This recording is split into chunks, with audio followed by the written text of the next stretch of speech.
When it counts, STIHL delivers. One battery, over 60 tools. All-day performance, all-day comfort, all-day power. Ready for any job. Clearing, cutting, trimming, shaping. STIHL Pro Battery. Built for work.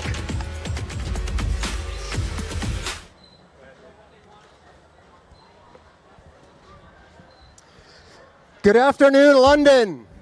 Can you hear me? Hello. Wave those flags in the crowd. You guys are in for an absolute treat this afternoon to witness this event. My name is Dave Warren. I'm the president of STIHL Limited, and I'm very happy and proud to bring to you the Canadian Timbersports Championships right here at Western Fair, our backyard. This is going to be an absolutely fantastic afternoon. Everybody's in great spirits. This event is more than just a competition. It's a celebration of strength, skill, tradition, and community. Timbersports showcases the grit and determination of the athletes that you're going to have an opportunity to see here today from coast to coast, the effort and the work that they've put into getting here through regional and local competitions. They work very hard. You're going to see the best of the best. I'd like to say a special thank you to a couple of individuals for making this happen. One is Reg Ash, if he's in the crowd here this afternoon. He is the CEO of the Western Fair and largely responsible for making sure that this event could go on for all of you in the stands. I'd also like to say a thank you to Rob Lumsden. He's our Director of Operations, and he's the fellow that kind of helped organize and coordinate with all of our crew and stage to make sure that this goes off without a hitch. So thank you very much for the dedication and vision to make this happen. To our competitors, thank you very much for the passion and commitment to this sport, to the brand, and to yourselves to make this as good an event as it's going to be. Thank you for the energy and enthusiasm. Thank you for all the people behind the scenes. We couldn't put this on without the dedicated teams of volunteers that will look after the wood crow, the timing, and everything else to put this on. And of course, just want to say thanks very much for that. Yesterday, for anybody that was in attendance, we had an opportunity to witness the pro women's, the best women from across this country. We had personal bests, national records, and yes, a world record was set yesterday on this stage. Yeah, absolutely, put your hands together. So our wood is in fantastic shape. The competitors are ready. So we, on behalf of this, let's cheer on the athletes, make some sawdust. The show is about to begin. Expert woodsman who can cut down a tree more easily than most people can chop one up. When it really comes to tackling large lumps, you can't beat the men of the forestry companies. An axeman's gathering. This is Thomas losing the loss that gets it.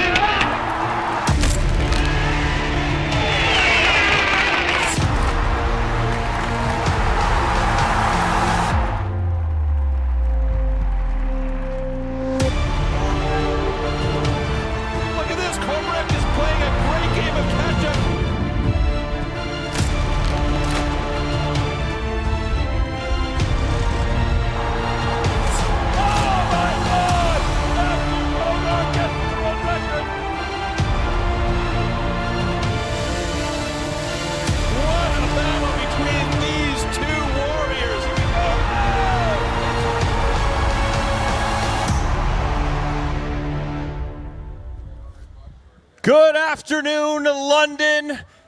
My name is Ryan McIntyre. I'm your host today for the 2025 STIHL Timbersports Canadian Men's Pro Championship. We have the best athlete in the nation in timber sports here in London at the Western Fair to go head-to-head in 6 STIHL Timbersports disciplines and show you who's the best in the country.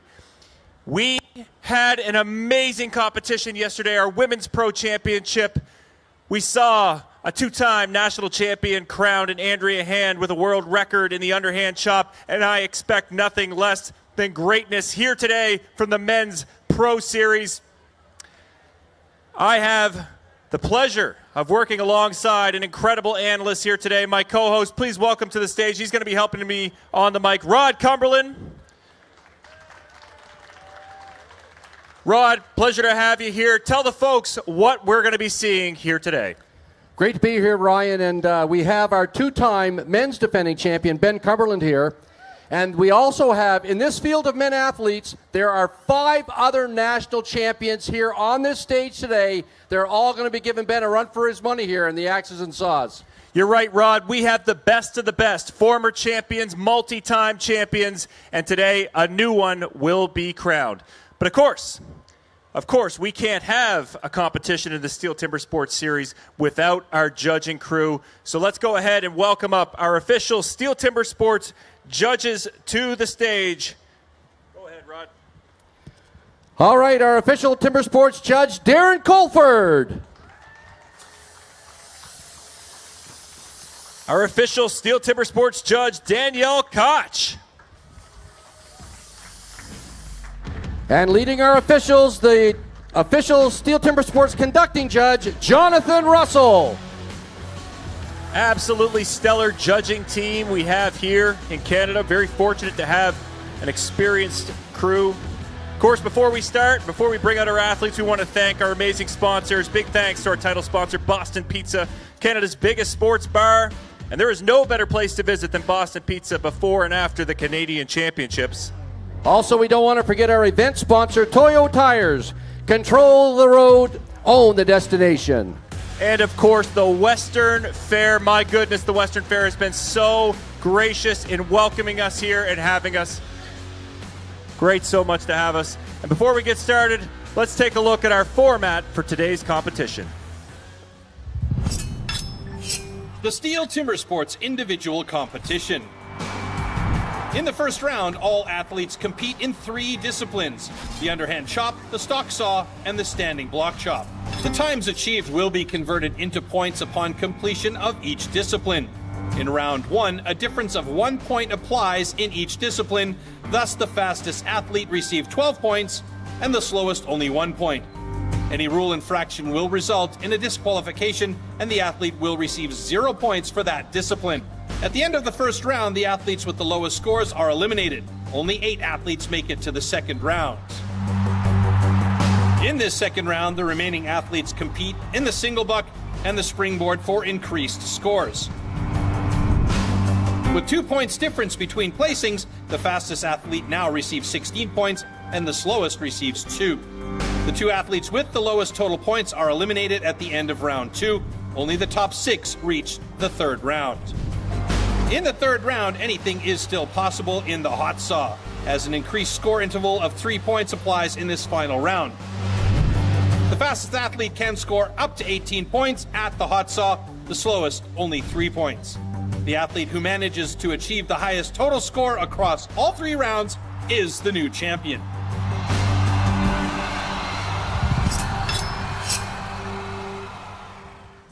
Well, folks, that's our format for today. We have our judges. It's time to meet our athletes. I want to give you a big hand. Please welcome to the stage from Ormstown, Quebec, Alex Cannell.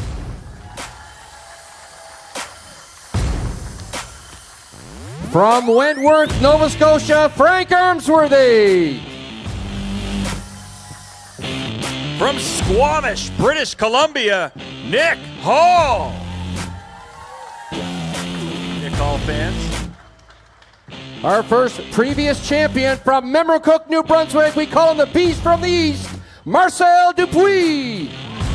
3 national titles under his belt. Keep an eye on this man here today. Next up, representing Ontario, Inverary, big hand for Garnet Peters. It's our lone Ontario competitor here today, Rod. Exactly. Also a previous champion from Celesta, British Columbia, Bill Bischoff.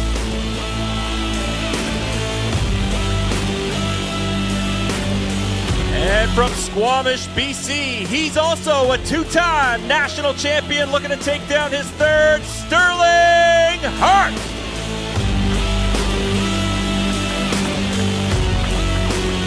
And yet another Canadian champion from Magna Bay, British Columbia. We call him the Missile, Mitch Hewitt. 5 times a national champion. Can he take down his 6th today? We will see. Making his way all the way from Riversdale, Nova Scotia, please welcome Scott Reed. And the man on the move in Steel Timber Sports in Canada from Musquodoboit, Nova Scotia, Jeff Larkin.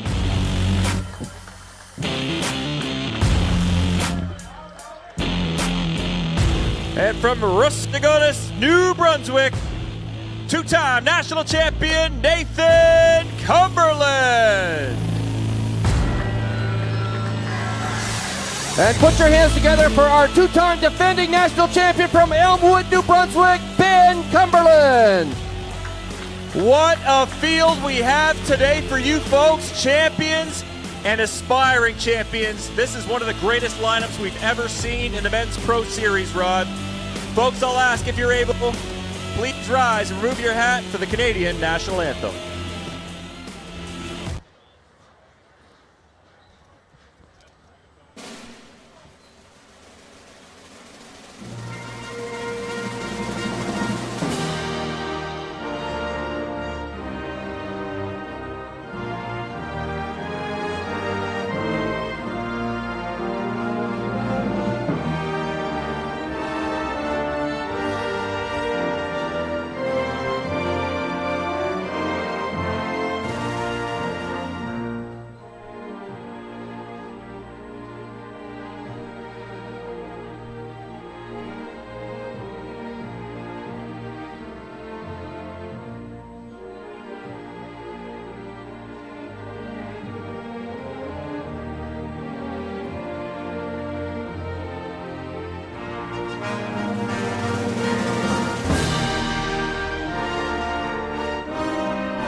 Thank you very much, and now we're going to send the athletes backstage so they can get their axes and saws ready to get this show on the road, and we'll throw it back to Ryan.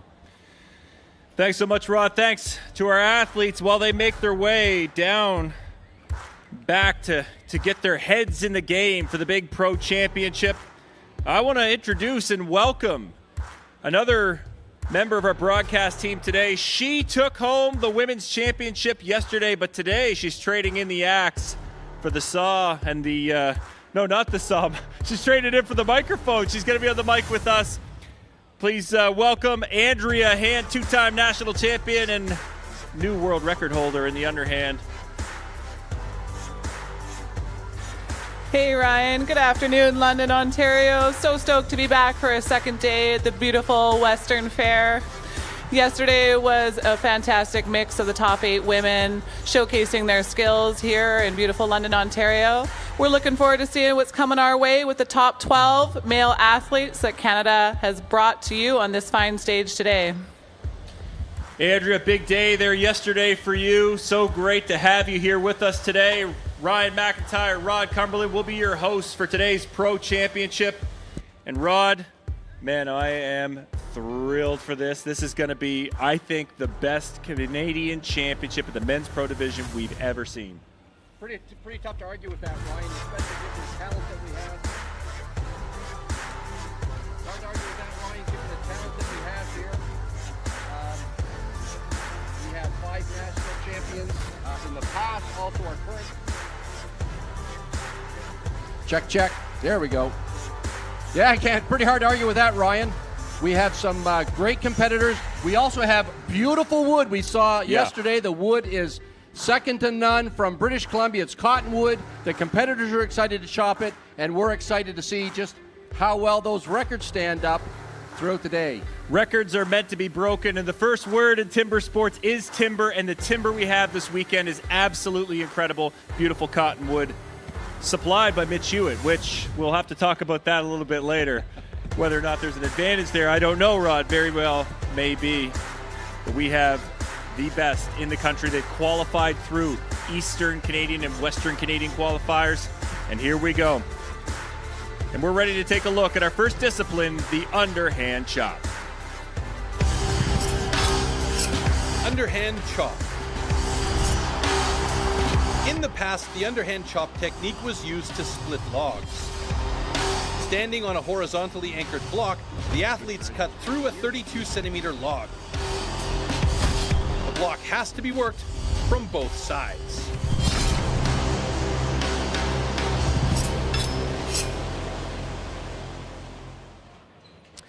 All right, we've got our very first heat of the Men's Pro Championship in the underhand chop. Please welcome on stand number 1, Alex Cannell.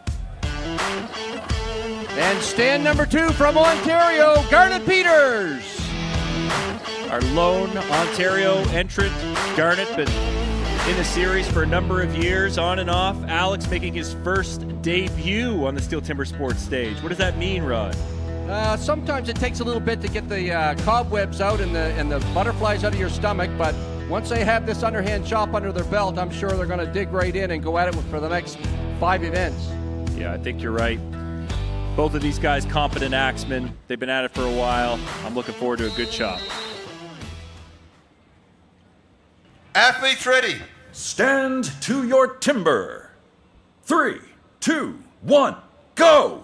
And they're both in the block at the same time. Our first 2 lumberjack competitors are chopping 13 inches of round cottonwood, and they're taking out big swings here right now. Good pace as they get into the small wood. They put a few drivers in, and it's Garnet Peters around to side number 2 first. Alex Cannell right behind him. So we've got a great race here in our first heat.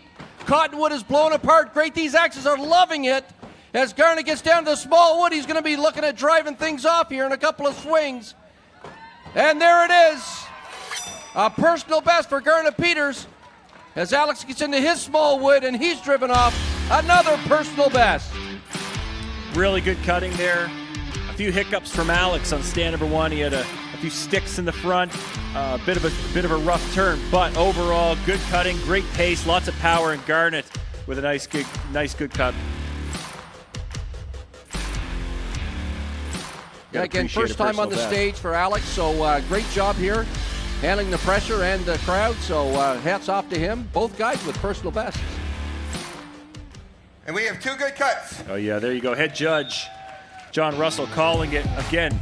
We talk about it with the Steel Timber Sports series. It's all about earning those steel points. Every time you have a good cut, you know you're earning points wherever you rank. If you're the top competitor with 12 guys, you're walking home with 12 points. Bottom, 1 point, but a DQ is 0 points, and these guys don't want that. Right, we should talk about that. When you watch the judges, they have yellow flags, and if you see a yellow flag thrown to the stage, you're not the only one that's panicking. The competitors are also panicking because that means something might have gone a little bit sideways.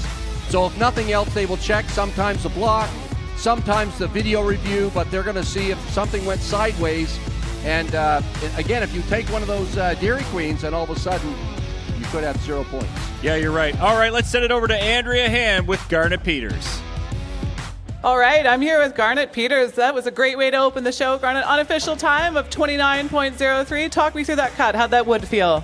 Yeah, it was pretty soft. I had a nice big front on it, and that was my goal, is to make light work on the back. Like any of these blocks that everyone cuts, we think there's a few things we could have changed, but overall it's nice to get that first event out of the way and be okay with it. All right, you made that look too easy, Garnet. Thanks for coming to chat with us. What do you got planned for the rest of the day?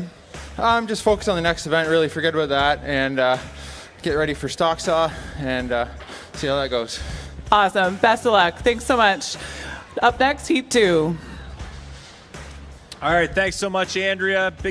Great cut there by Garnet, and I like the approach that he's saying. You know, I'm just thinking about the next event. This one's done, and I mean, that is the approach you got to take to these competitions, isn't it, Rod? No question. A lot of this event is not in the axe or the wood. It's actually between one ear and the other. Yeah. And, of course, having a good mindset, which Garnet sounds like he's in right now, that's the way to approach it. Yeah, I mean, it was a good cut. It was a personal best. That's really all you can hope for. I mean, you can always think, what can I improve on the next shot? But ultimately, a great start to the day for both of those guys. Again, the other thing is, because we lose a few competitors after the 3 events here, they're just focused on these first 3. All right, Looks like we're ready for heat number 2 of the underhand chop. Please welcome on stand number 1, Scott Reed. And stand number 2, we have Frank Armsworthy. Projecting a pretty even race here, Rod. Yeah, Scotty Reed, he's a coach. He used to coach a lot at the Dalhousie Agricultural Campus. Frank Armsworthy came into the sport up through the college ranks as well. He's actually a student of mine at the Ranger School and then went to UNB. Won the SEALA division for 3 or 4 years there, and now it's great to see him here on the national stage. Yeah, 2 good axemen. They both come out of the intercollegiate level, as you said, and now they're going head-to-head on the biggest stage in the country. Athletes ready. Stand to your timber. 3, 2, 1, go! And they're off and chopping in this beautiful cottonwood. Both guys taking big, strong swings. You'll see some different approaches to this. Some guys use speed, some guys use power. Both of these guys are opting for the power, and they turn almost together. Frank Armsworthy, the first one to get into his second side. We'll see if they did the work on the front. They have to get in there to the small wood, make sure they have good drivers before they get into the second side.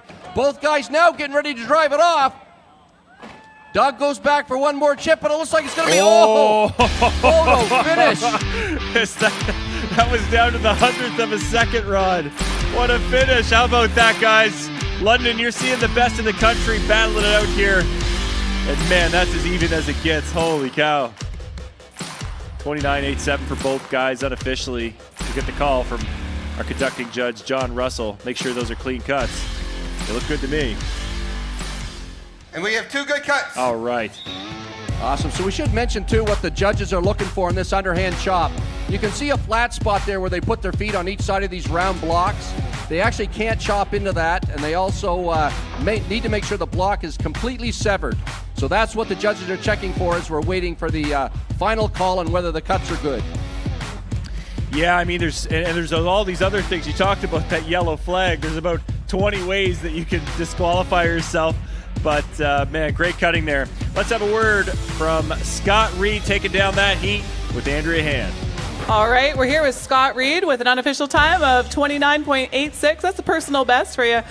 I'm watching that cut, Scott, and I'm seeing you did all the work in the front. Walk me through that. Yeah, the wood was a little bit firmer than I thought it was going to be, and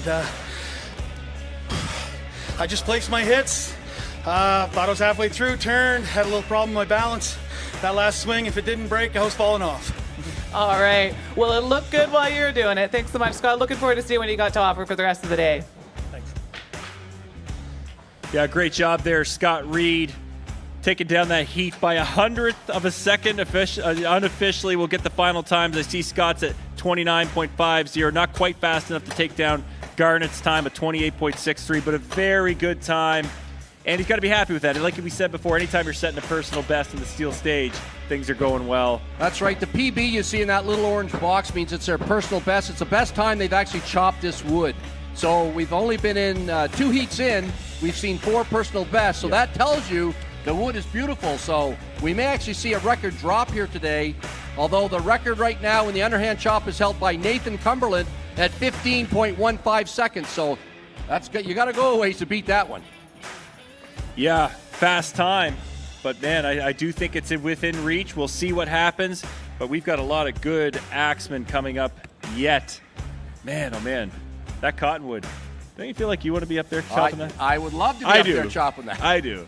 Yeah. Okay, I'll work the mic. You can go up. Okay, we'll take turns. We'll take turns. I wonder if any of these guys would trade off with us. You can do the underhand. I want the standing, though. Yeah. I know one person that won't trade off, and that's Andrea, after breaking the world record yesterday. Yeah, that was awesome to see. Always great when you see a world record set at a Canadian championship. All right, looks like we're ready to go in our next heat of the underhand chop. Please welcome on stand number 1, Bill Bischoff. And from British Columbia, Mitch the Missile Hewitt.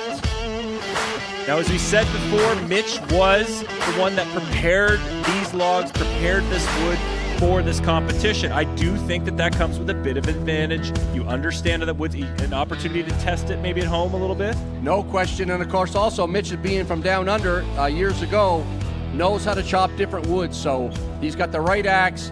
And, again, one of our veteran competitors here, and he's going to be showing us just what it takes to chop this block. Yeah, I'm looking forward to a fantastic heat here. Two former champions battling it out at the Steel Timber Sports stage. Athletes ready. Stand to your timber. 3, 2, 1, go! Right on go, both men into this log, putting on a good pace. Mitch Hewitt is showing us how it's done. He is into this, and he's got a very free axe, and he's around in 7.5 seconds into the backside. He is chasing this log. Bill's around behind him. Mitch is leaning into it. He's into the small wood, into the top. He's driving this log. He's wounded himself, but can he take it? You bet. Great cut there, Mitch Hewitt. Bill not far behind. He's driving it off. A few seconds behind, but two great cuts there by two fantastic axemen. Mitch not far off his personal best. We'll see if that 21.61 drops at all, but man, that was a great cut, Rod. Great cut by both competitors. They love this wood. Of course, they're used to chopping it on the West Coast and making great work of it here.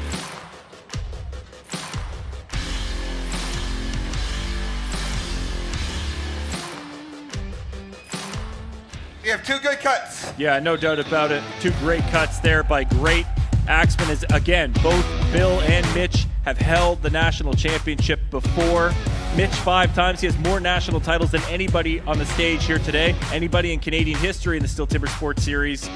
Also very accomplished, as we know, springboard cutter, one of the greatest ever. So we'll see how he does later on in that event if he makes it to round 2. But right now, we're going to have a word with Mitch Hewitt and Andrea Hand.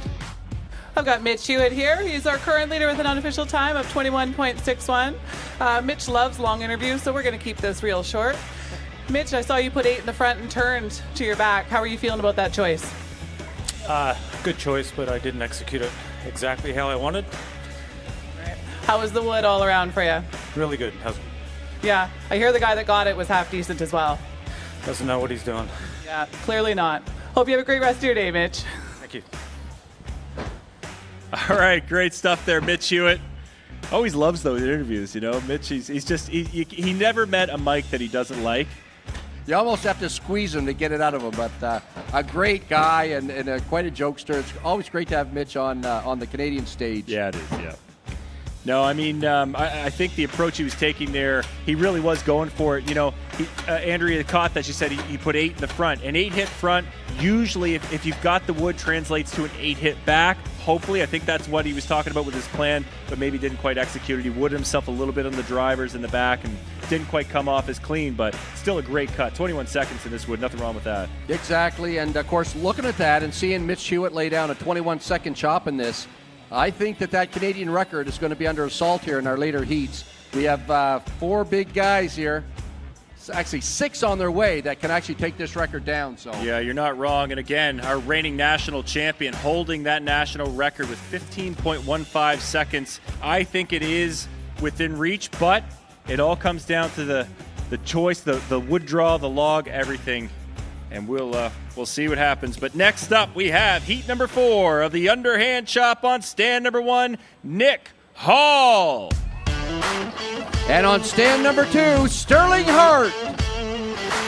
Now you have the advantage going in later heats. We've talked about it before, Rod. The ability to watch the other axemen ahead of you chop this wood and ultimately make a strategy of how you might approach it. Exactly, and of course, the 2 guys up here, both from the West Coast, they've competed against Mitch and Billy a lot, so they know how they usually chop against them. Watching them, it gives them a pretty good idea how this is going to unfold. Yeah, I couldn't agree more. Going to be a great heat here. Nick and Stirling both representing Squamish, British Columbia. Athletes ready. Stand to your timber. 3, 2, 1, go! On go. Both men into this log and roughly the same hit pace, leaning into it, looking like they're ready to set some drivers and get around to the backside, even after the front side. Who is going to take this heat? Hanging chip from Stirling. He's cleaned it out. He's into the small wood, drives the top, drives the middle, and he's trying to take this off, and he gets it. Not quite fast enough. Nick a few hits behind him. Well, great job by Nick Hall. He'll be happy with that one, a personal best. You bet. Stirling chose for the power rather than the speed in that one, but again, good chop from Stirling. Pretty sure he'll wish he had a couple seconds off of that, but good chop nonetheless. Yeah, big shout out to Nick Hall, personal best for him. And I mean, really, he was stroke for stroke with Stirling, and anytime you're doing that, you're doing something right. We have 2 good cuts. Yeah, great cuts, both those gentlemen. Good friends as well, both live in the Squamish area. They train together. And fantastic job by both of those guys. Yeah, so Mitch Hewitt still maintains that lead unofficially. Well, his official time, 21.37 seconds. With 2 heats yet to go, he's sitting in good position for great steel points. Let's send it over to Andrea Hand with Nick Hall. Hey guys, I've got Nick Hall. He just walks out onto this stage today and sets a personal best right out the gate. Nick, tell me all about that.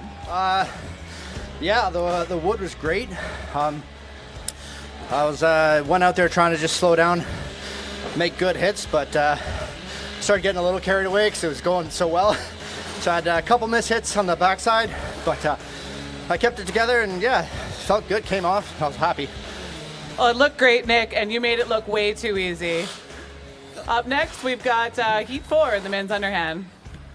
Great stuff. Big thanks to Nick Hall. Congrats to him on the personal best again. I mean, what that tells you how good this wood is all weekend. Exactly. Actually, should say Nick Hall, originally from Ontario, so he's another one with Ontario roots. That's true. Moved to Squamish, BC, right. So hats off to him. He's performing in front of a hometown crowd. I see his folks out here waving a flag, so big hats off to Nick Hall. He'll be happy that he had a personal best here in his previous homeland. Yeah, no kidding. Yeah, Sir Sanford Fleming College grad. He represented at that school.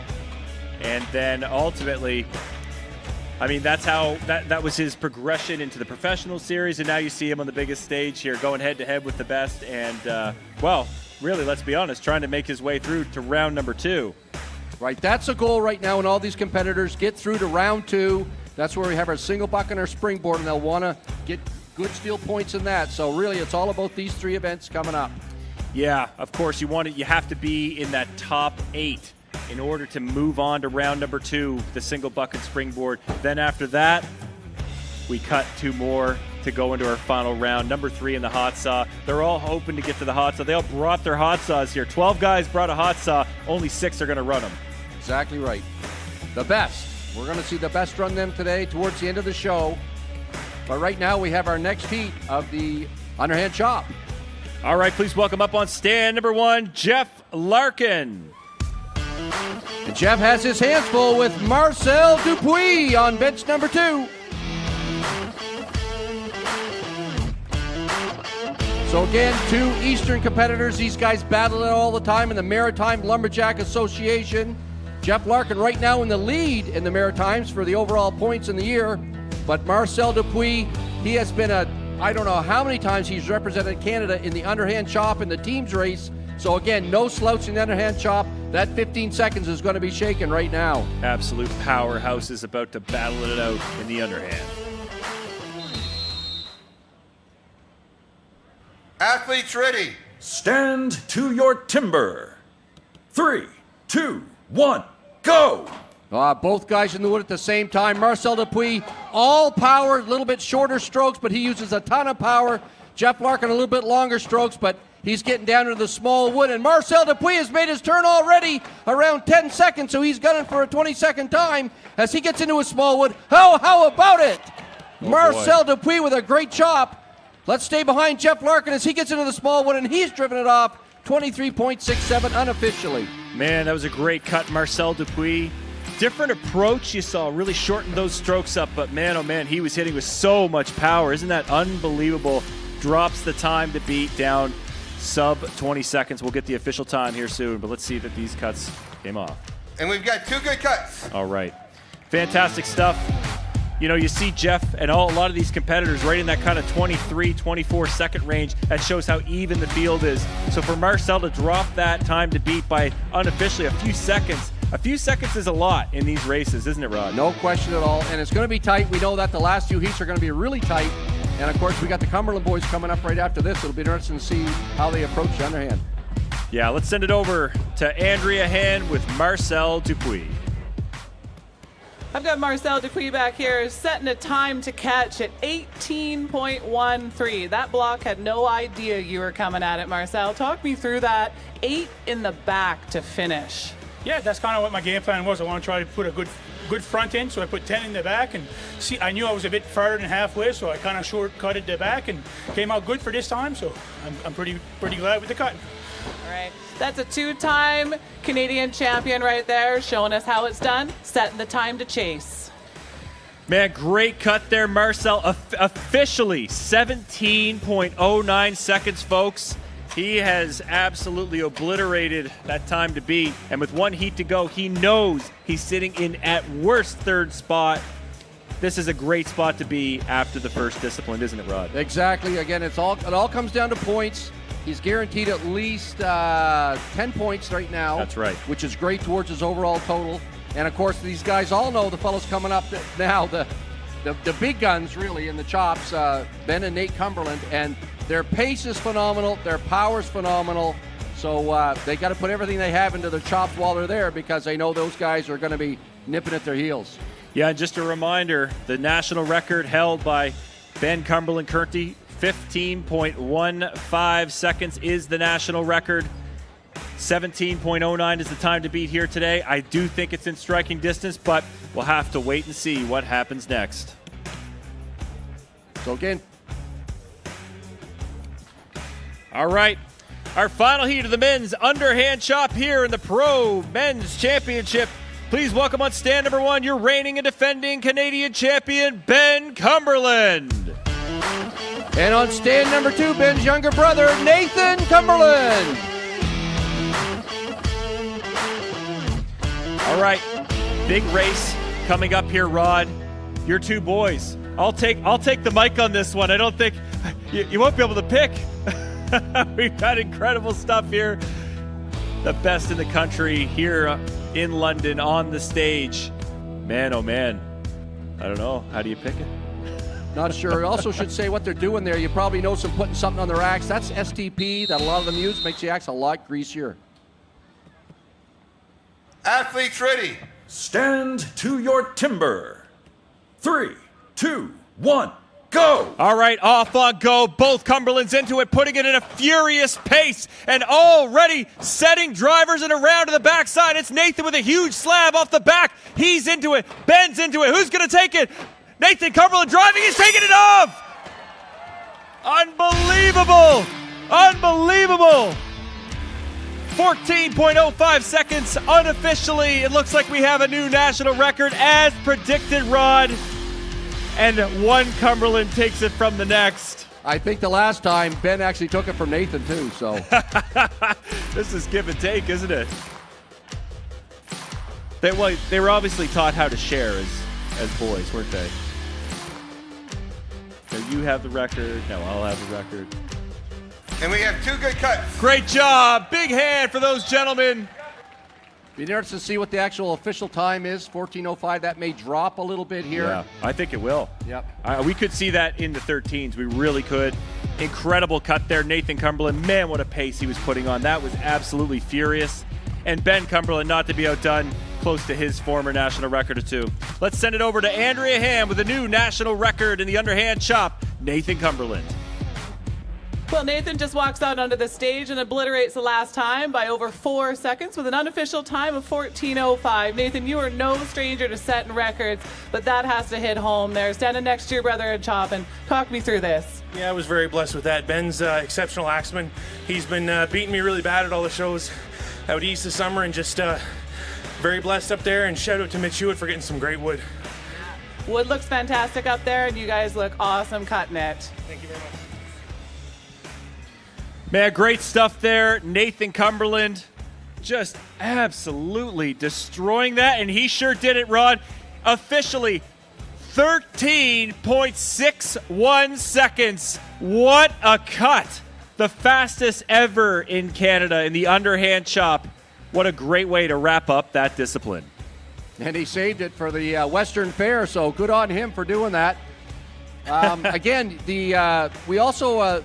the winner of this will go to the World Championships in Milan later this fall, but also we also take a team over there this fall And the people that win the individual discipline, so the winner of the underhand chop gets a chance to actually represent Canada underhand chopping at the Worlds. Yeah, you bet.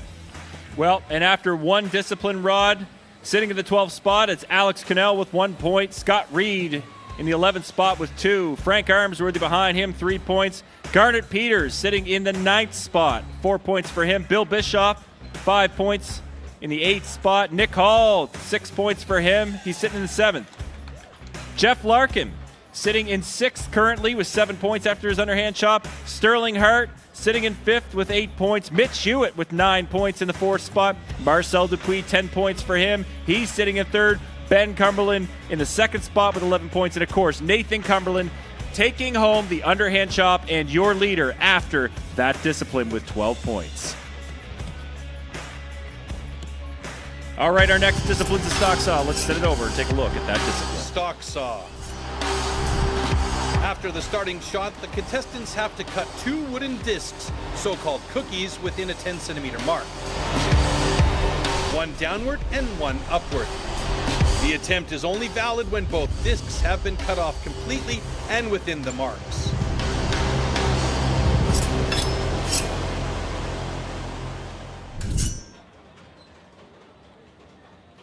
All right, ready to go in the first discipline of the first heat of the Steel Stock Saw, sponsored by Toyo Tires. Control the road and own your destination. On stand number 1, Scott Reed.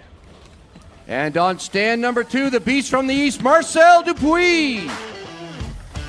Both very competent sawyers, running these MS 661 93cc chainsaws off the shelf, no modifications whatsoever. 20-inch bar, big, heavy, powerful saws. You know, a bit more than you might see for the homeowner's average saw.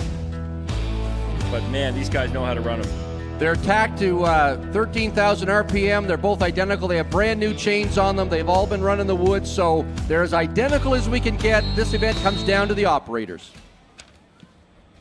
Warm up your saws.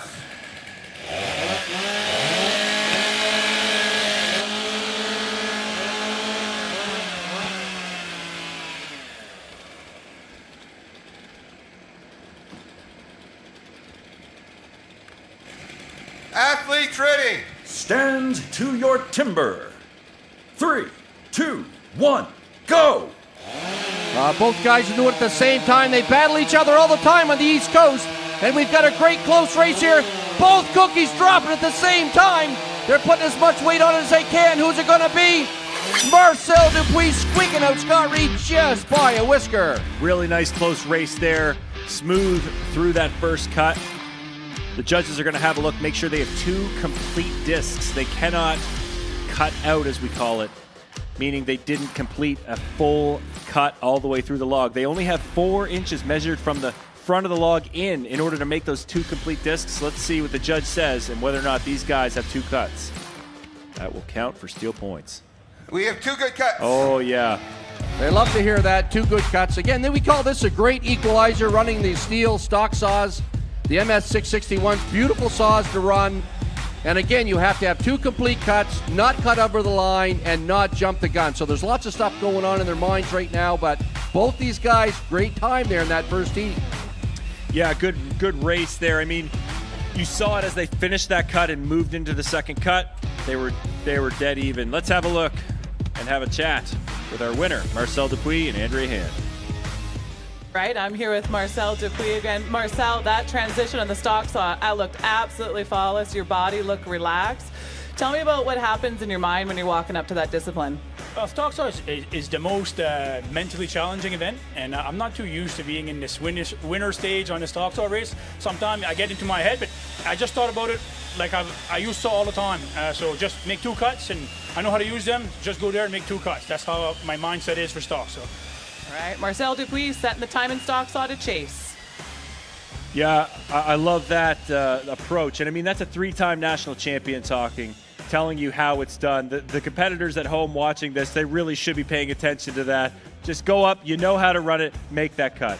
Right, we always say sometimes it's an advantage to watch the previous heats, especially in the chops. But in the stock saw, that's one I've always said, don't watch a guy in front of you, because really all you got to do is go up there, do what you've always done in the stock saw. Don't worry about what everybody else is doing. And Marcel taking that mindset, coming out with the time to beat right now, so good on him. It looks so easy, but man, it's so difficult to put those two good cuts, those nice transitions, those real smooth transition from that first cut to the second. Both those guys were even, and Marcel just must have had a little bit smoother cut on the upcut than Scott, because he just got him. But what a great race by both those competitors. Yeah, they want to listen. They try to listen as close as they can to the RPMs of the saw, and when you hear that, when it bogs a little bit, you got to lighten up. So if that happens, usually you'll lose a split second in your event. But if you can make your cut the whole way through that without a bog and you're lapping, it looked like that's exactly what Marcel did. Yeah, great cut, both those guys. Getting ready for our next heat, but officially 12.61 seconds. Marcel Dupuis leading the way after one heat. It's time for our second heat of the men's stock saw. On stand number 1, Alex Cannell. And on stand number 2, Ontario's own Garnet Peters. I'll be interested to see, Rod, how Alex fares in the stocks on this event. Again, we've said it before, it's first time on the STIHL Timbersports stage.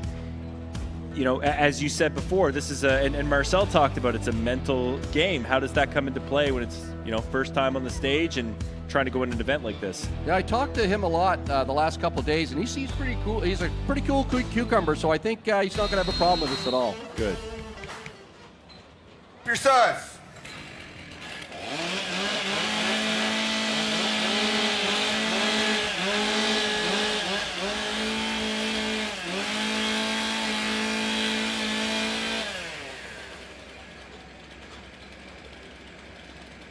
Athletes ready. Stand to your timber. 3, 2, 1, go!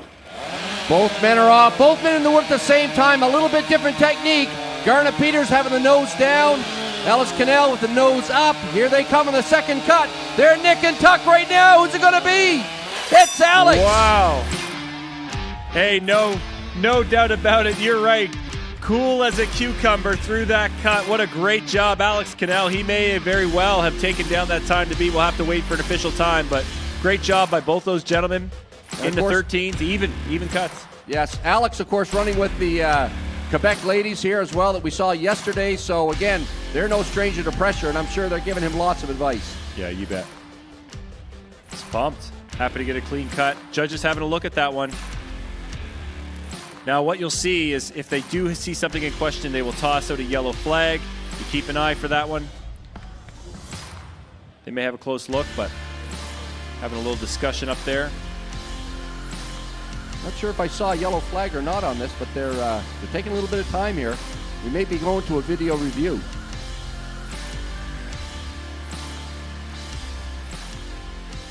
It's always something that makes you sweat a little bit as a competitor. And you're waiting on the judges to make a call. Oh, and here they come. So there must have been a yellow flag here. Jonathan Russell, our official head judge, going to see Danielle Koch, also official STIHL judge. They're taking a look at the video review. So they could be looking for a number of things. They could be looking for the start, whether their fingers, there's a line on the top of the block. All 4 fingers on each hand need to be across that line. They can't jump before the go, so they can also look for that. And if there's not a complete cut, they'll also try to check if they can find that on the video as well. So anything here can and sometimes does go wrong. I remember just 2 years ago when I was doing this, I was an absolute train wreck. Yeah. I did everything. I jumped the gun, I missed the cut, I cut over the line. It was a little bit embarrassing. Yeah, I know Garnet's probably feeling it up there, waiting on this call. Very well likely looking at that jump gun, as you said. I mean, when it's that close, they have to make sure. Obviously, it's a lot easier to tell if the cookies are full. Usually they're sitting on the deck. They can look at those pretty closely. Sometimes they might go to a video review, but often if the cookies are kind of there or not, it's either full or it's not. But the jump gun, because we have super slow motion technology with our video timing system, they can actually go back and make sure whether or not that cut is good. Head judge Jonathan Russell, he's going to head up and make the call on this one. And I know Garnet, with bated breath, waiting to see He's and made also, it through. Alex, with that time, he actually could take over first place if everything's good with his cut as well. So it'd be interesting to see what happens with his official time. And we've got 2 good cuts. All right, 2 good cuts for those gentlemen. Great job. Alex Cannell, 12.86 seconds officially. Not quite fast enough to take down Marcel Dupuis with 12.61, but a great start for him today. Good competitive time. Nothing wrong with that. Putting some heat on the guys to come, so that's right. what they want to do. You're right about that. All right, we've got Andrea Hand over with Alex Cannell taking down that heat. I'm here with Alex. Alex is a new up-and-coming in the Steel Timbersports world, gracing the stage for the second time in his career. Feel like we're going to see you around here for many more years. Alex, you walk out onto that stage and set a 12.86, securing you in second place at the moment. When you walked out there, what was your game plan? Just to be focused on the log and make 2 good cuts. I don't want to rush it, but it came with a good time. So yeah, I'm pretty happy with it. All right, mission accomplished, Alex. Thanks so much for your time. Yeah, great job there, Alex Cannell taking down the stock saw with, as you said, very calm, great approach, great demeanor. I mean, for a young competitor just new to this stage, and I mean this stage, the biggest stage in the sport, in the country, to be able to come up and run that's a great sign for his future. Yeah, looks just like a pro there, actually going up and, again, focusing only on his cut, not worrying about the times to beat or anything else. And that's what you want to be doing. These guys need to come up and just stay in their own head, worry about their own cuts, put down 2 good cuts, and away you go. So this is, again, all about points. This is the great equalizer, the stock saw. Yeah. Yeah, I mean, but we've got a lot of good Sawyers yet to come.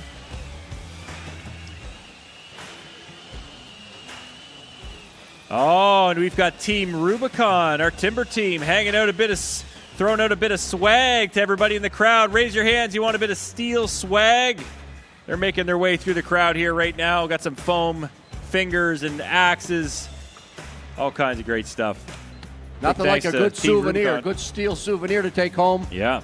Letting all your friends and family know that you were here at the 2025 Western Fair watching Steel Timber Sports right here in London, Ontario. Great day here. We got a great crowd too, Rod. This is fantastic. Big thanks to you all for coming out, checking out the Steel Timber Sports series in London. Great to be back in London. First time we've been here since 2017. The Steel Timber Sports series, of course, moves around the country, and it is so fantastic to be back here. This is the headquarters for Steel Canada right here in London. I'm very curious to find out, how do you like the show here today, gang? Yeah, they're loving it. We're loving it as well. All kinds of excitement yet to come. Yeah, we've got a full day here, but we're in the middle of discipline number 2, the steel stock saw. Also have the standing block chop coming up after this. Then, of course, the next round we head into the single buck and the springboard chop.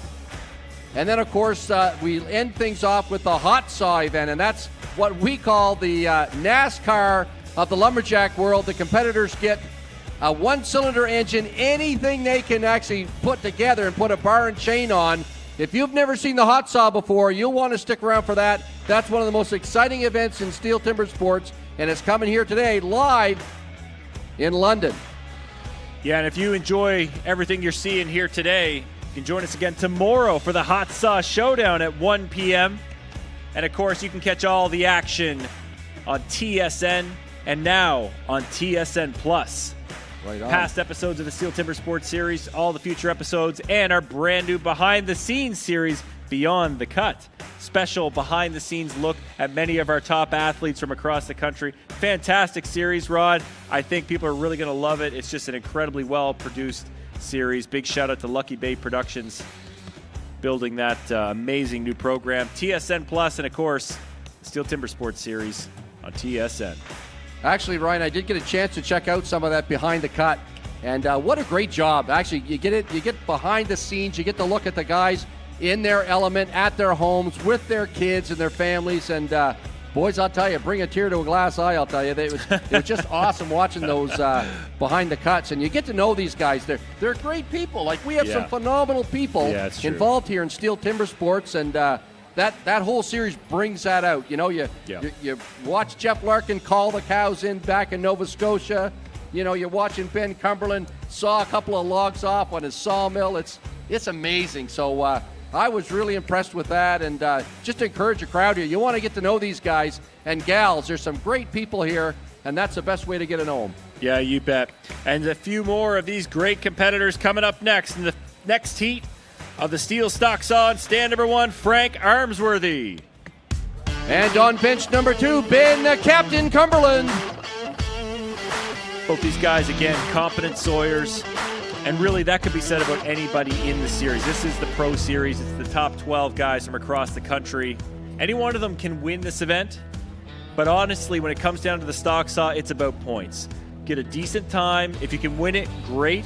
But it's about those kind of top 3, top 4 finishes in order to get great points to move. You just got to get through this round. It's all about advancing in the rounds. Round number 2, and then ultimately round number 3 with the hot saw.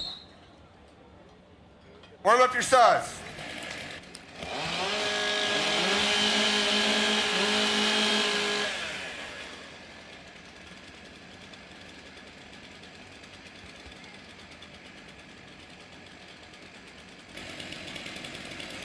Athletes ready. Stand to your timber. 3, 2, 1, go! All right, big opening cuts there. Both these guys even into the log, working their way down through. It looks like Ben Cumberland first out, but has a bobble. But so Frank Armsworthy's picking up time, but Ben is moving through that top cut. Who's going to get it? Oh, Ben catches up after the bobble, takes down Frank, but what a great race there. That was very close. Very exciting, too. You see Ben double clutch it there. He must not have hit in quite far enough. Remember, they need a complete disc, so he moved in a little bit more and started that cut. And I thought he was gonna have a slower time, but man, he was right on the throttle, just where he should have been, and actually just by a whisker edged out Frank Armsworthy. Yeah, it really comes down to knowing those saws, doesn't it, Rod? His ability to not just get into that second cut and come from behind. That takes a lot of skill and an ability to know the MS 661 and how it runs in that type of wood.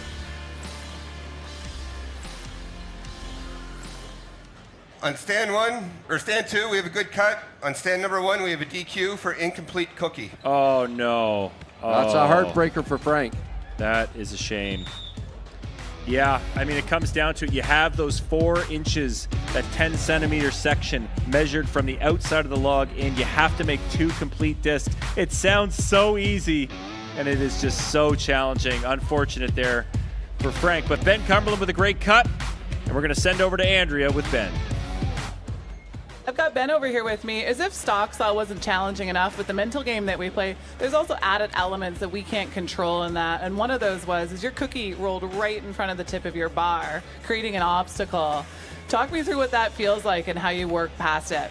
Well, it definitely takes away from my concentration on the cookie I'm cutting currently, because I'm also watching this one rolling in front of me going, is it complete? Did my bar actually knock it through? Do I need to make another cut? So anyway, thank the Lord it went well, and got 2 on the deck. All right, well, congratulations, Ben. You kept your composure and got those coveted steel points for the next round. Yeah, terrific stuff there, Ben Cumberland. Man, that talks about, I mean, that's the mark of a champion, as well as being able to stay composed when those things go wrong, because they do go wrong. And that's how fast it happens in your mind as well. Ben did a good job of actually painting a picture for us, because as that's all going on, boys, things are happening really quickly in your mind. And the sign of a true champion, of course, is to just let that happen and just stay focused on what you're doing and put down a good cut. And actually, he's only, 14 100ths of a second off our fastest time. Yeah. Right now, Marcel Dupuis still holding that position at 12.61.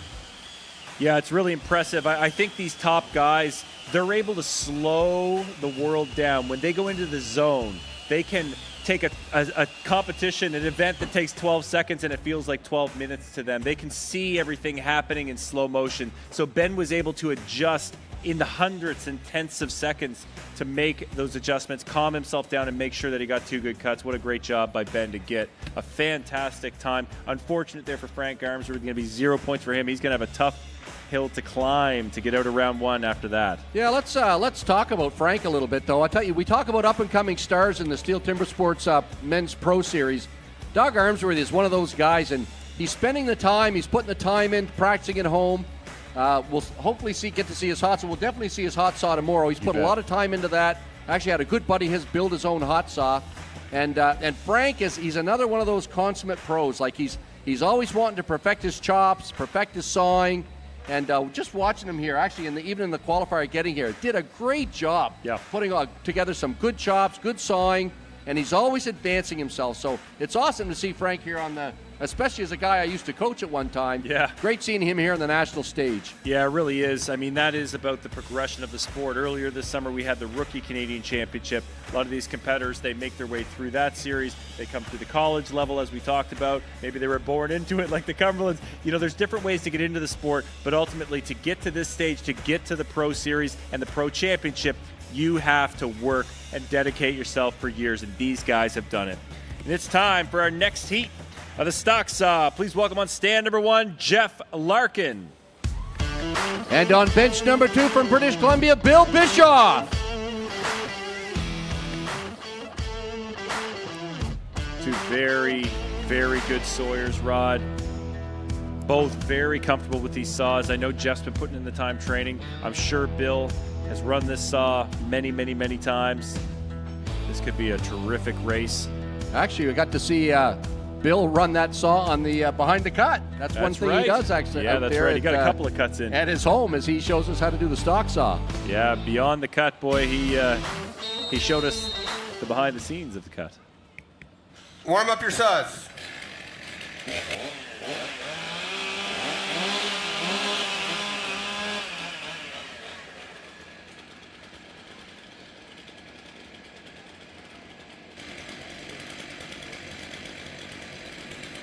Athletes ready. Stand to your timber. 3, 2, 1, go! Time to beat 12.61 set by Marcel Dupuis. A little bit of a bobble by Bill Bischoff getting into the wood, but he's settling in now. And actually not too far behind Larkin, but Larkin's laying down a great cut here in the stock saw. Can Billy catch him? Oh, Whoa. It's a photo finish. How does that even happen? Bill completely missed the top of that log. He was going so fast. Somehow caught up to Jeff on that second cut.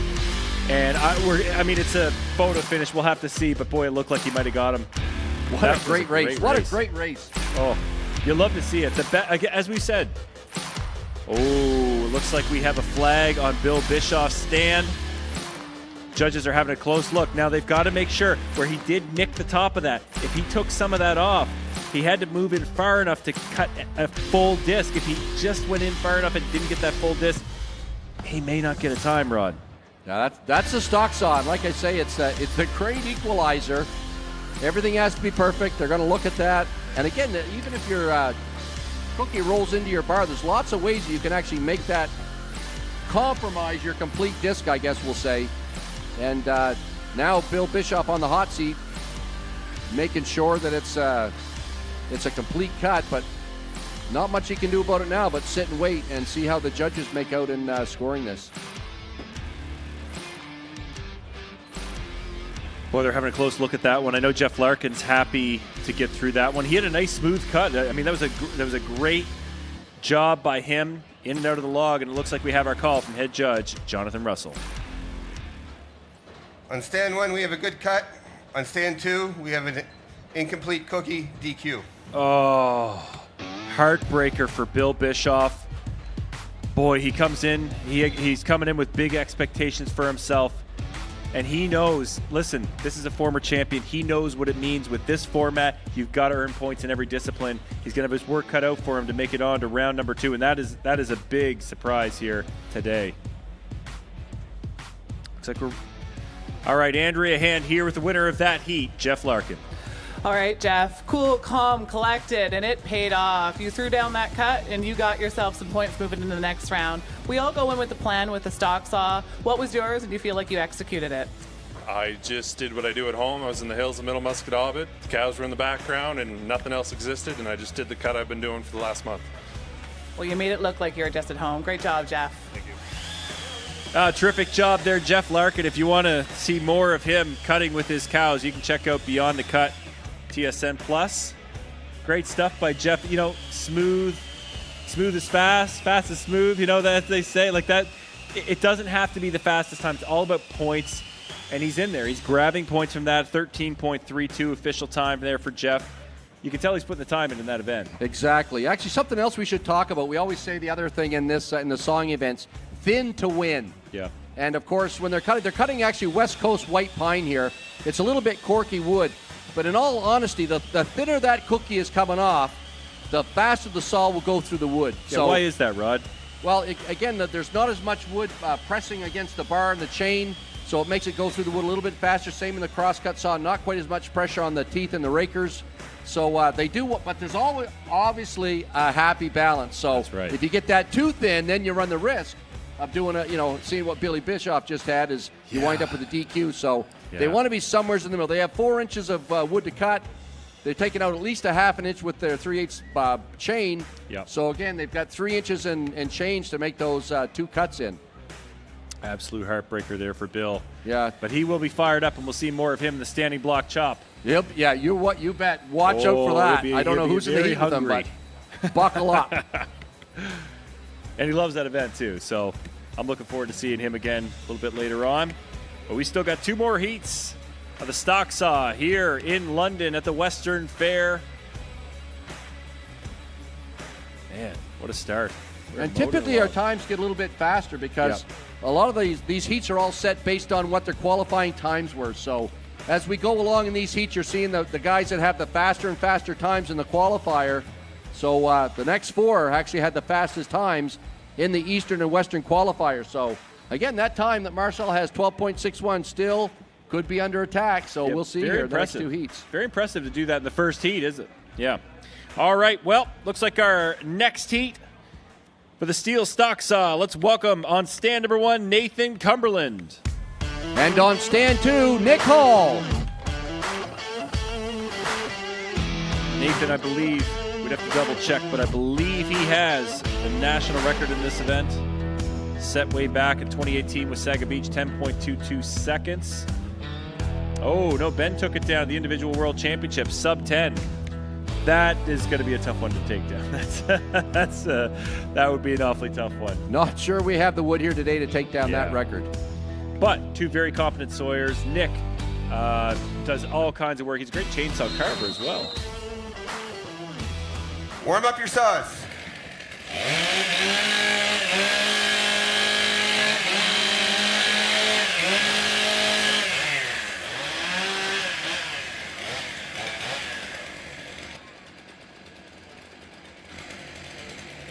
Athletes ready. Stand to your timber. 3, 2, 1, go! Quick to the wood, both gentlemen working through that log very even. Nathan, the first one through, and he's on his way up. He's putting in a great cut, and he is done. And it may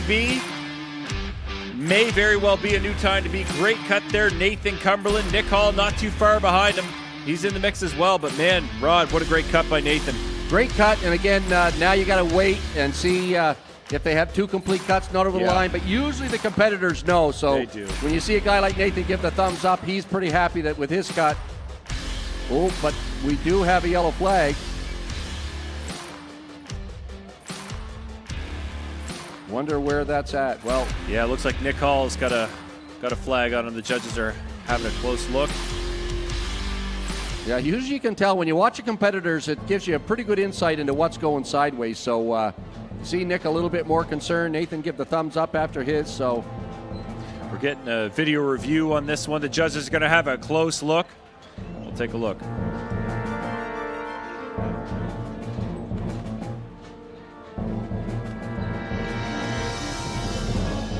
See what the judges have to say. Taking a close look. Perhaps a jumped gun, for example, Rod. We'll have to see. Sometimes if you talked about thin to win, sometimes when you have a very thin disc, if it falls and breaks, they may sometimes look to see, okay, well, when it started to fall, was it complete when it was falling and then broke when it hits the stage? Because then obviously it was a complete cut. Hard to say what this one is. Perhaps a jump gun. Looked okay to us. I mean, geez, if we were the judges, Nick, we'd give it to you, buddy. Well, you know what? it's a lot better to be sitting here than it is to be one of the judges. That's an event, a job really I don't think job. I'd want. Yeah. Because again, they want to be fair for all the competitors, And the worst thing is that they all know everybody. So, Yeah. it's hard to hand out a Dairy Queen to one of your buddies, in the event. You feel bad for them, but... well, we're all sharing the same hotel, so they got to see him at breakfast tomorrow. Yeah, so... And so well, that's why let's they're be making a honest. check. All of our judges, too, they're all former competitors Yes. back in the day. They know what it's like. Nobody, as you say, nobody wants to give these things out, but we do need a fair and even competition. The Steel Timber Sports Series does have very clear rule sets, and that's what makes it one of the greatest competition series that just exists in any sport. It's very well judged and ran, and our judges just do a fantastic job. Yeah, exactly. And of course, the other thing is this is for positions on Team Canada as well. So you want to make sure we're sending our best over to go against the best in the world. And of course, Canada doing very well. Not sure if you've seen it before or not, but if you want to watch this fall, come October, it will be the World Championships, and Team Canada will be going, as well as the Canadian champion that will crown here later today. And Canada are medal winners at the Worlds. They have been the last several years, bronze and silver medals, still gunning for the gold, trying to take the stranglehold away from the Australians on that. But if we get our 4 best guys there, I'm pretty confident that Team Canada can do just that. So we want to make sure we're sending our best over there, and boys are giving this a real hard look. Yeah, you bet. But Nathan Cumberland taking down that heat for sure with an official time, 12.33 seconds. He's your new leader in the stock saw. And as you said, with Team Canada, the fastest competitor in each one of our disciplines that are on the relay team in Milan, Italy at the World Championships will be the representatives in that discipline. Looks like we have our call. Our judges coming back. Nick Hall, bated breath. Boy, he wants that time. Needs that time. Okay, we have 2 good cuts. All right, Nick Hall. Oh, big sigh of relief. Making the hometown crowd holler for Holy joy. cow, he needed that one. Good on Nick Hall. Again, he's put the work in this year. Be a heartbreak to actually see him take a DQ this early. But again, his goal is to get to that round number 2. I heard him say that this morning. So again, laying down a decent time. That's good steel points. Hopefully that'll pump him through to the next round. Yeah, you bet. Let's send it over to Andrea with Nathan Cumberland. All right, Nathan, here again, you're making a habit of this. I feel like this won't be the last time I'm interviewing you today. You freight train right out on that stage, and you take another number 1 position in the first 2 disciplines. I know that stock saw can be a love-hate relationship. Where does that fall with you? Yeah, I think for all of us, we're just kind of glad when stock saw is over, just because there's so many ways you can get DQ'd in it. A little bit tougher wood here today, and yeah, just having fun around the saws, and great crowd out here in London. All right, thanks, Nate. Look forward to see what's next. Great cut there, Nathan Cumberland, new leader in the stock saw with just 1 heat to go. Again, a great position to be in. He knows, all right, I know I'm going to get great points in this discipline, and it's all about, as we've said, just getting through that first round. It's all about getting to round number 2, the single buck and the springboard chop. Well, most guys know what they can do in the chops. So they're pretty clear on, I'm going to be right around 14, 15 seconds. The stock saw, again, I keep saying it, it's a great equalizer. Who knows what can go sideways? And as long as you're in the zone and doing exactly what you want to do, like once you get that good time, you get a few points, the guys are just breathing a sigh of relief. Okay, let's get back at it. Yeah, no doubt about it. With 1 heat to go, Nathan Cumberland leading the way, 12.33 seconds. Marcel right behind him, 12.61, and Ben, 12.75. Man, it's a really tight leaderboard. 4 guys under 13 seconds, and the rest all in that 13-second range. How tight is that? Basically, one second separates first from 8 Unreal. in this race. Again, 1 second. That speaks to the quality of the competitors we have here in Canada right now, and we haven't even seen the 2 best qualifying times. That's right. Yeah, Stirling, Hart, and Dupuis. Yeah. Yeah, unbelievable. 1 second, first to 8th. I mean, that is just a clear sign of the consistency of these professionals. The best athletes in Canada in the timber sports world right here. And at one time in Canada, we spent so much time, trying to perfect our chops and our single bucks. Now everybody's practicing this one. That's right. All right, final heat of the stock saw here. The Men's Canadian Championship in London. Please welcome on stand number 1, Stirling Hart, and stand 2, Mitch Hewitt. And on stand number 2,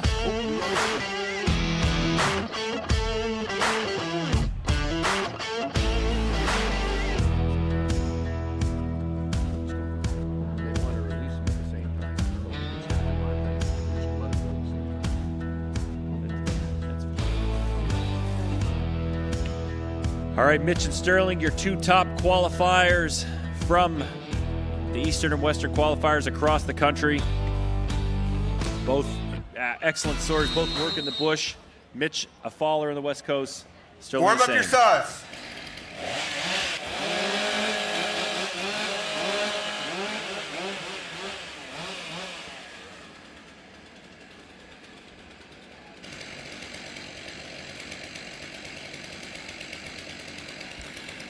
Athletes ready. Stand to your timber. 3, 2, 1, go! Both guys fast. Mitch Hewitt, though, the first guy to get into the wood, having a great first cut here as they get down to the bottom, and it is Mitch with the first block on the ground as he makes his way back up the top. Can Stirling catch him? No, it's Wow. Mitch Hewitt with a great time. Great cut, Mitch Hewitt. Oh boy, I think that time's going to drop. Unofficially the exact same time as Nathan Cumberland, but when we get that official time, we may see it drop. What a great cut, both these guys. Now let's hope that they're both clean cuts. We don't want any more DQs. But man, Mitch Hewitt, what a great cut from him. The crafty veteran from British Columbia showing us why he's been a previous national champion. How many times? 5 times. 5 times. Yeah, he has national more champ. than anyone. Knows how to get it done. And we have 2 good cuts. All right. Great news. You bet we do. Those are 2 great swords. No surprise. Great cuts from both those gentlemen. And as we said, they were the top qualifiers through the Eastern and Western qualifiers in that event, and it just showed there in that final heat of the stock saw. Have to wait for the official time, and we'll have your results here in just a moment after our second discipline. But we're going to send it over to Andrea Hand with Mitch Hewitt with official time 12.18 seconds, taking down the stock saw. We've got Mitch Hewitt here. He comes strolling into the stock saw, laying down a 12.18, taking first place in that. Mitch Hewitt's no stranger to the stock saw, but Stirling told me earlier he clearly asked you to wait for him in that heat. What happened there? Well, I was waiting for him, but yeah, I don't know what happened to him. I was pretty happy with that cut. Nothing too wrong, and yeah, pretty smooth. All right, we could all take a couple lessons from you, Mitch.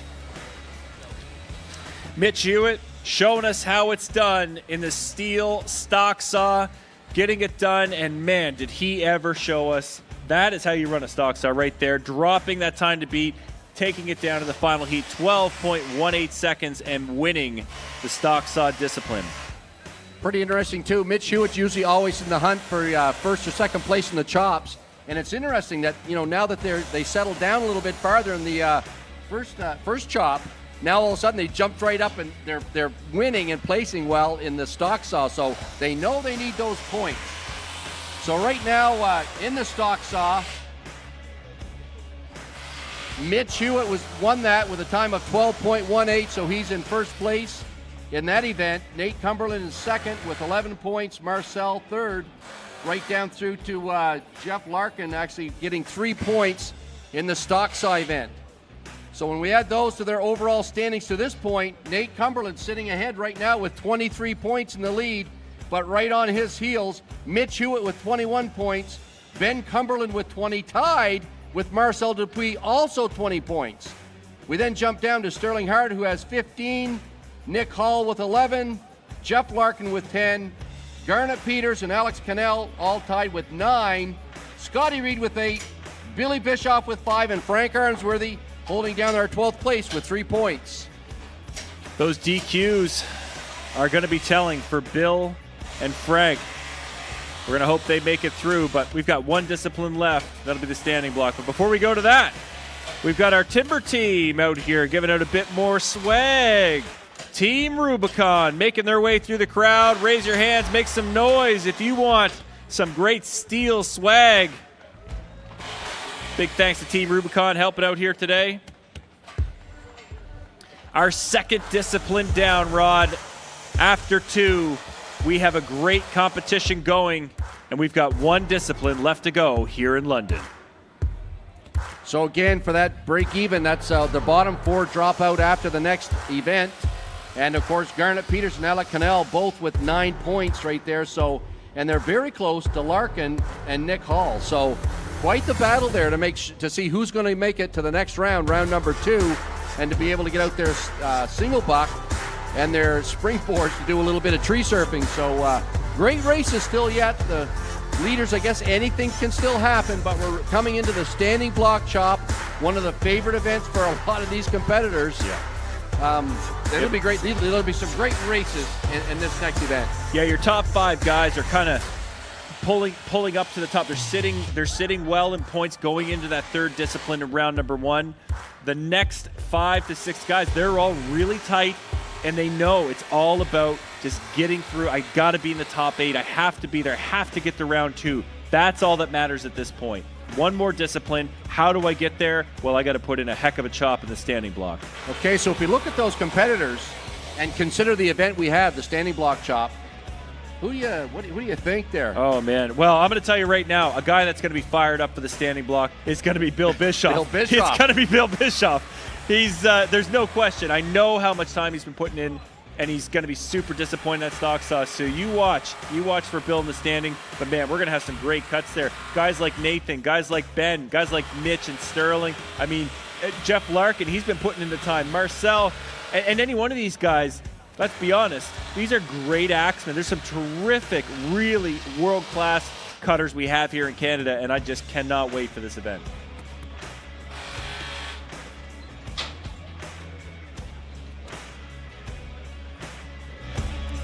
So again, the standing block chop, simulating felling a tree. You can see their blocks here on stage, getting ready, getting set. And you can see at the top of these blocks, there's some little dots up there. Those are actually what we call slabbing nails or screws. And they're put into the blocks because some of these guys, you take a big guy like Nathan Cumberland or Billy Bischoff, when they hit that block with all their power, they can slab the whole side of that block off. That's right. And actually that's wood that they don't have to chop then, so it gives them a competitive advantage. Yeah. So according to steel rules, they have to put slabbing nails in the top of the block, both sides, to hold that wood there so that they all chop the same amount of wood. So that's the slabbing nails. Of course, you don't want to hit those things with your $800 axe, that's for sure. No, talk about these axes a bit, Rod. I mean, these are specialty tools specific for racing, right? Exactly. You don't buy these axes that they have at the local hardware store. Most of them are manufactured down under in Australia and New Zealand, where this sport has been around for almost over 100 years now. Yeah. And of course, they have a razor. We keep saying, they're razor sharp. On my YouTube channel, I keep saying, it's a 5-pound razor blade. And I don't think people understand just how sharp these axes are. But you can shave the hair right off your arm with these axes.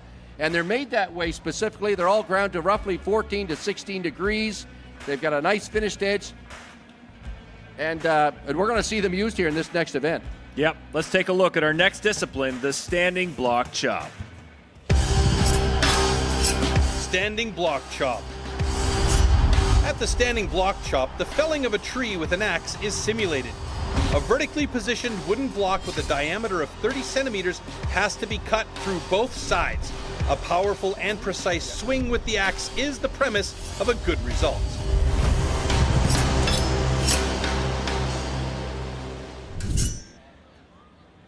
All right, there it is, the standing block chop. Our very first heat. Please welcome back to the stage on stand number 1, Frank Armsworthy. And on bench number 2, Scotty Reed.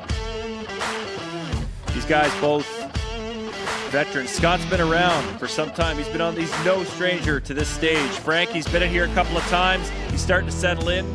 And both guys, actually, Scott Reed doing a pretty good job at standing block chop recently, but I know this event, Frank Armsworthy actually loves the standing block chop, doing a great job. He actually puts together a real technical chop, so can't wait to see him swing here. Yeah, you're going to see 2 different styles here. Big sweeping swings of Frank, punchy style, powerful, action-packed there from Scott. Can't wait to see this cut. Athletes ready. Stand to your timber. 3, 2, 1, go! All right, both guys on go. You see they're both using that 2-2 pattern. 2 up, 2 down, clearing out those chips. Tons of power. Scotty's already driving it around to the back. He's left a wall of wood in the front, but he may be fine. He's hitting with so much power. Frank is around to the back. He's leaning into it. Scott's trying to drive this thing off, and he's got it. Wow, great cut from him. Frank not far behind. He's looking to take it. He's wooded himself a bit. He's got a lot of wood there, but he's going to drive it off. 2 great cuts and a couple of personal bests for Scott and Frank. What a great cut there, Rod. Man, I'll tell you, Scotty Reed's going to be the happiest man walking off this stage. Bet. I haven't seen him chop a sub 25-second cut in quite a while, so he's going to be tickled to death with that time. Yeah, and I mean, he left a wall away. I can't believe he drove that off. What a powerful chop there. We have two good cuts. Great cuts, both those guys. The official call. Man, the wood he left on his far side in the front. I thought, how is he going to drive that off? Well, I know how. Easily. Very easily. Yeah, obviously he liked the wood, and he knew we could get away with it, and he did. Great job there, Scott Reed. We'll hear from him in just a moment with Andrea Hand. Man, what a great job. Let's send it over to Andrea and Scott. I'm back here with Scott Reed. Scott, you walked up to that block like it owed you money. I wasn't sure what was going to happen there, but you made short work of it. I saw you left a bit of real estate in the front. What was your game plan? I don't know. No, I was spraying my hits on the front, and I was like, well, made a mess. Let's get out of here, and went to the back, and it drove off really nice. All right. Well, you cleaned up that mess in the back, and you took that heat. Well done, Scott. Thanks. I made a mess. I better get out of here. That is a great line. Man, Scott Reed, what a cut. Best cut the guy's had in probably, 5-10 years. And he made a mess of it and went for it and just ignored it. Went around to the back and drove it off. So I mean, and the thing is, too, as we said, like, he's a veteran of the sport. He's a veteran of the series. And let's be honest, we talk about it a lot. He's a really top-tier, world-class single sawyer. But with the discipline system we have in the rounds and the knockout system, he hasn't been making it to round two the past couple of years, and that's what he's pushing for. He's putting in good cuts, good runs in the stock saw. He's hoping to get through. That's what it's all about. In the last few years, you see Scotty lay down roughly a 30 to 32 second time in the standing block. So that's going to rattle the guys coming up behind, because they see Scotty lay down a 21 second time. I mean, I know the wood's good, and thank goodness we're watching some great wood, chops and good wood. But boys, I'll tell you, that is still a phenomenal time. That really is. When you get Frank Arnsworthy chopping in 29 seconds. Yeah, no kidding. I mean, 2 times in the under 30 seconds. Great runs from both of those gentlemen.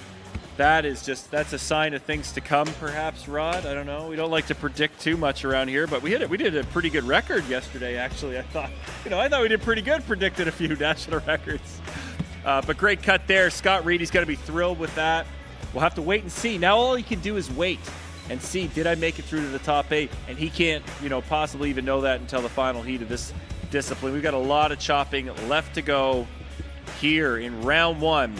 In our third discipline, the standing block chop, here in London at the Western Fair. So just so you know, the national record is 12.4 in the standing block. That's a fast time. We'll see if these next two guys can put a thread on it. On stand number 1, it'll be Garnet Peters. And on stand number 2, Nick Hall. Now, Garnet learned the trade down under. He's got a really technical, beautiful swing. Nick learned in college, but he has honed his craft over the years, working a lot with guys like Stirling, Hart. And, boy, I really think this could be a very close and very competitive heat.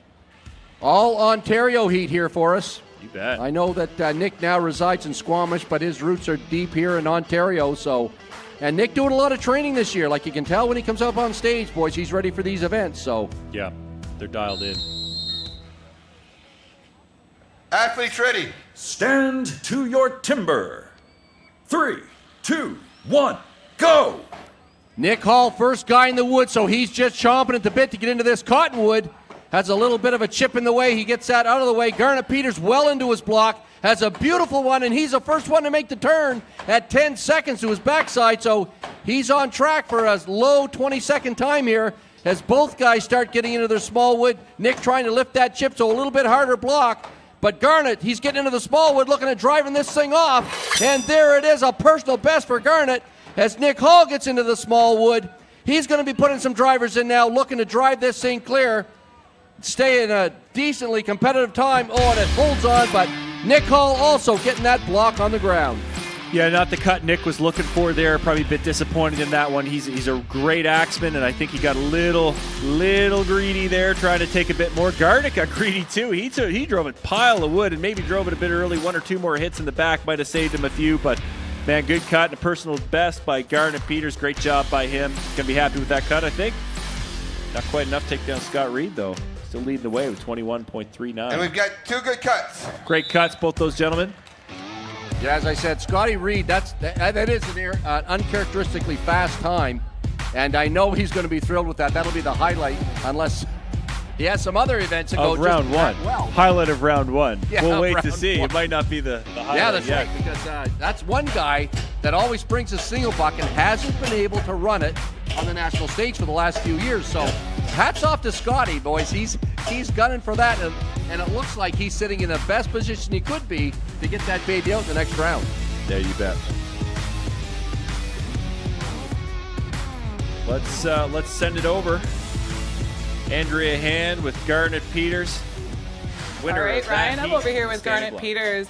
Garnet, you are a fairly new face to the stage here, but again, I feel like you're another face we're going to see for many years to come. You roll in here and you're starting right out the gate, setting some personal bests. First few hits that go into that log tell us a lot. After your first couple of hits, what were your thoughts? I better I'll be turning before I thought I was gonna, that's for sure. It's a very soft wood. And on the back, ideally I would have maybe chipped one more and come off a couple hits earlier, but you know, it's a personal best for me, and it's a very individual sport, and you're trying to improve on what you've done so far, so it's all right. Well said and great advice. Great job, Garnet. Nicely done, Garnet Peters. I appreciate that perspective as well. It's an individual sport. I set a personal best. It's a great way to look at it. No question at all. And again, that's a pretty solid mindset to have. It's just you and the block. Don't worry about the other guys. Just chop your block. So that was good enough to set him in second place right now. But Scotty Reed still with that 21 second and change, holding down first place right now. Yeah, that may very well be threatened in this next heat. We've got a few really top-tier axemen coming up, including the man that procured and prepared all this wood, Mitchell Hewitt, in the next heat. But, man, I know he's sitting back there. I know he's just thrilled. So, and actually in this next heat, it's going to be a pretty interesting race because we've got the probably one of the biggest movers right now in the Canadian steel timber sports in Jeff Larkin. You bet. And he's going to come up on stand number one. It will be Jeff Larkin. And, of course, his hands full with our crafty veteran, Mitch Hewitt. Yeah, it's going to be two very different styles here. Jeff, an absolute powerhouse, but continues to work on his technique. Mitch, a seasoned technician, one of the greatest axemen that's ever lived. 15 times a world champion at the Royal Sydney Easter Show in the Tree. And he's a 5-time Steel Timber Sports Canadian champion as well. Jeff chasing down his first national title. Maybe today will be the day. You'll want to watch him chop too. Mitch Hewitt chops like he's a 260-pound man. Like I've never seen a guy swing an axe so hard in my life. Yeah, he's really impressive to watch him. It's almost like it whips out of his hands and slices through those fresh cottonwood fibers. Athletes ready. Stand to your timber. 3, 2, 1, go! Both guys hitting on go. They open with a 1-1. They've seen those earlier heats, and they know what the wood is doing. They see it reacting, and Mitch is setting drivers, but it is Jeff Larkin first around. Who is going to take this heat? Nice big slab off the back of Mitch's block. Jeff staying with them. Who's going to drive it? Who's going to take it first? Oh, it's Mitch Hewitt. Jeff right behind him. 2 strokes and 3 seconds. What a great cut there. Mitch Hewitt showing us how it's done, Rod, in the standing block chop. Again, he chops this wood all the time from BC. He prepared it for this stage, grabbed the right axe, and man, it's so nice watching the technician and Mitch do this chop. Look at the slope on that cut, the front side. We got 2 good cuts. Yeah, you bet. 2 great cuts. Man, oh man. Yeah, that was a great. If anybody wants to learn how to do standing block chop, that was the chop. That was the one to watch. By Mitch Hewitt. And Jeff Larkin, got to be happy with that one too. Beautiful cut from him. Absolutely stellar stuff. Let's send it over to Andrea Hand with our winner in that heat, Mitch Hewitt. I'm back here with Mitch Hewitt. Mitch, you've cut a few of those standing blocks in your decades-long career. Where does that one fall in your personal best? I don't really know. It was a solid cut. Obviously, can always do better, and there's always little things that happen, but it was solid. Looks solid from here. Thanks so much, Mitch. Yeah, great stuff. Mitch Hewitt dropping that time to beat 18.08 seconds. With just a couple heats to go, that's where you want to be sitting. And, man, shout out to Jeff Larkin. You know, to only be a few strokes behind and a few seconds behind one of the greatest axemen we've ever seen, Mitch Hewitt, that's a huge testament to the time he's putting in as well. 21 20.03 unofficially. That may drop below that 21 mark when we see the official time for Jeff. Great job by those guys. Scott Reed still in the mix with another great, we've talked about it over and over, great time for him. And Jeff does drop below the 21 second, 20.86 seconds for him. Man, some great times here. And the great wood, it all comes down to the timber, doesn't it, Rod? No question. So, again, that time was set last. The Canadian record right now was set last year by Ben, the Captain Cumberland, over at the Worlds. I think it's 12 seconds and change, is it not? Yeah, 12.40 seconds. 12.4. So, that's again, a tough time to beat. Beautiful wood. He had beautiful wood last year at the Worlds, and it will be a tough one to beat. But, boys, I'll tell you, the wood looks nice, and there's some powerful hitters coming up. I mean, it could be done. You see those big slabs, like you talked about it with the slabbing nails. You see when these guys, when they lean into these opening cuts, and you see big pieces of wood slab off the front, that's a great sign. We see it, they see it, and they know, okay, now's the time. Right. You saw with those guys, too, they took a different approach than the first few guys. They didn't do a 2 and 2, 2 up and 2 down. They went 1 and 1, meaning they had an 8-hit pattern in the front, and they were going to go 8 or 6 maybe in the back if they could take it. So now we've got more heavy hitters coming, using that strategy, watching the earlier heats, and seeing what they can do to drop that time. And we are ready for our next heat of the standing block chop. On stand number 1, Alex Cannell. And on stand number 2, Marcel Dupuis. Alex obviously had a terrific qualifying time earlier this year, sitting in a good position going into this, and again gets the opportunity to see some earlier heats. Marcel, perennial champion, he's always a contender, and I found his standing block has continued to improve just as his career progressed. It used to be a weaker event for him years ago. Now you would never say that, not a chance. He's a fantastic standing block cutter, and he could very well take down that time that Mitch Hewitt just set in that last heat at 18.08. Athletes ready. Stand to your timber. 3, 2, 1, go! Oh, Alex Cannell right into that block on the word go, right on the money. That's what he wants to be. Take every advantage of the time he has, but it's Marcel Dupuis getting around to side number 2 first. He must have a beautiful block. He's putting big drivers in. Alex Cannell trying to get into that small wood. Whoa. Oh, look at that! A personal best for Marcel Dupuis. That's unreal. Holy cow. Man, that's a sub-17-second cut there from Marcel. And Alex Cannell, how about that? 21 and change unofficially. What a run from him. Just a young guy, first time on the stage, and he's showing us. That's how you cut a log. Well done, Alex. But, man, Marcel. Great Boy, shots it looked like he left some real estate in the front. No, I made a mess. I'm going to get out of there. I'm going to drive that off from the back. It worked for Scotty Reed. Why not try it? What a great cut, both guys. And we have 2 good cuts. Yeah, you betcha. Not 2 good cuts. We had 2 great cuts.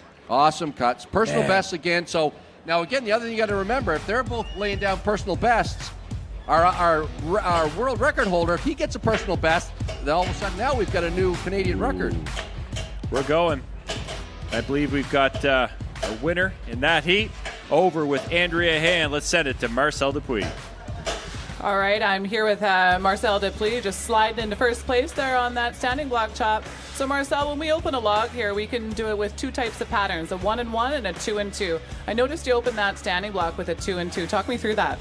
Yeah, so the wood, I thought I was going to put 10 hit in the front, but then when I opened up, my chip was pretty narrow, so I said, well, it's going to be 6. I'm going to turn it on and try to drive it from the back. So it worked out good for me, but sometimes we take a chance. It doesn't always go like that, but this time it did. So yeah, sure did. 6 in the front and 8 in the back, to be precise. Good job, Marcel. Thank you very much.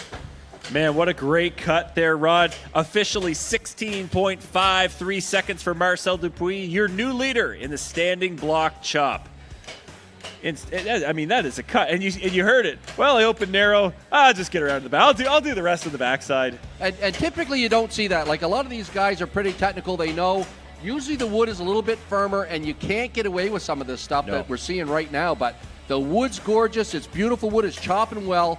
So if there's any time you're going to take a little bit of a risk, now's the time to do it. And both Scott Reed, Marcel Dupuis, they both took that approach, and it's paid off for both of them. Absolutely it did, yeah. I mean, it's just so much power. Well, both of those guys, just super powerful guys, and they were able to drive off a ton of wood.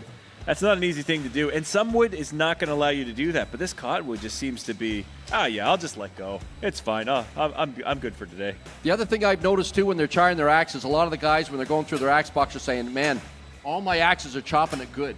So that the good news about that is if they're all chopping pretty darn good, you can pick your favorite axe, the one you've got the most confidence in, and then away you go. So and what would go into the favor? I mean, because different axes chop different wood well. If they're all cutting it well, does it come down? Is it the handle? Is that kind of the decision? What's more comfortable? How would you choose in that situation? Sometimes it is the handle that you like best. Other times it's just the axe. You know that you've done a lot of great chops, had a lot of good times with a certain axe, and if you go with that one, you like the handle. It's the right length.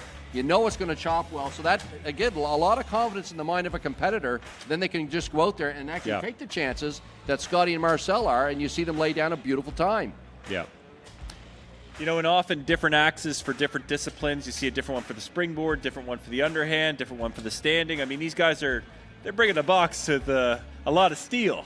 Yeah, that's right. And I'm not sure whether the crowd can see it or not from there, but the axes are actually finished different. Some have a chisel on the edge of them. Some have a banana-shaped grind on the end of them. Some have a super grind on them, and they all chop different woods differently, so that the competitors will actually try their axes in a block. And big thanks for Mitch for providing some extra blocks for that. They can try their axes, and the one that's the most free coming out of the wood, so the one that sinks the deepest, but it's also free coming out, because if you're struggling and fighting with that axe bringing it out of the wood, you're losing a lot of valuable strength and energy. So and time. Right all on comes the at money. the time. Now let's see, because we're going to have a fast time in this next heat. I've been itching for this one. On stand number 1, please welcome Bill Bischoff. And on stand number 2, Stirling Hart. Now these guys, as we said before, they've had the opportunity to see the previous heats, to see how the wood reacts, especially after guys like Marcel, like Scott. They know they can break wood. So I think you might see a furious pace and some big driving blows on the backsides of these logs, but we'll have to wait and see. Bill Bischoff versus Stirling Hart in this heat. Again, these last few are heaviest hitters in the standing block chop, so we're going to see some great chops.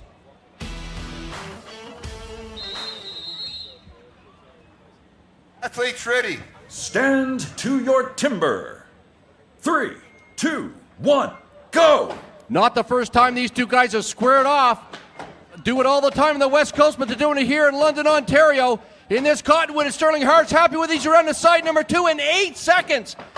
He's on a blistering pace here right now. Bill Bischoff around with him, putting big swings in. Stirling Hart's putting the drivers to it. He thinks he's done the work, and he has. Bill Bischoff, again, getting into the small wood, trying to reach that far wood and drive it off, and there it is, Bill Bischoff, 26.3 unofficially. Yeah, great cut there from Stirling. Maybe got a little hungry in the back, tried to take a bit of wood. Bill, unfortunately, not the cut he was looking for in that run, and that may be the end of Bill's day, sadly. He needed a top time in order to squeak through that round 1 with that tough run of the stock saw. But we'll have to wait for the call from the judge here, John Russell. We've got 2 good cuts. Yeah. The judge says 2 good cuts, but I bet you if you talk to each one of those competitors, they're going to say, they'd have it I again. don't think so. That's not my best cut.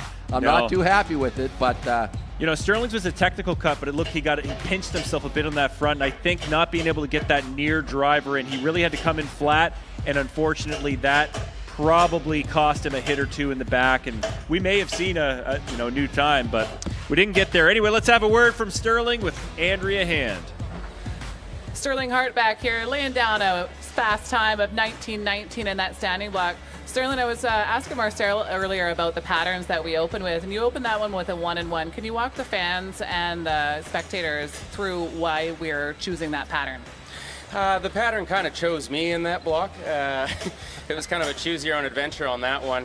We kind of decide, we give ourselves a few options as we're going through the block, depending on how we actually cut it, how the axe is cutting the wood, those types of things. Now, it didn't quite go the way I wanted. I kind of ran out of wood in the front. And then on the back, I thought I was a little bit further through than I was. It didn't quite come off, but a few things I would change, but overall, good time. All right. Thanks for the insight, Stirling. Thank you. All right. Smart words there from your 2-time Canadian champion, Stirling Hart, looking to take down a 3rd. I believe the last time he won it was right here in London. He might want to win it again. You know, it's been a little while.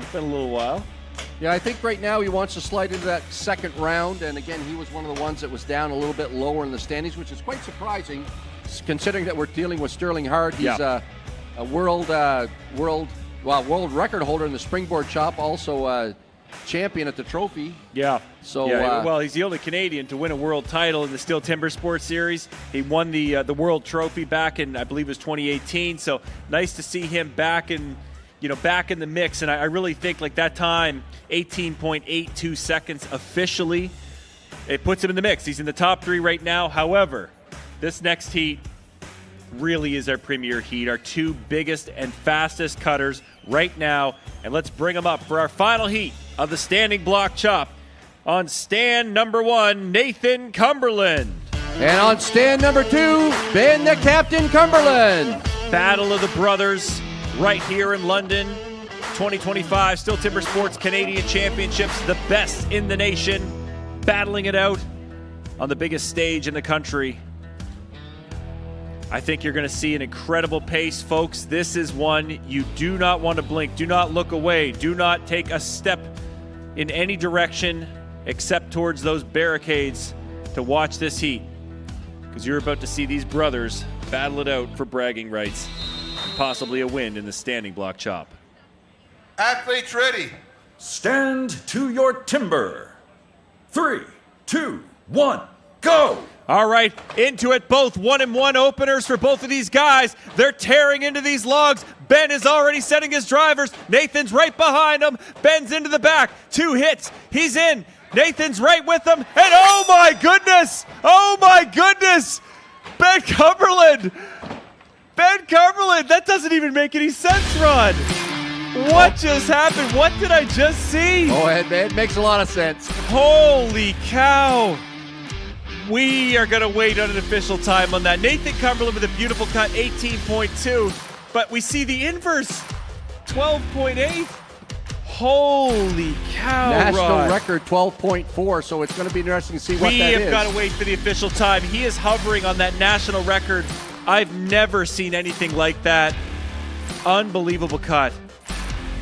And we've got 2 good cuts. That is the greatest standing block cut I've ever seen in person in my life. I couldn't believe he took that. I looked over at Nathan's cut. I looked back. He's the top of the log's coming off. That was remarkable. He's a technician, Wow. and he took that block apart really technically correct.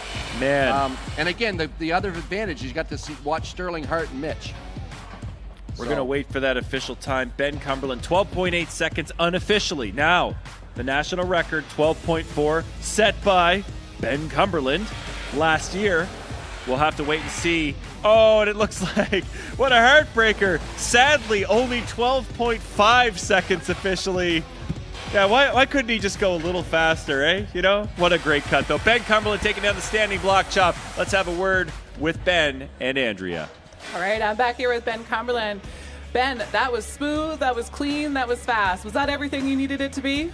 Well, that's the cut I got. I don't know if it was exactly everything I wanted it to be, but the axe from Rob Spry is cutting this cottonwood from Mitch really, really well. Great job out there, Ben. Thank you. Ben Cumberland taking down the standing block chop and 12 points. That's where he needs to be. Man, dropping that time to beat 4 full seconds faster than the next fastest time, Marcel Dupuis. That means Ben earns 12 points in round number 1. Marcel with 11 points in that event. Mitch Hewitt takes 10. He's in the 3rd spot in the standing block chop. Nathan Cumberland, 9 points for him in the 4th spot. Stirling Hart right behind him, 8 points with the 5th place finish in that event. Jeff Larkin, 7 points for him. He's going to be happy with that, Rod. Alex Cannell, 6 points with a 7th place finish. Great job for him. Scotty Reed with a great chop, but there's so much time, so many fast cutters in that. 5 points for him. Garner Peters, 4 points in the 9th spot. Bill Bischoff, just 3 points, unfortunately. Frank Armsworthy, 2 points for him in the 11th spot. And Nick Hall, 1 point for him. Which means, after round number 1, your overall leaders, it will be Ben Cumberland and Nathan Cumberland tied with 32 points overall after round number 1. They'll move on to round number 2. Marcel Dupuis and Mitch Hewitt tied 1 point behind them. What a race at the top. 31 points for them. Stirling Hart, 23 points, sitting in the 5th spot. He's moving on to round number 2. Jeff Larkin moving on to round 2 as well with 17 points. Alex Cannell with 15 points. And that means he's moving on to round number 2. And folks, even though we have a tie in points, 13 points, Scott Reed, Garnet Peters, it is Scott Reed moving on to round number 2 after that blistering time. Great job to Scott Reed. Congrats. Unfortunately, it looks like Garnet Peters, Nick Hall, Bill Bischoff, and Frank Armsworthy are done for the day. They're not moving on to round 2, but congratulations to all our top 8. Man, Scott Reed, he is thrilled. Boy, I bet you I've never seen anybody. I can't see him right now, but I bet you he is running to put the handle on that single buck saw. He's dancing right now. And the other guy dancing right now, Marcel Dupuis, 2nd place in the standing block chop. Yeah, terrific I'll tell stuff. you, that was a great chop by Marcel. Yeah, really, really impressive runs there. All of our competitors. And I mean, round 1 is in the books, and we are just seeing the best of the best here in London at the 2025 Steel Timber Sports Canadian Championships. Really impressive stuff. Man, Ben and Nathan and Marcel and Mitch, the top 4 guys within a point of each other. And we've got a dogfight for the finals here right now, boys. It's shaping up to be incredible. And, of course, a lot of great single buck cutters, and 2 of them, Scotty Reed and Jeff Larkin, making it to round 2. They are both pulling great single saws. Marcel Dupuis, Nathan and Ben also. So, I mean, we've got some really good single buck cutters. And then the Springboard, that's going to mix things up because we know we have Stirling and Mitch. Yeah, you bet, Rod. We've got some fantastic stuff. Andrea, you're seeing the best of the best. You are the best of the women's division, but now you're seeing the men's pro. How are you feeling about the competition so far after we wrapping up here in round 1? All right. Thanks for making me blush there, Ryan. Really appreciate that one. Yeah, no, it's looking so good from where I'm standing. These guys are here and they're ready to go. Energy's great. Everybody is pumped. We're all hoping in this next round we're going to see some national records, and hopefully by the end of the day we're going to see some world records. These guys are out here to get business done. Moving into this next round, we're going to watch that misery whip, and that is finesse, strength, and overall talent. So I'm really looking forward to seeing how these next 2 disciplines shake out, and then we're all going to figure it out when it comes down to the hot saw. Yeah, I'll tell you, I mean, I'm going to say, looking at this run, quite honestly, Rod, this may be the best single buck Canadian Championship round 2 we've ever seen. These are all top-tier single sawyers. I mean, I don't know how this can't be the best we've seen. It's going to be incredible. I'm really excited to see Alex Cannell. Super thrilled to see Scott Reed. I mean, you've got Stirling Hart, Marcel Dupuis, the Cumberlands, Jeff Larkin. Jeff gets to cut. You know, he got knocked out early last year, and almost similar to Bill Bischoff this year, a guy that you would expect to see in round 1. Bit of bad luck, doesn't make it through. Jeff made those changes since last year. Now he's moving on, and he's a guy that, man, he's been putting in an enormous amount of work. And what it is, we've got single buck and springboard, double steel points in this round as well. And then we see the top 6 move on to the hot saw. Man, there's a lot go on here yet. There's a lot happening. You look again at who's good in the single saw, and you've mentioned all the guys that can pull a really good single saw, and then Mitch Hewitt, who's probably one of his weakest events. He's the missile come springboard chop, Yeah. so, and that's the second event in this round. So this is going to be awesome to watch. Yeah, you bet. We're going to take a real brief intermission, folks. If you want a chance to stretch your legs as we get ready for our next discipline, the single buck, don't go too far, though. We'll be kicking things off with round number 2, the 2025 Steel Timber Sports Canadian Men's Pro Championship, right here at the Western Fair in London.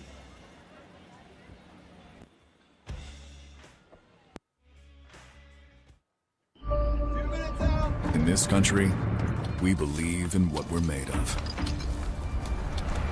Grit. Drive.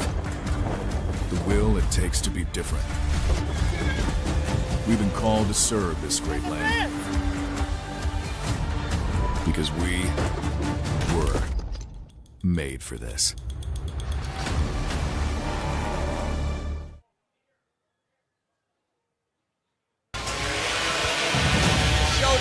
Kelowna. Here we go. It's going to come down to the last few hits for both of our competitors. Holy smokes. There we go.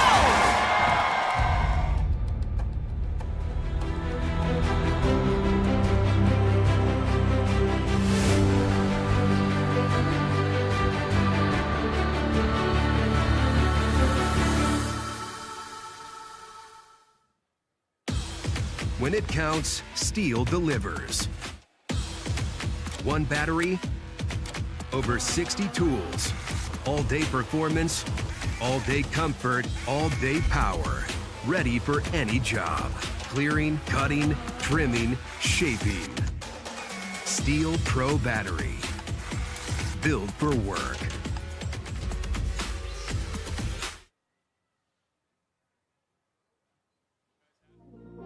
That's what that is. And Jeff's been doing it forever, and that's why he's now really coming into his own, coming into his prime. He makes the tree roll on top of this top. So if you're not holding it down as you push in, the nose is going to drop. Yeah, but who holds the world record? Well, anyway, that's just a good day, praise the Lord. But Who holds the record?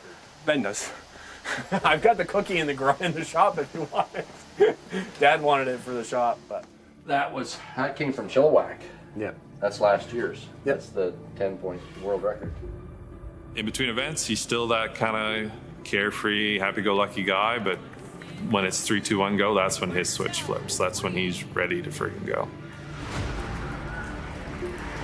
Either one of these guys could very well set a new time to beat. As you heard Jeff say, it's fast wood. He didn't read it properly, came in a bit hungry perhaps.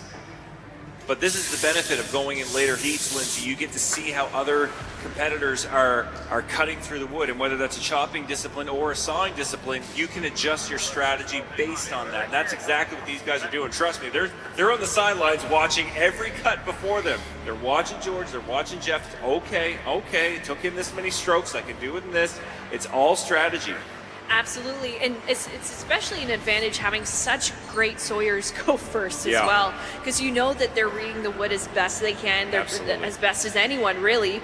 And You're right. This is, like you said, this is a full-bodied event. You think, oh, it's just a saw. They're not chopping. They're not putting in the effort. This is an extreme example of just a full-bodied event. They're using every single tooth of that saw to cut through that wood because every tooth counts. Athletes ready. Stand to your timber. 3, 2, 1, go! Here we go, folks. Make some noise for your STIHL Timbersports athletes. This heat is going to go by in a blink of an eye. It's Ben Cumberland on stand 1 who's powering through first. Wow. 10.60 seconds for Ben Cumberland on stand 1. Wow, that was a fast time. We might even be looking at a new world record. It's hard to say at this point. We'll know in just a few seconds when we have our official time. But Ben Cumberland, what a heat of the single buck. He's going to be feeling good about that. That's going to be the points he's been looking for all day long.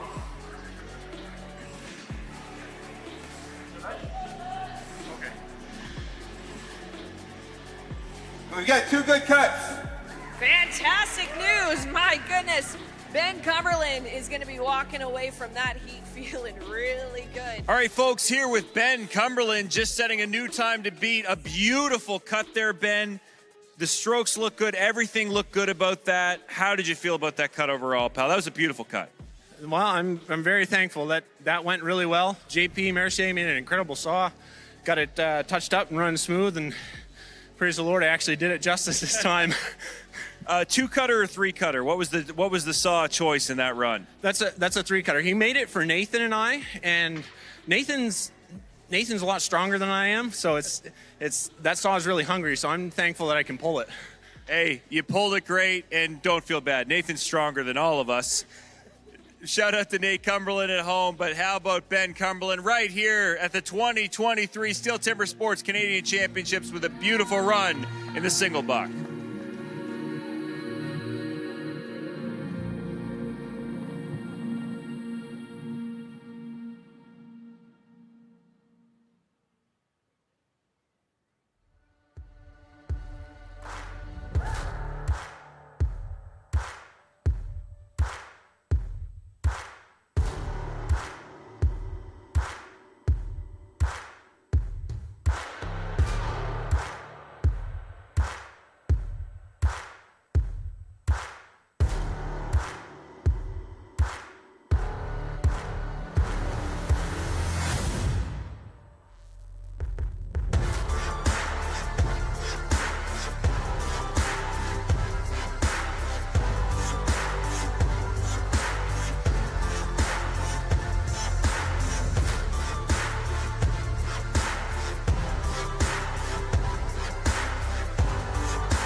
All right, folks, we are back, and we're ready for round two of the 2025 Steel Timber Sports Canadian Pro Men's Championship right here in London. Ryan McIntyre, Rod Cumberland, your hosts for the biggest event in the Steel Timber Sports world in Canada. The best athletes We've got the top 8 that have made it through round 1. We're done with round 1. We're on to round 2. It's double points, and it's on to our next discipline, the single buck. Single buck. The single buck is a one-man saw about 2 meters long. With this, the athletes have to cut off a complete disc of a 46-centimeter thick wooden block. The perfect interplay between rhythm and strength is the key to success.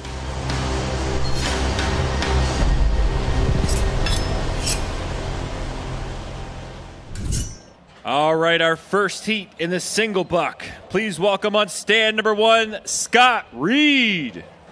And on stand number 2, Alex. Alex Cannell, Scott Reed, head-to-head in our first heat of the single buck.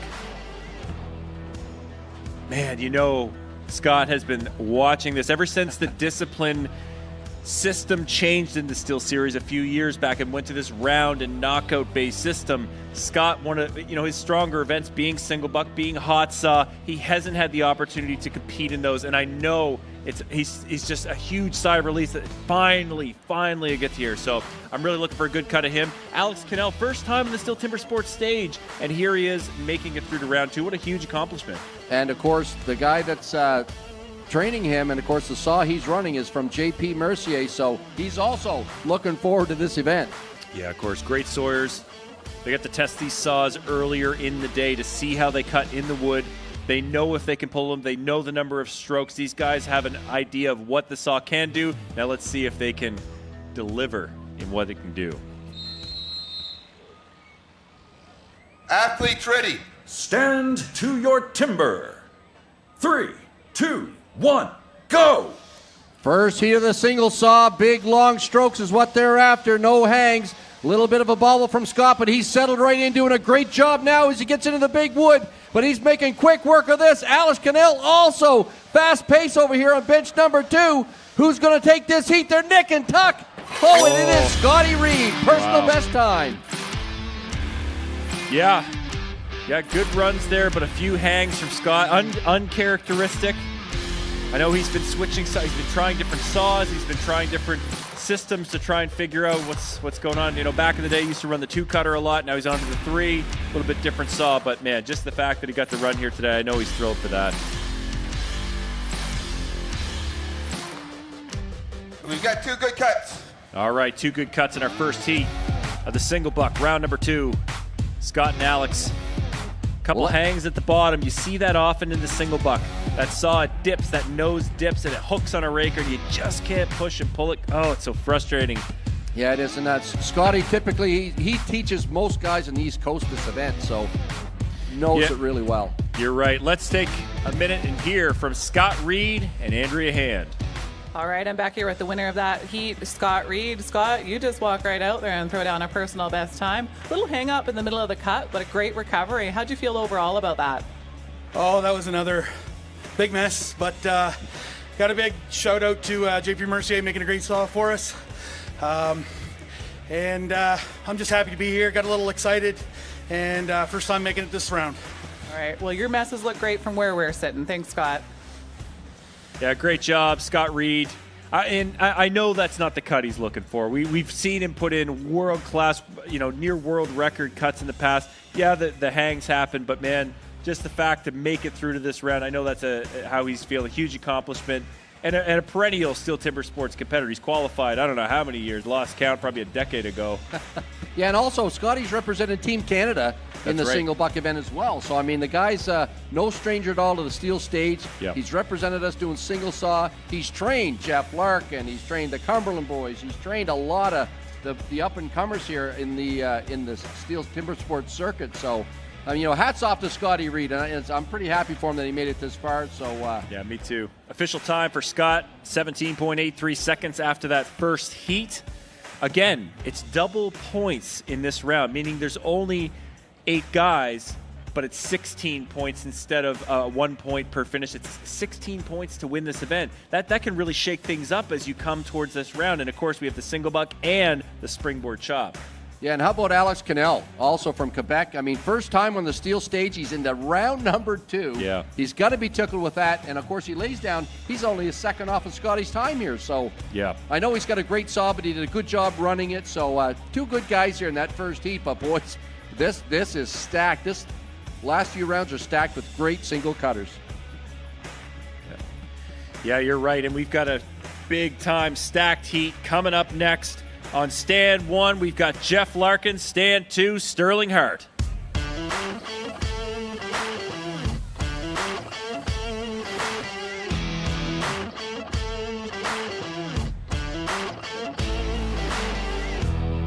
Two absolute technicians in this event, Rod. Yeah, Stirling Hart, I remember back a few years ago at the national finals when we were in Wasaga Beach, Stirling Hart actually laid down a national record in the single saw. So we know he's good at it, but boy, Jeff Larkin, another guy, always happy to get to the single buck because he is also a super single buck sawyer. Yeah, I mean, they're cutting this western white pine right from Vancouver Island, supplied by former Steel Timber Sports competitor Nick Russell, Roger Briscoe. It's great wood. We've been cutting into the series for years, and 18-inch log. You could see a great time on this, 10, 11 seconds. You never know. It can be done.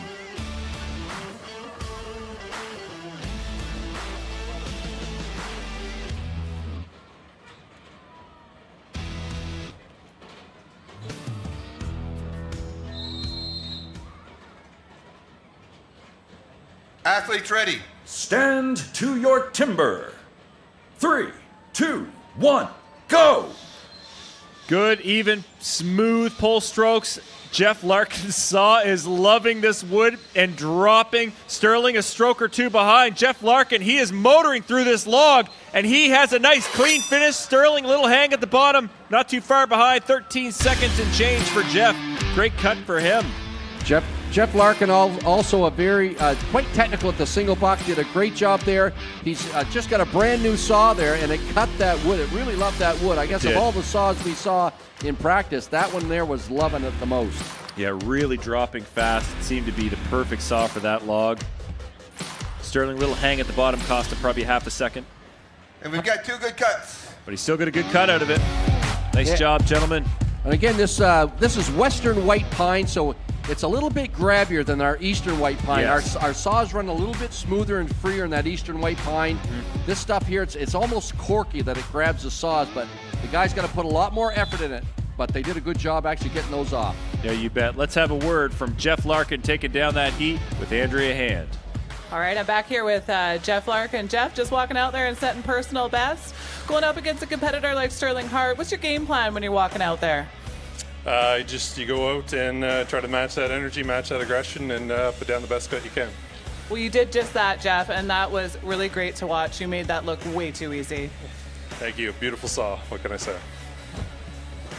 Great stuff there, Jeff Larkin, 13.13 seconds unofficially. That may drop a bit, Rod. We may see him in the 12s. A great cut there. I mean, very smooth off the top, no hangs. The saw was hungry. He ran it smooth. I mean, he's a true technician in the single buck, and he does drop below that 13-second. 12.95 seconds officially for Jeff Larkin. Great run, man. Yep. Again, that Canadian record, 10.47, I think. Yeah. So still a couple of seconds off that world.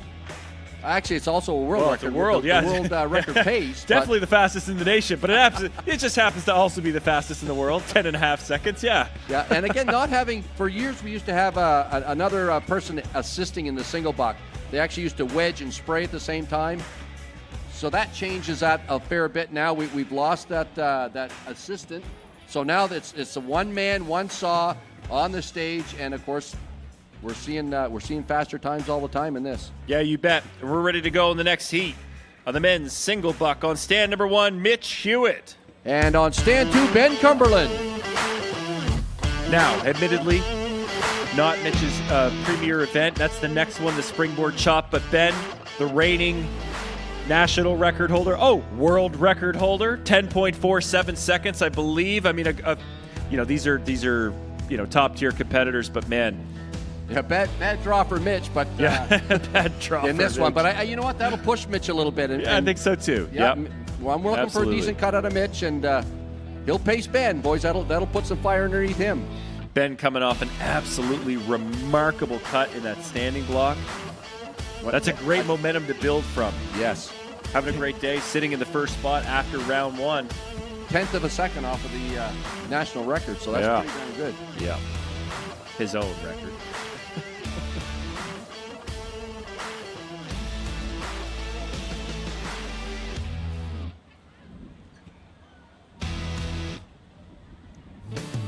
Just about set. Third heat. Athletes ready. Stand to your timber. 3, 2, 1, go! And both saws are moving. You see two different techniques here. Mitch Hewitt with a little bit of an Aussie style. He's got a bit of an angle on his saw. Ben sawing fairly flat, but both guys through the middle of the block here now. That saw of Ben's is cutting fast. Is it enough? Little hang at the bottom as Mitch Hewitt gets into the smaller wood, and he's driving things home here. It's going to be coming off momentarily. Another little hang there at the bottom, but Mitch is down at 21-6. Seeing a lot of these competitors having that hang right at the bottom of the log. It happened to Ben. It happened to Mitch. Boy, you think it's so easy. You just push and pull a saw back and forth. No big deal. But it is so challenging. There's so many technical components to the single buck, and you see it come out. But, man, still great sawing there from Ben, sub 13. We've got two good cuts. We're not seeing the world record there broke, but still a fantastic run. We'll see what that... People in the stands are likely seeing all those little teeth, and they probably think they're just all teeth, but there's teeth and there's rakers. The teeth actually cut the wood, and then the rakers chisel it out behind. And what happens when they get stuck at the bottom, you're getting less and less wood. One of those rakers catches. Yeah. All right, let's send it over to the winner of that heat, Ben Cumberland with Andrea Hand. All right, back here with Ben Cumberland. Ben Cumberland also owns the world record in this discipline. Ben, you were never not smiling. You went up there and out there and came at that saw with all the heat. I know you didn't get your world record, but that cut looked good. How you feeling walking away from that one? Overall, it felt pretty good. I just want that last 2.5 centimeters back from the bottom. Thought I could drive it off. This wood's cutting really well, and thanks to JP Mercier for the saw that we've got. It's cutting it really well too. All right, you heard it from the best of the best. We always have room for improvement. Yeah, great job there from Ben. You talked about driving it off. We see that with the chopping events often, really leaning into and taking that last bit of fiber. If you try to do that in the single buck and you estimate wrong, that's what happens. It stops dead on you. 12.41 seconds official time for Ben Cumberland. Great cutting from him. Not quite enough, a couple seconds off that world record, but still it shows these guys in this final heat. Marcel and Nate, now they know, okay, if I have a clean run, I could save a second off that just on that one little hang.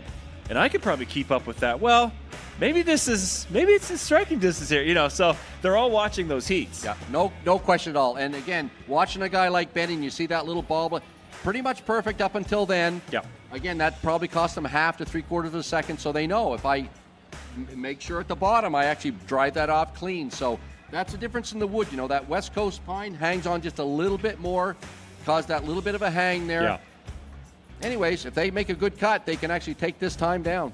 Yeah, you bet. And we're down to our final heat of the men's single buck here at the 2025 Canadian Men's Pro Championship. On stand number 1, Nate Cumberland. And on stand number 2, Marcel Dupuis. Two of the best sawyers, not just in Canada, but in the world. Excellent, excellent single sawyers. Monsters of men, huge gentlemen. And boy, they know how to run this event. If we see clean cuts, if we see a clean, smooth cut all the way through, we really could see something special here today, Rod. Yep, no question. Both these guys perfectly capable of doing it. Marcel Dupuis, actually both guys have sawn for Team Canada before in the single saw. Both have held the national record in the past. Yep. Yeah, two different styles. You usually see that long style from Nate, so spread out. A bit of a shorter, kind of a punchier style from Marcel, but both know how to get the job done in this single buck.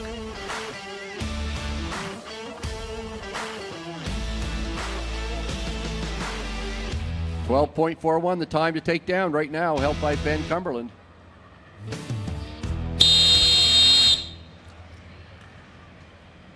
Athletes ready. Stand to your timber. 3, 2, 1, go! All right, nice smooth pulls right off the bat. You're seeing it. Those shorter strokes from Marcel, but those long looping strokes from Nathan. These guys are motoring through, and Nate's to the bottom of this log, and a clean finish. Oh, and he breaks it off. Does he have to go back and finish? Oh. If there's cuttable wood, he has to go back. Unfortunately, a broken cookie. What a heartbreaker for Nathan, but a beautiful cut from Marcel.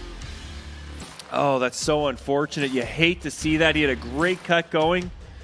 Bottom of the log, strikes again. Marcel Dupuis, though, nice smooth cut all the way to the bottom. He's going to get some good points out of that one.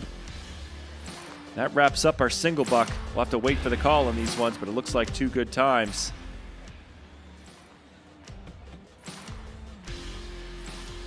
We've got 2 good cuts. Yeah, 2 good cuts, but boy, Nathan, he was motoring through that log, and just a bit of bad luck there. The saw bowed out, pushed that cookie away from the end of the log and snapped it off. Oh my goodness. Yeah, and the rule on that is you have to, if there's any cuttable wood at the bottom, it has to be cut. So unfortunately when that happens, the guy's got to somehow safely grab that thing and push that off. Yeah, let's have a word with the winner of that heat, Marcel Dupuis, over with Andrea Hand. All right, I'm here with Marcel. Marcel, slow is smooth and smooth is fast, and you just showed us how that worked. Give me your thoughts about that cut. Yeah, for sure. I thought during the cut I was kind of struggling with the saw. I was trying to get some speed going and seemed like I couldn't get it, but I didn't hang up, don't make mistake, so I'm glad for the cut. It looked great. Thanks so much, Marcel. Thank you. A great job there, Marcel. Again, smooth. He got the job done. Was it the fastest time? No, it wasn't. However, it was a fast enough time, 13.05 seconds officially, to get him in that top tier. We do have our results from the men's single buck. So in first place, Ben Cumberland with that 12.41 seconds. Jeff Larkin picks up 14 points with a 12.95. Marcel Dupuis, 12 points with a 13.05. Sterling Hart sitting in fourth place in the single buck with 15.06. Fifth place, Scotty Reed with a 17.33. Alice Cannell sitting in sixth with 18.32. Mitch Hewitt, seventh place with a 21.38. And a big heartbreak for Nate Cumberland with that 2 points with a 22.3. Yeah, very surprising finish. You would expect Nate to be really in that top 3, top 4 spot, possibly winning it. He had a great run going and a bit of bad luck there, bowed out. Now, again, with the double points system, he has an opportunity to earn some of those points back for sure in the springboard. However, there's a tough field ahead of him here. It's going to be very difficult. You know, you have to be earning those top 2 and 3 point positions each time. Yeah. All right, listen, folks, we're going to send it over to our Timber team, Team Rubicon, handing out a bit of swag here in London at the Western Fair. If you're here at the Western Fair today, come on down, check us out. We've got a few events left, but we are motoring through our Men's Pro Canadian Championship. Really tight race, top to bottom. But yeah, man, so again, if people have just shown up, this is the Men's Canadian Pro Championships. We've had 3 events already, the underhand, the stock saw, and the standing block chop. We now have our top 8 point getters moving on to round number 2. You just saw the single buck, and coming right up is the springboard chop. So the competitors are gaining points in all these events towards an overall Canadian champion that will go to Milan, Italy this fall for the STIHL Timbersports World Championships. We also will pick our Canadian team out of this group of competitors, so the competitor that wins each individual discipline will represent Canada on the team's race at Milan as well. So lots of excitement here. They're all battling for not only points on Team Canada, but also for an overall national championship.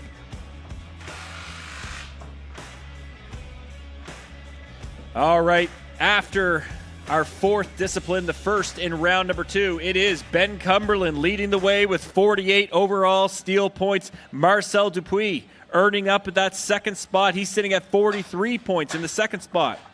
Mitchell Hewitt, 35 points for him, sitting at 3rd. Nathan Cumberland still in the race, 34 points overall for him in the 4th spot. Sterling Hart right behind with 33. Jeff Larkin, 31. Those are your top 6. And remember, The 6th spot is crucial. That is the bubble going on to see who makes it to round 3 in the hot saw. But currently, Scott Reed, he is sitting in the 7th spot, tied with Alex Cannell for 21 points. So it really comes down to the springboard chop now. It is crucial to see who can perform in that event and earn up to 16 steel points for the win. That's right, and of course we have 2 previous world record holders with Mitch Hewitt and Sterling Hart. They're a little bit down right now in the points at 3rd and 5th place, but these guys very, very good in the springboard chop. We call Mitch the Missile Hewitt because he goes up that springboard chop in such lightning speed. So it's going to be exciting watching this next round, see how these guys perform. And again, some guys have got to make a little bit of a scramble here to get back up in the top of the leaderboard, and other guys just trying to do what they've always done really well to hold on to their positions. The springboard chop, definitely the most technical and challenging event in timber sports. It is the most difficult. It takes the longest to learn. You have to be so comfortable with that axe, and that can take a decade or more just to be at a level where you can cut a springboard very well. You have to cut pockets clean. You have to be able to set boards clean, get up on them efficiently, get into that top of that second board and be comfortable. You can lean back on that board. I mean, it is just such a challenging event. No question. It mimics when they used to use springboards back in the day when you'd have trees with large butt flares, and the loggers would actually chop a notch and get on a springboard to get up above that large butt flare to cut that tree down, cut about half of the amount of wood to get the same size log on the ground. So that's where this originates. You want to watch, and the pockets are critical in this event.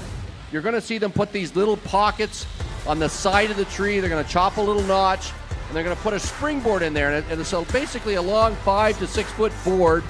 And if you look at the boards, you'll see that they have a metal clip on the end of them.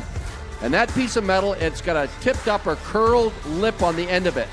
And when they drive that to the back of the pocket, their weight will actually pull that lip right up into the tree. And of course, you want a nice level board. Oh, I've just been given word that Team Rubicon is actually handing out cookies. Anybody hungry in the crowd? Anybody want a cookie? Yeah, oh, no, I guess it's a different type of cookie, isn't it, Rod? It is, but what a great keepsake. Cookies.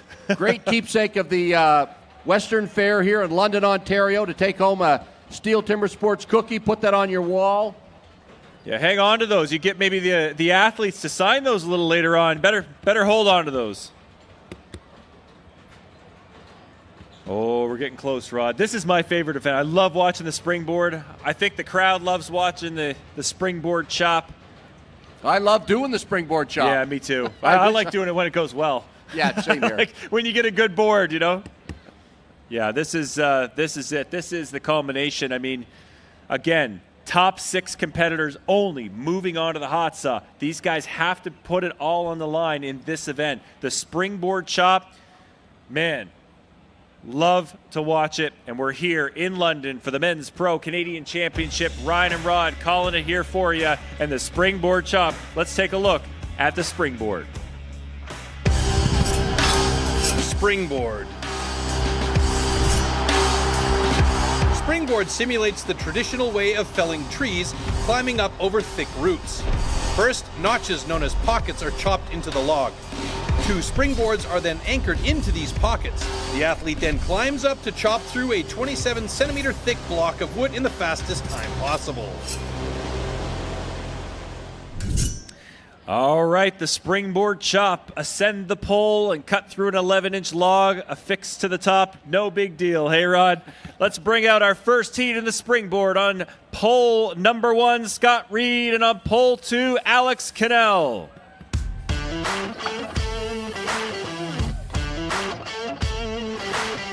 So again, quite a technical event here, and it'll take a minute or two for the competitors to make sure everything's set the way they want it. 2 springboards must be set against the tree. And I want to make sure that they're exactly where they need to be, so when they reach down to grab that second one, it's within arm's reach. The blocks are all set at the top, 11 inches. Again, this is round cottonwood, which is kind of nice. You're going to want to get up as fast as they can to get into that cottonwood. And again, if they have a fast climb, You know, there may be a national record on the line here. Yeah, I mean, I think when you talk about the Springboard and you talk about some of the talent that we have in this country, absolutely, it is a threat to see a record broken any day we see this event. These guys here, both big, strong, strapping lads, they're going to want to put in good, deep pockets, make sure they're comfortable up there. You need a good, deep pocket to hold you in there. Athletes ready. Stand to your timber. 3, 2, 1, go! Both guys striking the wood on go. So again, they're putting a 45-degree angle down, then a flat swing. Then they're going to try to put a 30-degree angle. They want that into a nice point, and then they're going to drive that point of the springboard right to the back of the pocket. And remember, they want a nice flat board. Scotty Reed showing us how it's done here right now with a good first board. Alex Cannell, his is sagging just a whisker, but it's enough to hold him. He just has to make that second board. The one that matters is board number 2 because it's got to hold him for the whole time they're chopping through the block at the top. Scotty Reed takes a look, says that's good enough for me, puts his board in. You bet. And it looks like Scotty Reed making great work here in the springboard chop. He's up in 40 seconds, and it's a good, strong board for Scott Reed. Great board. Look at these guys go, Ron. What a great start. Look at Scott Reed go. Well, they haven't been to the second round before in STIHL Timbersports, and they're doing their best here, making all... Oh, very unfortunate for Scotty coming down. Not sure what happened. I can't see the back of the pole. That may have split out. Peeled out the back of that log a bit there, Rod. Don't think he's going to be able to have another go at it, unfortunately. Alex Cannell going to take a little bit more time. He's okay. That's great. Scott Reed in good health. That's good. That's what we want to see as Alex gets. He's going to spend a little bit more time making sure that notch is as deep as he wants it. Because remember, it's got to hold him for the duration of the chop on top. He looks at that, says, yep, I think I like it. Good deep pocket. There, that looks like a nice strong board. That's not going anywhere. There it is. There's the kind of board you want by Alex Cannell from Quebec. And now he's going to get into these beautiful 11-inch blocks of cottonwood on the top. And again, they'll chop most of the way through the front of this log. This is one event where you have to be ambidextrous, be able to swing the opposite way. So they're going to chop most of the way through the block on the front, make a turn, and then finish the block off from the back side. A lot of different techniques to getting that block off on the back. Some guys will chop left-handed if they can. Other guys will actually just slice it off from the back. So nice looking wood here as Alex gets into the small wood on this block. He's chopping in, and of course the small wood, that's when the little chips are coming out. He's going to want to get as far through as he can. Right at the back of that board, boy, you gotta like that. Yeah, good. That's very, very good for it. And That's so 2 we've minutes. reached the, unfortunately, the time limit for the springboard chop. 2 minutes, 30 seconds is all they have to complete that task, and that's not an easy thing to do. Hey, good to see Scott Reed walking around there. He's doing okay, but it's a tough fall. Alex, unfortunately, had a great board up top, but it took him a bit too long to get it in there and get it set. We'll get the official call, unfortunately, for both these guys. On this stand, we have a DQ for exceeded time limit. On this stand, we have a DQ for incomplete. Yeah, unfortunately, that's probably going to be the end of the day for both these guys, but nothing to be ashamed of. Making it to the STIHL Timbersports Series is one, qualifying through. Making it through round 2 is an enormous feat.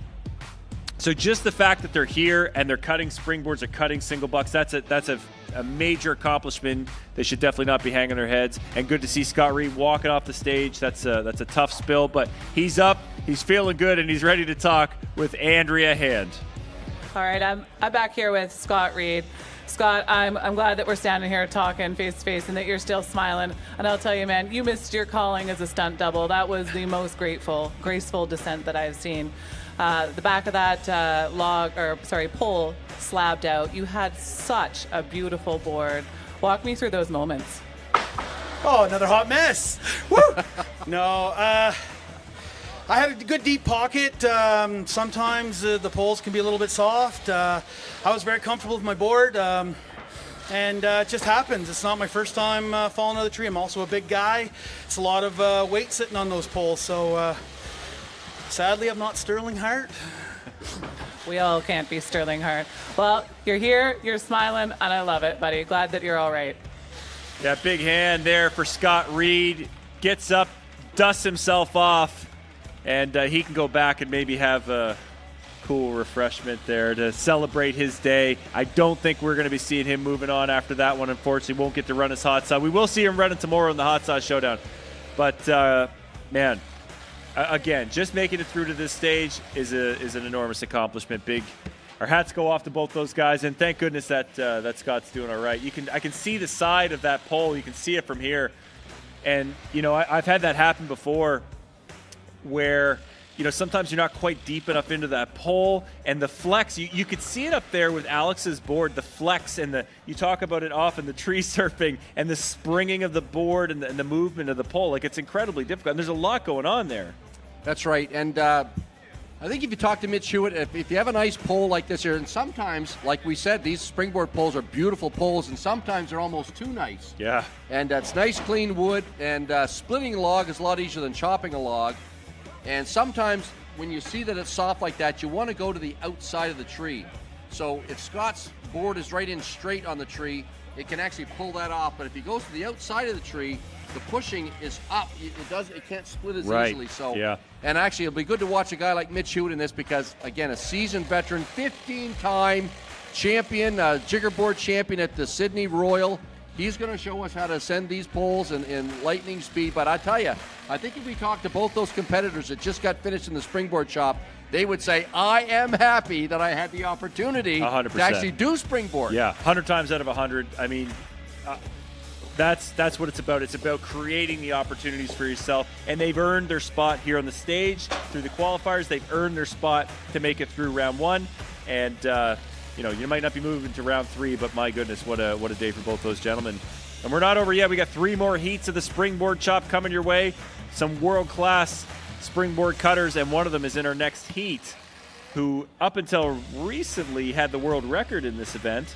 Yeah, Sterling Hart, he had the 35-second and change world record. Walt Page took that not too long ago at the U.S. Championships. But, these are top-tier, really world-class axemen. Yeah, Sterling Hart set that over at the World Championships, actually, and it was pretty exciting to watch that. 10 years ago, 2016, I think it was. Hard to believe it's 10 years, but man, he went up that pole like a cat on fire. Yep. And once he got up there, it was nice wood. He knew it. His pace went through the roof.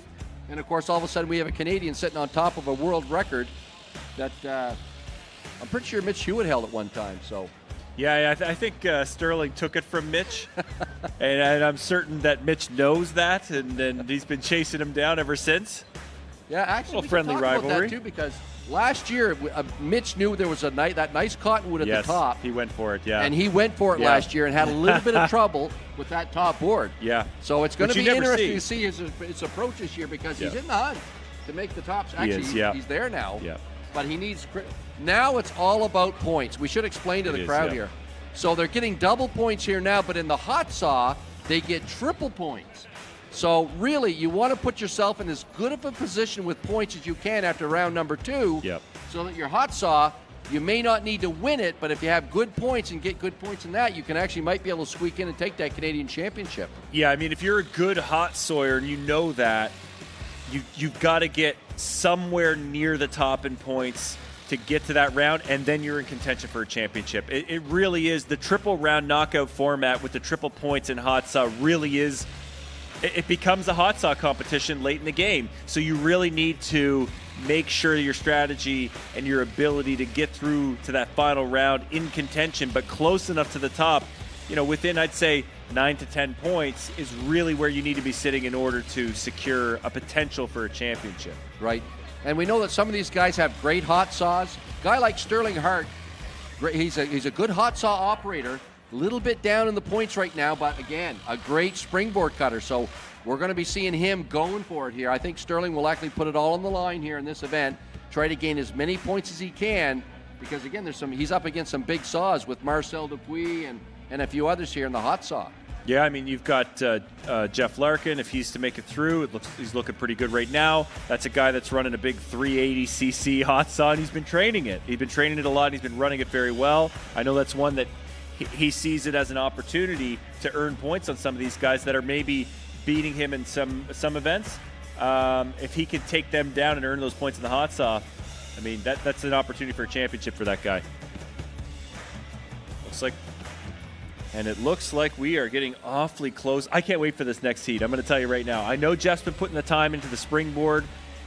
He's got a tough test ahead of him with Stirling. But again, we say it over and over, it really is a test against yourself. You're racing against yourself. You're not racing against the other guy necessarily, but you know he's up there. Of all the guys to be going up against Stirling Hart, I think Jeff Larkin has drawn the best matchup because Jeff doesn't worry about that. One thing that Jeff's been doing very well, he's just worries about himself, what's ahead of him, what he has to do in the springboard chop. So even though he knows he's going against one of the missiles here, it's not Mitch, but this guy is similar. But he's just going to put his chop in and get as many points as he can in the springboard. Yeah, and let's see at our next heat of the springboard chop. Welcome him up once again on pole number 1, Jeff Larkin. And on pole number 2, Stirling Hart. Absolutely terrific axeman. Jeff continues to get better and better each year. Stirling, a 2-time national champion in the Steel Timber Sports Series. Also won the World Championship in the trophy event. He's represented Canada multiple times. I mean, this is the pedigree of Steel Timber Sports right here, these next few heats. But man, I'm looking forward to this race. We've seen the wood all day. We've seen it in the standing block. We've seen it in the underhand. The cottonwood is beautiful. These guys know this. Stirling knows. Oh, yes. He's well aware of the log he has up top. So it all comes to the climb. A perfect climb typically would be around a 4-hit bottom pocket, 4 to 6 hits up top. They sometimes put those extra hits to make sure it's nice and solid. But you see a 4 and 4, you know they're racing. Well, Stirling's built for this event. Nice light frame, so can't wait to see him go. Athletes ready. Stand to your timber. 3, 2, 1, go! All right, both guys on go. Stirling putting a great pace on there. He's already racing, and he set his first board in 5 seconds, up and into his second pocket, but he has it peeled out. Jeff Larkin setting his board. Took a few more swings to make sure it would work. Stirling tested again. Doesn't work. Doing a bit of racing. But Jeff's up before Stirling and into his second pocket. He's already 2 strokes ahead of Stirling. Stirling's laying it in there. He's trying to put a quick 4 so that he can get off that board. He's putting 5, throws in an extra 1, and he's jumping up to the top. And he's held himself. Great upper body strength. He's showing the crowd how it's done, and now he's into that log. Jeff, and he's having a tough go of it. What is going on there? He's having a bit of fun. Stirling Hart. Jeff Larkin testing that pocket. Stirling trying to decide what he's going to do. He's going to say, maybe I can hop from one to the others, do a little leapfrog action. Jeff's staying with it, and I think that's what we talked about as well, Rod, being able to block out what else is happening on the stage. Chop your own race and chase down that log. At this point, it's about those points. And Jeff has got a good-looking board up top. He's got lots of time. He's only 1:10 in, and he can lean into it. And now if that board's going to hold him, then he can get into this log. He's pretty tight to the pole. I'm not sure that he's comfortable on it. Stirling's getting back into this. He's going to try and bore that hole in there, set his axe, and get up on that top board. It's a nice deep pocket. It doesn't want to hold. Jeff is well into this thing. And we may see an upset of Jeff Larkin taking down Stirling Hart. What's going to happen? Well, there's lots of things going through Stirling's really head right it. now. He's had a lot of trouble. Wow. He's watching and coaching at this point. We've gone into coach mode. Jeff Larkin staying with it. Cheer him on, folks. He's leaning into this thing. He wants it. Jeff has been putting in the time. He's got 30 seconds to wrap this thing up. Is he going to be turning around to the back? Yeah, he's around to it. He could be the first one to finish the springboard here today. Jeff Larkin finishing off this springboard chop with 1 or 2 more swings. Big hand. Jeff Larkin, get it done, buddy. There we go. All right. Unbelievable. What an upset. Can you believe that? Never would have guessed, but here we are. Jeff Larkin taking down the first heat, the second heat, but the first good time of the first 4 cutters. Only Jeff Larkin gets a time. That guarantees him A top 5 finish in this event, Rod, which means big points in this round and a huge opportunity going into the hot saw. On stand 1, we have a good cut. On stand 2, we have a DQ, did not complete. Unbelievable. I never, ever would have guessed that. Now, that is going to shake things up a little bit. Yeah, that's, again, I don't know where to go with that. Sterling Hart is one of the best springboard cutters in Canada. And that pole, that the pole won't hold him, I'm wondering what's going on. Like, you'll never see Sterling Hart stop chopping, I'll tell you that. Yeah. So something sideways that Stirling said, okay, his mind's going 100 miles an hour because he's saying, okay, now I got to somehow figure this out. And usually Sterling Hart can do that. He can go in there and figure it out and do it. But it didn't happen. That's an odd one. We'll have to break that down a little more. But first, let's hear from the winner of that heat, Jeff Larkin, taking down Sterling Hart. He's with Andrea. Thanks so much, Ryan. I'm back here with Jeff Larkin, winner of that heat. Jeff, there was a lot going on in that heat, and I know that there was no way that you could tune that out. So you had to run your own race with a lot of background noise. Tell me a bit about how that plays out in your head. Well, just after watching the first heat with the slab out and the other slab out, just off poles, I'm a big man, and I just was going to go, and then I went back, and I just said points. Right now, it's all about just getting some good points, and that was the goal for today. All right. Was that another one of those mind spaces where you were at home with the cows? Absolutely. The pole's right beside them, so I can just kind of hear the moon a little bit. Awesome. It looked great, Jeff. Thank you. Thank you. Well done, Jeff Larkin. And he did it right, Rod. He was thinking through that. You could tell. He said, listen, I'm a big guy. I'm going to bore this in. I'm going to make sure that this pocket holds. He was up top, and to be extra safe, I really think that he hugged that tree for that reason. He didn't get so far back on the board that he was putting up all that pressure and peeling that out, and it was a smart move. It got him through the cut. Yeah, again, looking at what's going on here, I'd say that these are too beautiful. The poles are really nice. nice. Nice chopping wood. Yeah, they would have been beautiful to chop, but they're so soft that we've got to, they're having a hard time holding the competitors up. So now, you look at our next 4 competitors, we've got the missile in here, who's actually, he's looking at this. Mitch is thinking he's already got this chop down in his head. Yeah. We've got 3 other big men coming up. They're big dudes. Yeah. So again, strategy-wise, you've got some guys that have some do-not finishes, so you're going to want to stay back, get as far into that log as you can to prevent that board from doing what we've seen happen here for 3 guys. Yeah, I mean, three of the 4 guys coming up are 250 plus. These are huge men, and as we talked about, it's really tough. But before we get into those next heats, I want to hear from Sterling Hart. He's with Andrea, and talk about what happened in that last heat. Thanks, Ryan. Back here with Sterling Hart. Sterling, I lost my breath there for a minute watching you. I've watched you cut many springboards, and I know you're a technician in this sport. Can you give us some insight on what went on up there? I honestly have no idea. I cut like 6 or 7 what I thought were pretty good pockets, and none of them seemed to really bite. They kept sliding out on me. I honestly don't know. I tried everything I could to get a board to go in there, and no, I put a little bit of paint on my springboard, so maybe that caused a little bit of slickness, but just the way she goes sometimes. It is. Thanks for the insight on that, Sterling. Absolutely. Yeah, man, that is definitely an odd one. We never would have ever predicted that. And I mean, if he can't figure out what's going on, like one thing I thought about was maybe the shoe wasn't sharp and it wasn't grabbing. I'm not sure. I mean, it would surprise me though that his equipment wouldn't be ready to go there, obviously. Yeah, and I can't remember what kind of shoe he has. I know Scotty Reed's making some beautiful shoes now. The guys love them.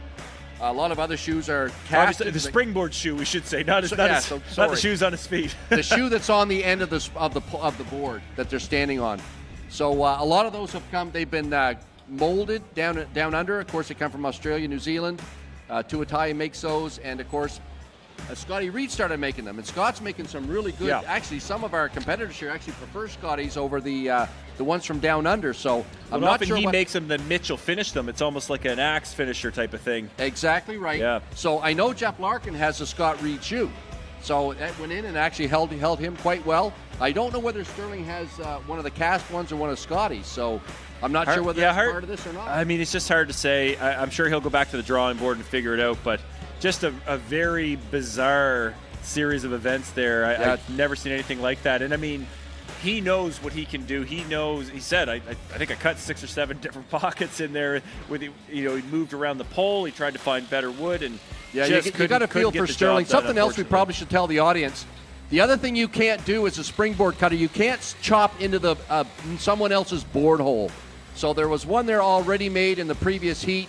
Stirling's on that same pole, so he can only go so far around the tree before he's into that other pocket. Yeah. For 2 reasons. Number one, it's a competitive advantage, but number 2, the wood's going to be a lot weaker. The board won't hold. Yeah. So hats off to Stirling for trying his best to try to get up that pole, but man, I never would have predicted that. No. Previous world record holder in the springboard chop, not with the time at the Canadian finals, Weird. Unheard of. So weird. Now, one thing we've got to note is going into these next 2 heats, we have replaced the poles. We're into new trees, new timber. Does that change what happens? Clearly the same species. It's all trembling aspen. It's all from here in Ontario. It's locally sourced. But no 2 trees are the same. No 2 pieces of timber are the same. It's like a wood draw. The logs are slightly different. Try to make them as even as possible, but never perfect. No 2 pieces of wood. But what about these poles? Well, we saw that in the last one, right? Scotty Reed split out, and then Jeff Larkin was on the same pole, and his held. Yeah. And then Alex's pole, it held for him to get up. He just didn't get it off in time. And then Stirling's, it split out a lot. So it's I don't know 50-50. what's going on, but boys, we're at it's going to make these next 2 heats. slabbing right now per pole. So, man, geez, that throws me right off. I don't know what to say about that. However, I will say, going into that, even with the slab, Stirling is basically guaranteed still to move on to the hot stove. So, and he knows that. He knows how these points work. So it's a good position to be in. And unfortunately, he's kind of roll in there and probably low enough in points that he won't be in striking distance. But we never know. We'll have to see how things shake out after these next few heats. But it also gives you the nothing to lose type of mentality. And that's kind of where the magic can happen in hot saw. So I'm kind of interested to see what happens in the next, especially after the reason that happened. He could be pretty fired up. I think it's dangerous. You got a guy like Stirling Hart with a big saw, and he's very capable of running it well. And if it's no holds barred, look out for going. Yeah, you bet. All right, it looks like we're ready to go in heat number 3 of the springboard chop. On pole number 1, the missile, Mitchell Hewitt. And pole number 2, Marcel Dupuis. Mitch Hewitt, this is his event. It could almost be called the Mitchell Hewitt, not the Springboard, but out of respect, we continue to call it the Springboard. 15 times the world title winner at the Royal Sydney Easter Show in the 3-board. They go up 3 high, descend, and go 3 high the other side. Today it's just 2 high, and they just stay and chop it off from that one top board, but he knows how to get it done. And Marcel is no slouch in this event either. I've seen him cut it in sub 50 seconds, beautiful cuts, and the wood's there today. If the poles hold and they don't let those previous heats mess with them and they just go and chop their race, I still think it's in striking distance, Rod. No question. It'll be very interesting to see what they do here. Of course, Marcel, one of our bigger competitors, he's going to put a solid notch in. The guy I want to watch is Mitchell to see how a seasoned veteran like him handles these poles.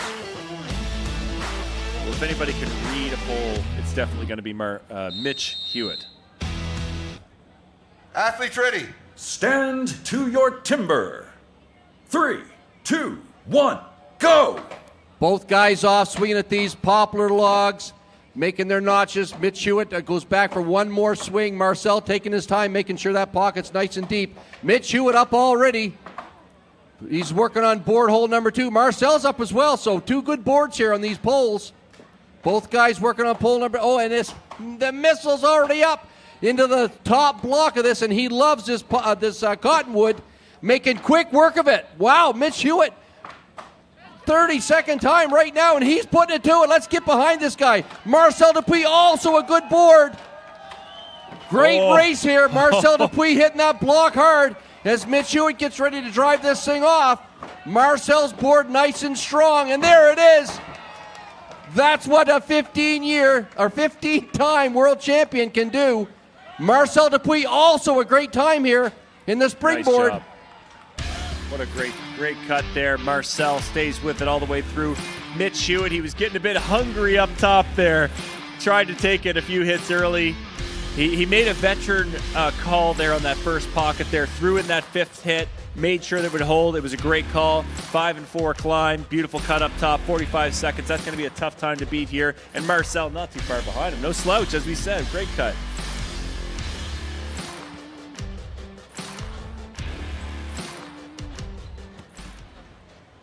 We've got 2 good cuts. Yeah, 2 great cuts. Both those gentlemen. That's what they needed. As we said, they were able to block out those heats before them. And that's not an easy thing to do, but that's 2 veterans with multiple, eight Canadian championships between the 2 of them. They know how to get it done. They know how to set their minds straight for a heat in the Springboard. And a great run there by Mitch Hewitt and Marcel Dupuis. Let's send it over to Andrea Hand with the winner of that heat, Mitch Hewitt. All right, I'm backstage with Mitch Hewitt. He's a 5-time national champion, 14 times Sydney Royal-Easter Show 3-board jigger champion, and he just put on a show of how you cut a springboard here. Mitch, how'd you feel about that cut? It was okay, I guess. Nothing flash, but yeah.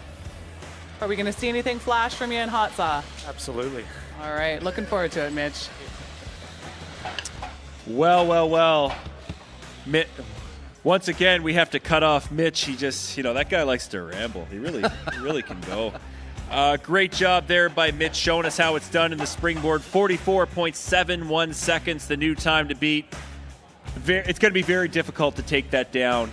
I know both Ben and Nathan, our final heat coming up, both excellent axemen. Not taking anything away from those guys, but that will be a very, very difficult time to beat. Yeah, and the main reason is because they're big guys, right? Yeah. They're big guys. They've seen 3 guys with a DNF beside their names here now. So knowing that and knowing what the polls have done, they're going to go deep. They're going to go deep in their pockets. And again, Mitch Hewitt, typically a 4-hit pocket. Yeah. We saw him throw another one in. I mean, he's a light guy, and he put a 5th swing into that. Got up in the second, and actually he did I couldn't count. He was going so fast how many swings he put on the second board. It looked like 4. Yeah, I think he went 5 and 4 on the climb, and it looked pretty clean. But it was a veteran move there. You saw him to throw that extra hit, and he almost set and came back. It wasn't like he just threw the 5th one in. He set. He saw something that we didn't see, and those eyes. He was able to just lock that in and say, "Nope, I need one more." And it was so clean. It was so smooth and really impressive. Mitch Hewitt. I mean, is a pleasure to watch in the Springboard because there's so much going on and it happens so quickly. No question. One thing I'll tell you, going for Ben and Nathan, seeing Marcel have that great climb with strong boards and cut a nice log up top should give them confidence to know. And Jeff Larkin, too. He was up there, no problem. So even though we saw Stirling and we saw Scott have the pole peel out on them, knowing that Marcel can stand up there and he's a bigger guy, that's going to help them to have the confidence, I think, to get through this and hopefully do it in pretty good time. No question. And again, they saw these poles. They look a little, at least Marcel and Mitch made them look firm. So hopefully that's going to be to their advantage. Yeah. Ben, also another guy that usually throws 4 swings in for a pocket. Yep. So Ben's Springboard come a long ways. Like really, both these guys. Well, he cut a great time last year in Kelowna. Yes. I think he was sub 60 seconds. He might have been hovering around that high 40. I mean, he's cutting great springboards now. Ben had a 44-second springboard at Bath just less than a week ago. Oh, geez, there you go. 44, no doubt. Right. So they're very capable of putting in a good time here. And again, they know they need some points here. So, but I still think they're going to make sure that they're going to go a little bit deeper in those pockets. Make sure they're going to hold, and then they'll be up and racing once they get to that second board. Yeah, I mean, it is the advantage of going in a later heat. You're seeing things that are happening that, you get to learn from other people's mistakes or benefits. If you're seeing everybody in front of you cutting fast times in an underhand, well, you're going to take a different approach in the last heat. If you're seeing weird things happen with the springboard pull, you're going to make an adjustment in the last heat. It's all strategy, and it's a benefit of being great in earlier disciplines, earning points. That's another benefit.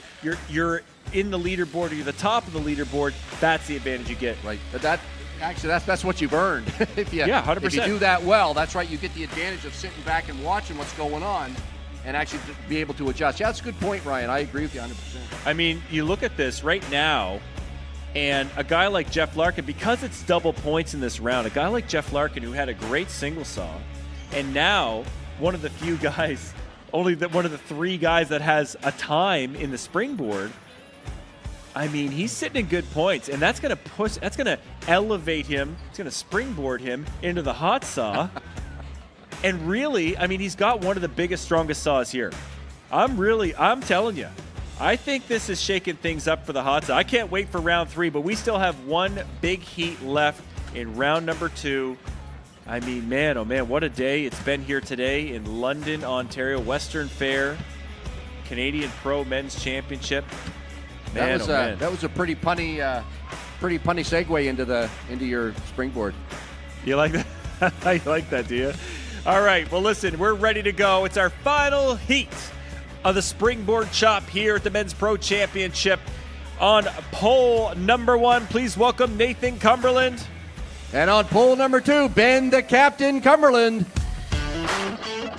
Rod, these guys obviously they want to come out and win. They want each other to do well, but I think at the same time they'd like themselves to do well in the same heat.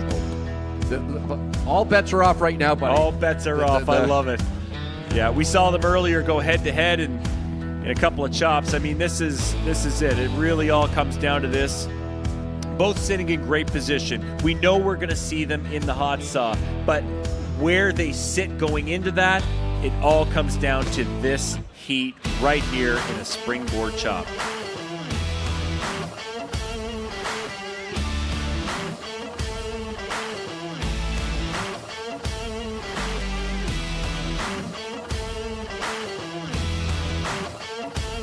Here we go. Final heat, springboard chop right here in London. Nathan and Ben head to head.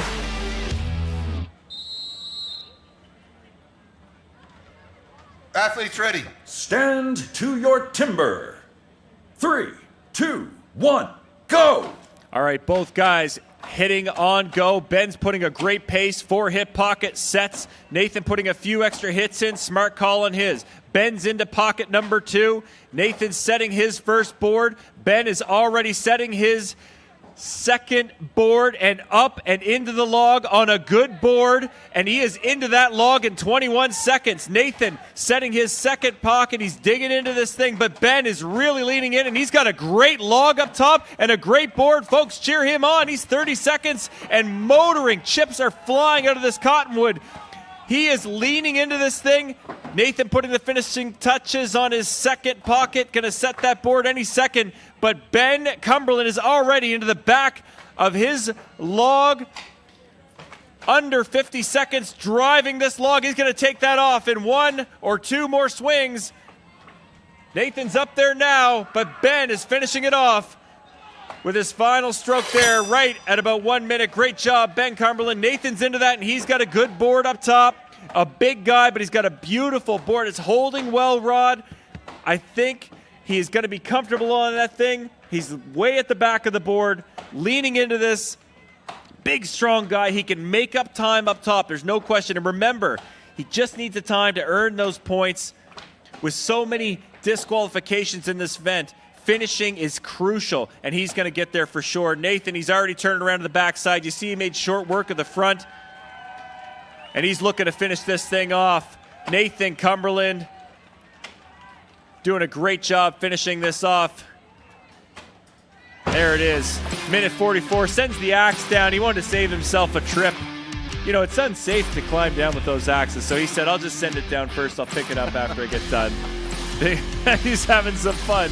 These guys are having a great job. Great time here in London. I think they're just happy to get up there, you know, seeing the... Yeah, no question. The couple of train wrecks we have in the springboard chop, I'm sure they're just happy to have a time in this. Yeah, you bet there, Rod. Great job, both those gentlemen. Ben Cumberland squeaking into that third spot. I don't think he's going to have enough in the adjustment to drop down below Marcel, but great job by Ben and Nathan. We've got are going to two good shake cuts. things up. 2 good cuts there. They got it done. Ben Cumberland taking down that heat. Right around that minute mark. That'll probably drop down to the 59, 58 second range, I would say, with adjustment in the official time. Nathan, $1:44. A little faster than Jeff Larkin, but good enough for 4th. Good points all around. And as we said, it's all about points going into round number 3. And we've got Ben Cumberland, winner of that heat, with Andrea Hand. I'm back here with the winner of that heat, Ben Cumberland. Ben, that wasn't the fastest time you've set, but the smile on your face says it all. That secures you in first place headed into Hot Saw. What do we expect to see from you headed into the last round for triple the points? I'm just going to grip it and rip it and try and put 3 cookies on the deck. That sounds like a winning game plan, Ben. Yeah, man, oh man. That shook things up a bit there after the springboard chop. Just an absolute mix-up of points. I mean, you know, when I go back and think all the way through that what we just saw there, I have to go back to the Stirling Hart fiasco. I've never seen anything quite like that. It was so bizarre, Rod. I mean, I'd love to walk through that whole thing again. I'd love to sit down with Stirling really and talk through it. I mean, you know, I know Andrea had a chance to chat with him, but boy, what an interesting one. But before we do that, let's have a look at our results from the springboard chop. No surprise there, Rod. Our top time at 44.71 seconds, 16 points. Mitchell, the Missile Hewitt. Marcel Dupuis taking 14 points in that event. In the second spot, Ben Cumberland, the third spot, 12 points for him. Nathan Cumberland right behind, 10 points for him. And Jeff Larkin, 8. The rest of the guys, Alex Scott and Stirling, no points after DQs in that, which means after round number 2 and after our 5th discipline, it is our leader, Ben Cumberland, 60 overall steal points. Marcel Dupuis right behind him, and that is scary, with 57 points in the second spot. Mitchell Hewitt, 51 points for him. He's in third. Nathan Cumberland not far behind, 44 points for him. Jeff Larkin, 39 points in the 5th spot, and that means that Stirling Hart with 33 points is moving on. Unfortunately, we're eliminating Scott Reed and Alex Cannell after the springboard chop. So again, that close race there, that really mixed things up. So now all of a sudden we've got guys sitting. Anyway, we'll have to talk about strategy here in a bit, but talk about making things close for our last and final heat, the hot saw. Yeah, we're going to hear things. They're going to get real loud and real fast when we have our craziest event in the Steel Timber Sports series. That is the hot saw. And we've got these custom-built chainsaws made out of dirt bikes and skidoos and whatever you can come up with that run at just absurd speeds, horsepower through the roof, chain speed through the roof. I mean, they're just absolutely monsters of machines. As much as, you know, you're seeing guys in the States now with 400 plus cc motors. Our biggest one here today should be around 380. That's Jeff Larkin. So we'll see that soon. Yeah, that's and actually, Ryan, what I do for my day job, I'm actually a chainsaw safety instructor, and I always tell people, you know, I've taught safety for years and years, and in this event, there's absolutely nothing safe about these hot saws. It's all about fast. It's all about speed and sound. And if you like NASCAR, if you like speed and muscle, like this is the event to watch in the hot saw. I mean, again, I say there's nothing safe about the saws, but there's everything safe about how we run these on stage. Well, the guys that's right. are fully decked out in safety gear. We've got panels up, so I mean, you know, it's safe to run. But the saws themselves, man, it's no holds barred. The bigger, the better, and as long as they have one cylinder, and we've got some mighty saws here. Everything from, I think we have a 125 cc right up to 380 cc's of power in these saws. And of course, quite a technical event. They get 6 inches of wood. They have to make 3 cuts, unlike the stock saw. They now have an extra cut to make. And again, the saw's not running like it is in the stock saw. The saws are cold start. So on the word go, they have to start their saw. There's lots of things they play with before this event starts. They've got to make sure their fuel's on, their oil's on, their decompression buttons, and some of them have 2 to 3 decompression buttons. Yeah. So lots of stuff The hot saw, they say you either love it or hate it, but lots of things can go sideways in this event, but it's some exciting to watch. Yeah, I mean, it's one of those events, and people are so into it that we've, in fact, Canada, we invented another event as part of our championship. It's the Hot Saw Showdown.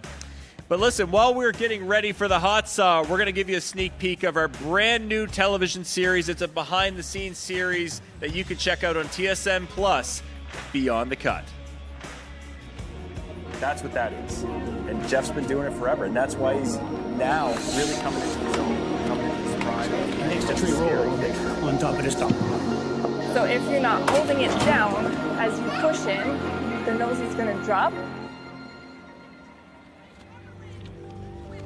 And then I get into the last couple of years. It's like, man, like I had a good saw. Like I want to beat these boys now. Like I don't want to just be here. I want to have a good showing and have that opportunity to run the hot saw at the end. And let's chase them. Let's push them. And now it's like, man, I really want it. Like I'm not just there to go to Kelowna. I'm not just there to go to Chilliwack. I really want to go and win.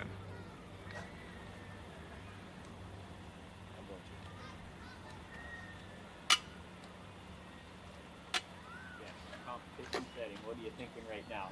What's that? In a competition setting, what are you thinking right now? I'm thinking, why the hell won't this bloody thing start? I got to figure out if it's spark or fuel, and then figure it out in a hurry. So I'd like to hear a little bit of a kick here at some point.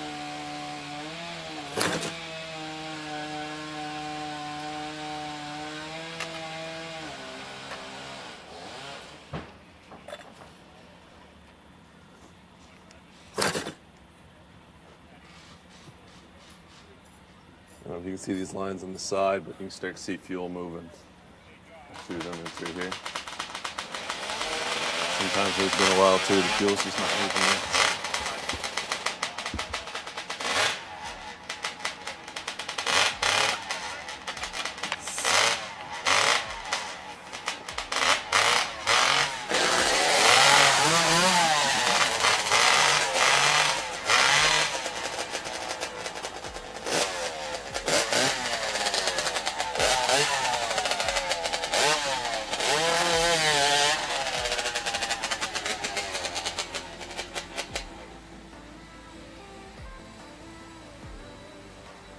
There we go, she started.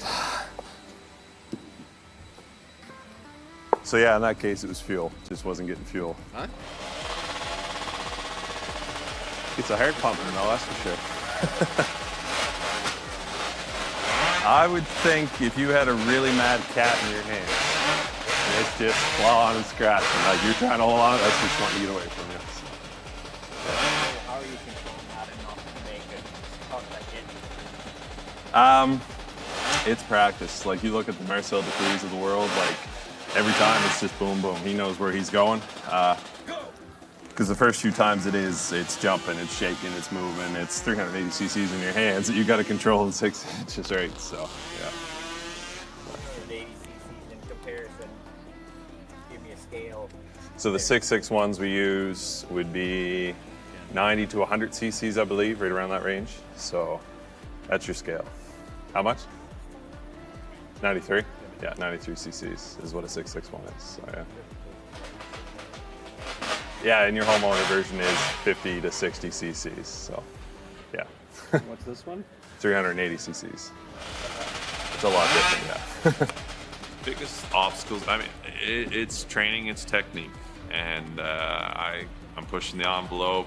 I'm starting to get closer to Marcel on the underhand. I'm starting to push the envelope on the single buck and get closer to the Cumberlands, right? Like, my strong events are strong, and I'm going to continue to push them. And then my weaker events, the springboard, the hot saw, I need to get times. I need to get better. I need to get comfortable. And the only way to get comfortable is to train. And so just put some time in and do it properly too. So to have a set of eyes, whether it's Marie, whether it's Marcel, whether it's the Cumberlands, whether I send a video to Stirling, just that extra set of eyes to say, man, you're doing this a little wrong, or you could do this a little better.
Just getting the finishing touches here, folks. These guys are warming up their saws to make sure that they're ready to go for the final event of the Men's Pro Championship here in London at the Western Fair. We want to thank you all for joining us.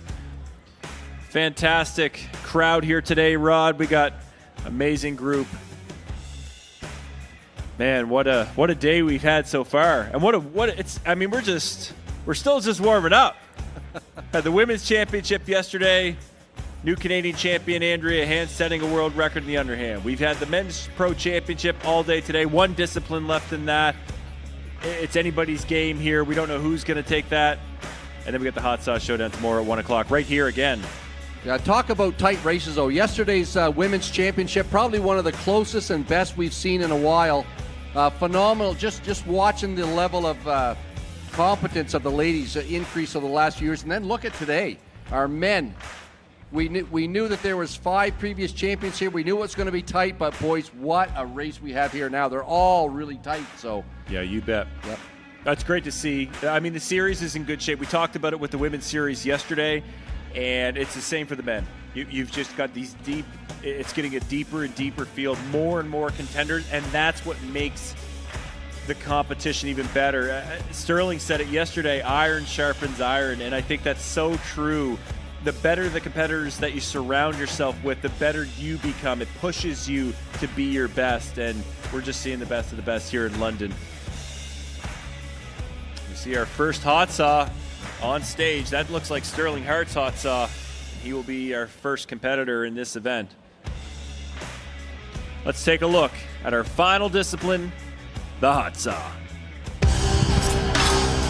Hot saw. For the hot saw, power saws are called into action, and the athletes have a space of 15 centimeters to cut 3 complete discs off a 46 centimeter thick wooden block. Jumping the start or cutting over the line will result in a disqualification.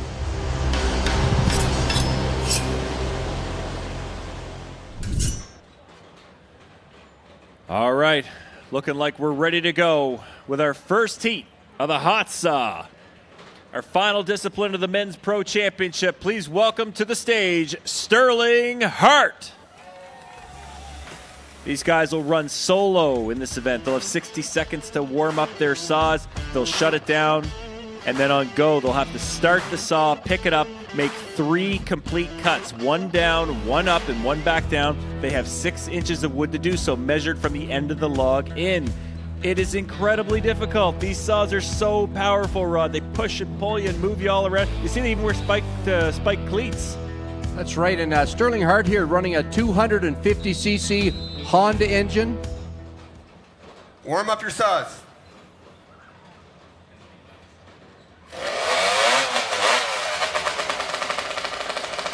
Good sign. You want your saws to start. That's the first most crucial thing. They can be finicky. Sometimes they don't want to go.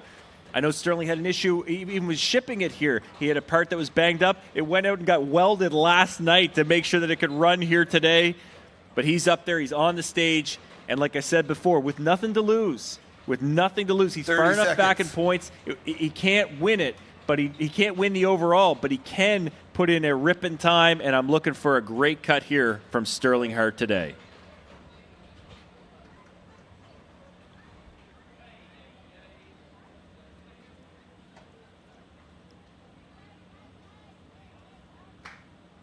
There we go. Competitors have to have their hands on the wood on go. They set a decompression, get their bar oil running, lock that trigger, pull that cord, and let it rip. Timber. 3, 2, 1, go! Clean start, quick to the wood. Good second cut. Good. Oh, a little hang on the third, but looking like 3 discs. Not a bad cut. Good clean runs. New personal best. Great job, Sterling Hart. Clean runs from him.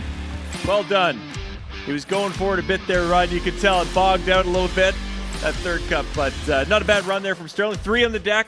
And that's ultimately what we're looking for, no DQs. That's right. And you remember here just a few national championships ago, we actually had all but 1 DQ in the hot saw. So a time right now is a good thing to have. Yeah. slow time better than no time. We say that in stocks all the time. I mean, it's we're going to get our call here. And the cut is good. Oh, yeah, you bet. John Russell makes the call. Sterling Hart, happy to get that. I mean, those saws, you know, they weigh 60, 70 pounds. They're about that in horsepower as well. And, I mean, they're rugged pieces of gear. They are absolutely rugged. So much going on there. There's a lot happening when you pull that trigger. Sterling Hart also filed his own chain for that event. That's which is quite an anomaly, actually. A lot of the guys get fellas that are professionals at filing chains to do it for it, but Sterling Hart took the file in hand. Saws cut really well. All right, let's send it over to Andrea Hand with Sterling Hart. Thanks, Ryan. Back here with Sterling Hart. Sterling, the infamous hot saw worth 3 times the points. Must feel good to see 3 discs on the ground. Yeah, you know, it's nice for once today to be in first place in an event. First one to go, but I'll take what I can get. Sounds great. If you could have planned it any differently, how would that look for you on that cut? I just went for a safe cut, to be honest with you. I've had some issues with disqualifying in the past, so I just wanted to put 3 on the deck, and you know, I was able to do that. So I'd like to give a big thanks to my sponsor this year, Grill 23 from here in London, and everybody else that's been following along. And great show, and can't wait to see who comes out on top here. Awesome. Thanks for that, Sterling. 3 on the deck. Way to go. Great job by Sterling Hart, currently in first place in the hot saw, leading the way after three on the deck. Showing them how it's done. Huh? Yeah, that's right. Showing us how it's done. No, it's funny. Where you said I went for a safe cut, but there's a bit of strategy in that too. Again, that saw, it did have some issues from the shipping. They had to fix the pipe. That was, like I said, they were welding that pipe last night to make sure that it could run today. Now we have the hot saw showdown tomorrow. And he's conscious. He knows where he's at in the points in this, and he knew he's out of contention for the overall. So he's thinking, okay, well, I'm just going to get a run in. I'm going to see how this is going to run in this wood this weekend, make sure the pipe holds up. I might go for that hot saw showdown win tomorrow. You know, this guy, he's a strategist. Don't kid yourself. He's always thinking ahead. Well, he's a strategist, but also, you know, right now, given the points he has, you know, depending on what happens, you know, if we had, you know, hypothetically, a bunch of DQs, you know, the guy could be sitting on, you know, he actually could be getting a podium position. Yeah, you're right. You're right, yeah. So, you know, so again, Sterling's like me. I always counted points. Sterling's also, he's pretty aware of where things are at. So, he's a smart lad. Yeah. So, again, safe cut, 3 on the deck. Again, hot saw, it's the love-hate relationship. Something can go sideways. Some guys may not get a time. Yeah. So, you know, again, I think that's a pretty smart thing for Sterling. Some guys have no choice but to go for it today. Yeah, absolutely. Well, he's going to have his hands full because the big 380cc saw, the biggest saw here today, is about to run. Please welcome back to the stage, Jeff Larkin. Yeah, so Larkin, talk about a big saw. I'm glad he didn't have to carry it up on stage. That would take half your energy just to get it there. But built by Scotty Reed. So we saw Scotty Reed in the Springboard shop have an unfortunate tumble. But Scotty's pretty instrumental in this hot saw because he's building them out on the East Coast. He knows a lot. He's helped a lot of the guys get their saws running, tuned right. So again, this one here, this saw's been built by Scotty. Jeff's been running it. This chain's been filed by an American, Tim Keach. This baby should run fast. Warm up your saw.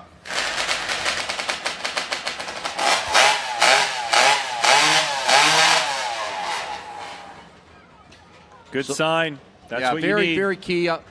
For the crowd watching, that's what you want to see. You want the saw to start first pull. That's usually a confidence builder. The saw's running well, so you know everything's set and in place.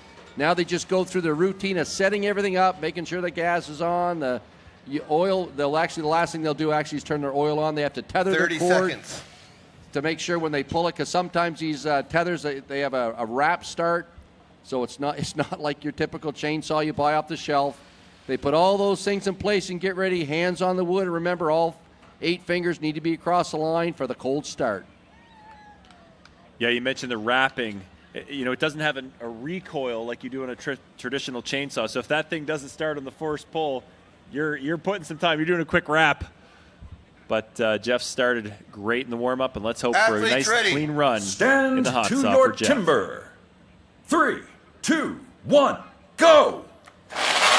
Good clean start. He's into it. Good first cut. Oh, missed on the second cut, but he picks it up. He's into the third. And there you go. Nice, good time for Jeff. Even with that missed cut on the upcut, he went back, reset it. We'll see if he's got 3 in the deck. It looked pretty good. We'll have to wait and see on the judge's call. But if he did it, he moves into that top spot. 8.88 seconds. Yeah, personal best for Jeff Larkin. And again, there's a lot of things that can go sideways. So the judging team looking for number 1, that 6-inch line is on the block the full way around. Number 2, looking that there's 3 complete discs. And given that a second one, you saw the bar coming out through that, they're going to look a lot closer to make sure that whatever's left there is complete. So Larkin a little bit on the hot seat here right now, hoping that time's good. Yeah. Because that will put him, if it is good, that'll bump him into first place in the hot saw right now. You bet.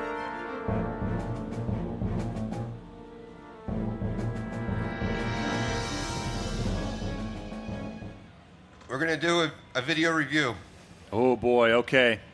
Now, this doesn't necessarily mean that it's a disqualification. They could be looking for a number of things. They could be looking at a jump gun. I don't think that's the case. That looked pretty good. I'm going to say on that second cut, when he comes up and missed it, when he reset, it's almost like Bill's earlier stock saw cut. When he came in and kind of touched the edge of the log and then went up and reset it again.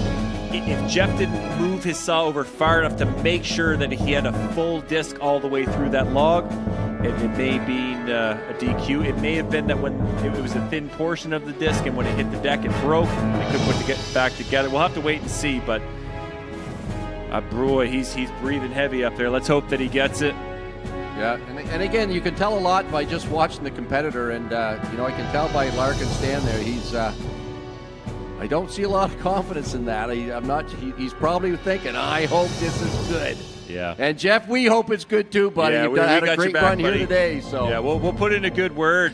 Oh, well, we got to be careful, Ryan, because head judge Jonathan Russell said if we don't behave today, he's going to yellow flag us. Yeah, he did threaten to somehow give us a yellow flag. I'm not sure how that would show up in the record books, but probably wouldn't go well for us.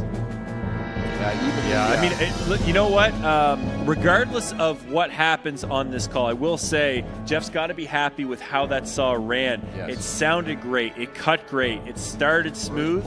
And, I mean, that's one of the best runs I've seen him put in yet on the STIHL TIMBERSPORTS stage. It is a personal best, so hopefully he gets a good time here. But there's a lot to take away even from – I hate to say it, but even if you do get a DQ, there's a lot to learn from those. So I think it's still an opportunity for him now. Yeah, Jeff's one of those competitors. He's on his way up through the ranks. 100%. Learning everything he does. So again, this is a learning experience for him as well. He's pretty happy with how things are going here and making great strides every year. Like we're seeing Jeff up through now. He's close to the top of the heap here. He's always getting in, running the hot saw the last few years. So he's doing what he wants to do. Playing the crowd. Yeah. The crowd wants a good time. The announcers want a good time. What's with these judges anyway? Boy, they're giving them a hard time, I tell you. Doing their job. You know what? Hats off to those guys. Tough job, it's a tough job. We joke about it, but it really is a difficult job. And they go through stuff such a close look at it. And that's the only way that we can make sure that the sport is carried on fairly and that all competitors are having the same opportunities, and our judging team that really does a fantastic job here. All right, final call. So after an extensive video, we have a good cut. Oh yeah, Jeff Larkin with a great cut. Love it, love to see it. Not to mention a personal best for him. Well done, Jeff. Boy, what a sigh of relief. I'm gonna say it right here. I think the folks in London, I think the energy you gave to him, that's what ultimately pushed him over the edge. 8.68 official time. And let's hear from Jeff Larkin and Andrea Hand. Thanks, Ryan. I'm back here with Jeff Larkin. Jeff, you set a personal best in that with that beast of a machine, a 388. How'd you feel your saw ran today? Saw ran awesome. Chain cut awesome. Thanks to Tim. Thanks to Scott. Just a little operator there on the switchover, but I can't complain about the equipment today. Just beautiful stuff I've been running. Awesome. I think we would all agree with that, Jeff. Thanks so much. Thank you. Yeah, congrats to Jeff on a good time. He's your new leader in the hot saw with an 8.68 second. But more than that, he's had just a stellar day. You know, last year, we'll go back a step. He didn't make it out of the first round. He had a bad run in the stock saw, similar to Bill, as we said today. Didn't make it through, and then all of a sudden, here he is this year. He's made it through to round 3. He's put in a stellar cut in the hot saw. And he's just shown us absolutely how it's done. Great job by Jeff Larkin. Congratulations to him on a fantastic day here in London at the 2025 Stihl Timbersports Canadian Championships. And we've got a few more heats yet to go, Rod. Yeah, 4 more heats and some big saws coming. A few changes happening, I know, out back. So lots of things, lots of juggling going on. Scotty Reed, of course, not making it to the final round. That's tough on Scotty, but it may benefit other people. Scotty Reed, a big hand in the hot saw. He's always helping guys out, and we've got 2 guys. They shared a bedroom growing up. They share a single buck when it comes to the States, and they also share a hot saw. Mitch and Stirling? No. Oh, Ben and Nathan. Ben and Ben Nate. and yes. Mitch right. and Stirling shared a bedroom growing up. Oh, I thought so. No. I missed it. Yeah, Ben and Nathan. So, and again, the hot saws, the other thing with is heat. Heat's a killer in the hot saw event. It is, yeah. So they are only 2 runs apart. And every time they've ran that saw twice at a show, the first guy that gets a saw, it runs beautiful for him. Yeah. So, again, the big struggle is, and I said, coming into this, like if Nathan's behind Ben coming into this, we're, he's in trouble. Yeah, you bet. And we're ready to go in the 3rd heat of the hot saw. Please welcome back to the stage, Nathan Cumberland. Now, Nathan has 2 national championships, not to mention the trophy championship, which he's won as well, but an absolute force in the Stihl Timbersports series here in Canada. Love seeing him. I love watching him compete. And now to see him in the hot saw in this event, he's in striking distance, Rod. He really is. Yep. 18 points to win this event. If he puts in a time here, he's arguing with me. You're not. Pretend like you can't hear me. Warm up your saw.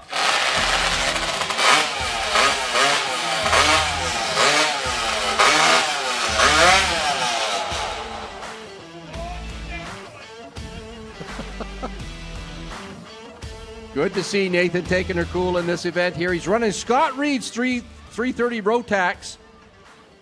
So Scotty would have filed it. He built this saw, so this is a Scott Reed creation. I'm glad Scotty's probably just happy to see it run here. And I know Nathan's pretty happy to have it there to run. Yeah. And Ben's even happier because he's going to have the first cut on their saw. Yeah, it's true. I mean, the hot saws are a finicky tool.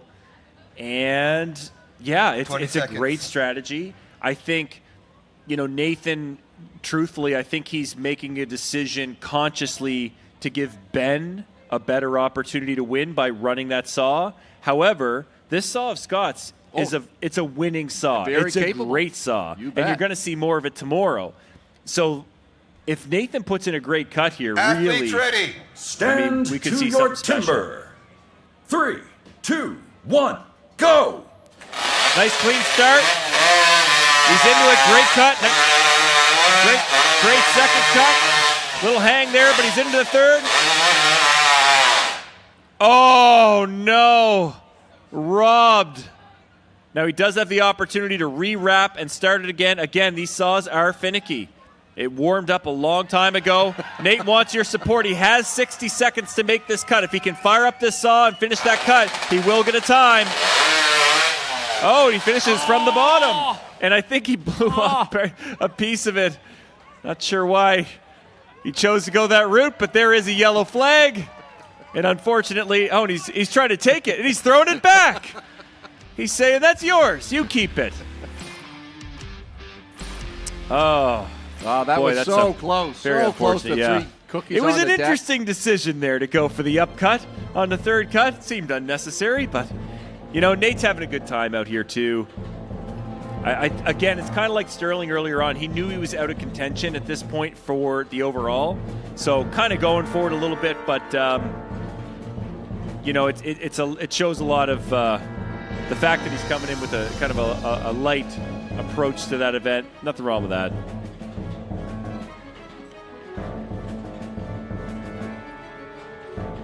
have a DQ for cut over the line. Unfortunately, doesn't make it. Cut over the line. DQ. Big hand for Nathan. Oh, he's going to draw his own line. Yeah, he's saying it's fine. I wasn't over the line. It's right there. Now, big hand, Nathan Cumberland. What a day for him. Yeah, he's out after that one. Tough run for Nathan. Man, what a day we've seen. Still 3 to go. We've still got Mitchell, Marcel, and Ben. I don't know, Rod. I mean, it's a pick-em at this point. Mitch, Marcel, I'm going to say 2 best operators in Canada, probably in the Hots are right there. Marcel certainly. Ben maybe doesn't have that same pedigree in that event, but he continues to get more and more serious about this event, training it more, getting better and better. And of course, he has 2 back-to-back national championships, and you can't win them without doing well in the hot sauce. So he knows what it takes to get to this point. Boy, what a final we've got here. It's good. It's pretty exciting. And again, they're in the hunt. Jeff Larkin, that good cut by him, that pops him up there into contention for a podium position. It really does, yeah. He's in the mix there now, for sure. So now that puts more pressure on the remaining 3 guys. Yeah. If they want a podium, they've got to lay down some good cuts and good times. Yeah, I mean, basically, any DQs here in the final 3 heats, Jeff Larkin's on the podium in one position or another. Yep. He can't win it. He's behind points. Even with a win in this event, he would still be behind Ben, who's sitting higher. But, man, that's a good position to be in. Great run by Jeff He's got to be feeling good about that. Great day overall. He's guaranteed a 4th place finish in the Men's Canadian Championship. But, boy, I know he'd want that podium finish. That's what he's been striking for sure. So all 3 saws we heard out back. We heard them start. Well, that's a good sign. So the last 3 contenders in the hot saw, we know their saws are running well. So now it's going to come down to these how they perform on stage under the pressure. Yeah, the wood's there. I mean, not that wood has as much of a factor in the hot saw because they're so powerful. They'll kind of cut through anything. But it's certainly even. It's obviously this beautiful western white pine. The guys have been cutting it for a number of years. They know how it cuts. But really, it's the operator, man. It comes down to having a good enough saw that can be competitive, knowing the saw, and being able to have the confidence and competence to deliver a great cut in the final when the pressure's on. Yeah, if you compare the saws in these last 3 heats, actually, Mitch Hewitt's 140 cc, and the other 2 saws, Ben and Marcel's, double the horsepower. 330 cc's and 325 cc's. So, but Mitch Hewitt, if you talk about as far as hot saw operators go, he's a smooth operator when it comes to hot saws. So he's familiar with this saw. He's run it for years. So again, I don't think I'd let the cc's bother me much. He just has to put 3 good cuts on the deck, and guess what? Mitch Hewitt could be back on the podium in Canada. Well, and I mean, his personal best is in the 8s, and that's competitive here today so far. So, I mean, I think that the ability to know that he can jump up in there is something that he's got to say, okay, I'm going to put a cut in. I'm going to go for it. I'm going to get my spot in the top. And, but at the same time, you never want to hope for anything. You want to beat guys when they're at their best. That's the way all these guys think. I want the best competitors competing on their best day, and then I want to beat them. These are all top-level competitors, and they've got that competitive nature, and they want to deliver. Looks like we're just about ready to go for our final run here for Mitch Hewitt today. Waiting for his helper make his way off the stage. I think Bill wants to act as the tether himself. He said, tie it to my leg. We can't do that, Bill. Unfortunately, that's not going to fly here with the safety rules and our top judging team. All right, we're ready to go. Heat number 4 of the hot saw. Please welcome back Mitch the Missile Hewitt. Coming off a win in the Springboard. No surprise there. Mitch is running a 140cc Dennis Cahoon saw. It's a Honda. And, of course, Mitch has also filed this chain himself. He's no slouch. He actually works as a feller in the woods in British Columbia, so he knows his way around a file. Spent a little bit of time on the file on this one, so can't wait to see Mitch run this saw that he's ran for so many years. Yeah, he's a good feller. He's pretty good feller. All right, Mitch Hewitt. Warm up your saw. 60-second warm up. Fires right up. That's what you want. He's been running this saw a long time, Rod. He knows this saw.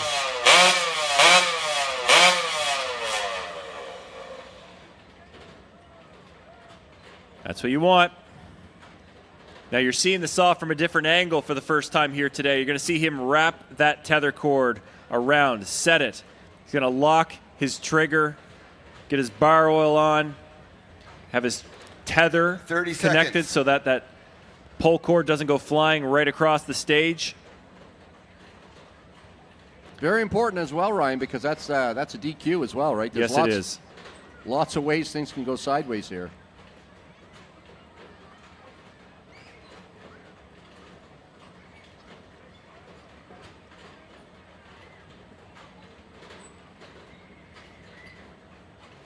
Ready to go. Heat number 4 of the hot saw here, the Canadian Athletes Championships. ready. Stand to your timber. 3, 2, 1, go!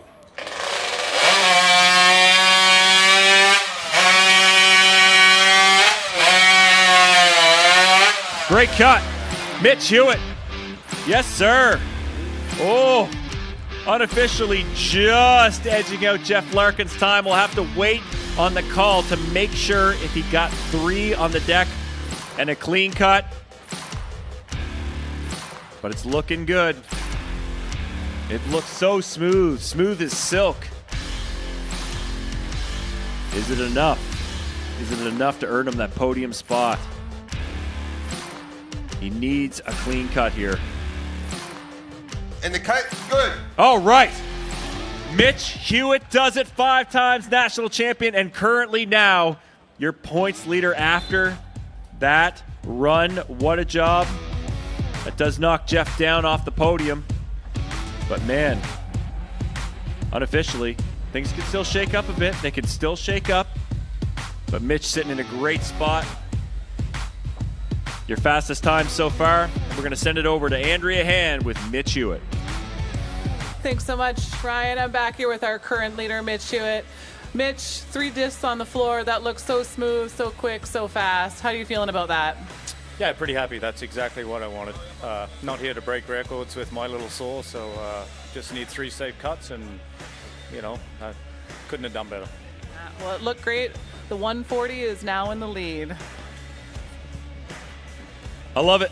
It's not always the size of the dog in the fight, is it? The size of the fight in the dog, as we know. Beautiful cut there, Mitch, showing us how it's done. I mean, he knows that saw in and out, and he's ran it so many times. I think he gave it just about everything that saw could take. It looked like he was really pushing it.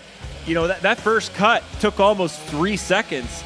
Those next 2 were only 5. So, I mean, he pushed it on the up, and that final cut, he really leaned into it, and just a great job. A true technician in all the events, and now with an official time, 8.46 seconds, taking the lead in the hot saw and putting himself into contention for an overall, but a guaranteed podium finish there for Mitch. Now he has to just sit back and wait and see what happens with Marcel and with Ben. We're really seeing a battle now for the Canadian Championship. Yes, we are. Yeah, Right. The final 2 heats this is what it comes down to. Right. All right here. So these guys, the last 3 are all on the podium. It's a matter of where. So lots of excitement left. Marcel, Dupuis, and Ben both with large saws, 300 plus cc's of power. Marcel Dupuis, one of the best hot saw operators in the country, if not in the world. And of course, he's coming up next, and he knows, like Marcel knows, he's in contention for the overall. 100%. So he's got to not only have 3 cuts in the, he's got to have a fast time. So, yeah, I mean, lots of excitement. We've seen Marcel put in times in the low 5s. Really, the only guy in Canada that's putting up those type of times in the STIHL Timbersports series, anyway. I think if he can deliver the type of cut he's able to deliver, and he knows that, he's got a chance at a 4th national title. Flip side of that, Ben Cumberland got a good saw. He's been running it. He's getting better and better and better, and he's coming off 2 straight national titles. who does it? Does he take a third, or does Marcel take a fourth? I mean, this is as close as it comes when crowning a champion in the Steel Timber Sports Series. I love to see it. It all comes down to the hot saw. Or does Mitch Hewitt win his sixth? Well, I mean, yeah, listen, things can, holy cow. Anything can happen. You're blowing my mind here, Rod. What's going on? We've got, it's way too many titles to count. I can't count them all. Holy cow, yeah. It's great to comes see down to these those last guys. two heats. Yeah. And it looks like we are just about ready for our second to last heat. Please welcome back to the stage once again, the beast from the east, Marcel Dupuis. This guy knows how to run hot saws. We saw him run a 5.21 with Sega Beach back in 2018. It's the fastest I've ever seen him run on the steel stage. He's ran a 5.43 back in 2024, or 2023. I mean, he knows how to operate the saw and get it done. He's actually the current record holder, national record holder in Canada with 5.43 seconds. There you go. Warm up your saw. And Marcel is running a 330cc Honda engine built by Ken Hiltz in Nova Scotia, chain sharpened by Tim Keach. And everything looks like it's in order here. As we get set for the second to last heat, time to beat now. Mitch Hewitt at 8.46 seconds. Definitely doable. No doubt about it. Marcel knows it. All comes down to this, Rod. 30 seconds. The finishing touches. All these things he's done a million times. He's a great technician in this event. He's a powerhouse in all the others. In this one, he's a technician. Knows the saw and knows how to get the job done on the biggest stage in the country.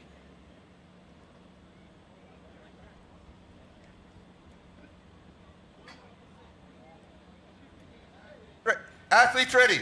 Stand to your timber. 3, 2, 1, go! Great start. 1 on the deck, 2 on the deck, 3 on the deck for Marcel. Sub 6 seconds. Great run. Are they clean? The judges will have a look. He needs the thumbs up. This cut puts an enormous amount of pressure on Ben. If it's clean, then we may be looking at a 4-time national champion. What do the judges say?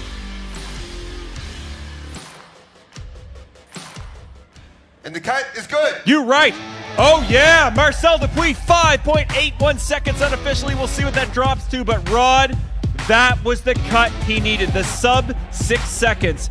All the pressure that it puts on Ben to make a flawless cut. Man, oh, man, it's going to be awfully tight. But what a great run by Marcel. Beautiful cut.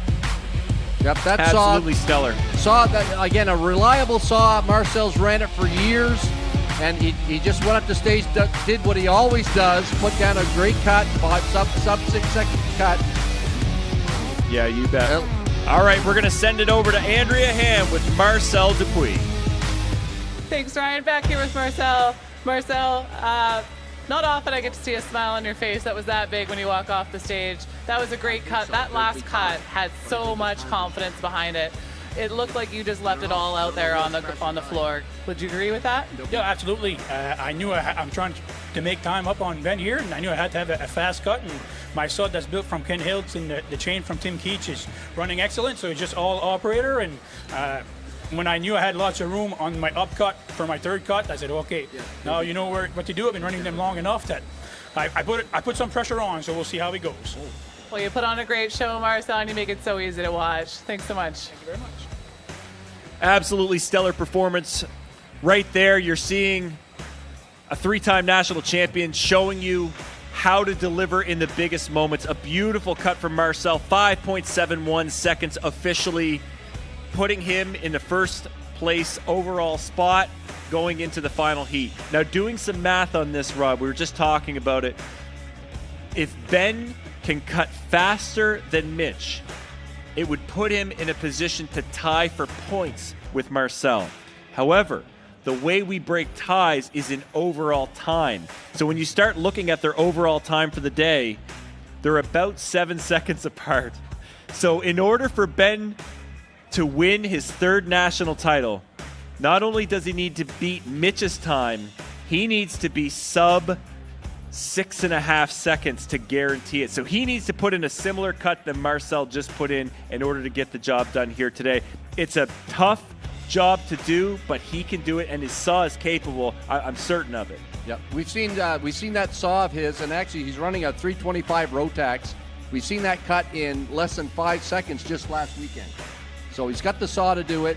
He's been training a lot. The one thing I will say for Ben, who loves to swing an axe, he's been spending a lot of time in the barn with this hot saw. So, and that's what you got to do. Exactly right. And he knows that. Like Ben's been in this position a number of times before. Last year at the World Championship. Yeah, not exactly. Not just here at the Canadian Champs, at the World Championships. So he doesn't want a repeat of that. So I'm quite excited to watch this. Man, oh man, it all comes down to this. London, Ontario, the 2025 Steel Timber Sports Canadian Championships, our final heat of the Men's Pro Championship. It all comes down to this, folks. Please welcome back to the stage, Ben Cumberland.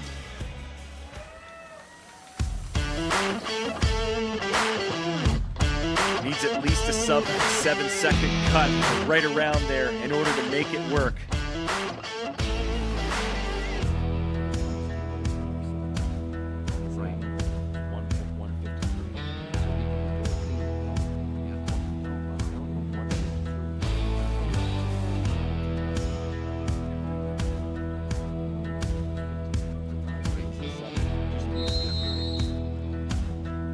Warm up your saw. Good sign when that saw starts.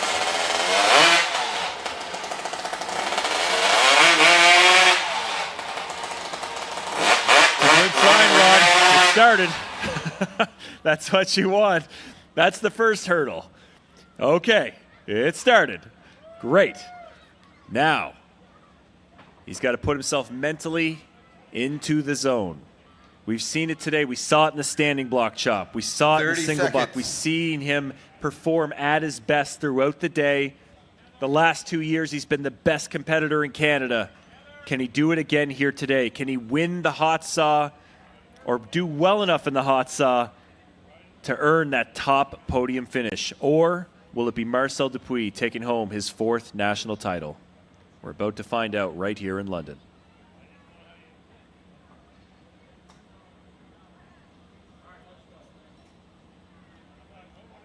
Athletes ready. Stand to your timber. 3, 2, 1, go! Good clean start. First on the deck.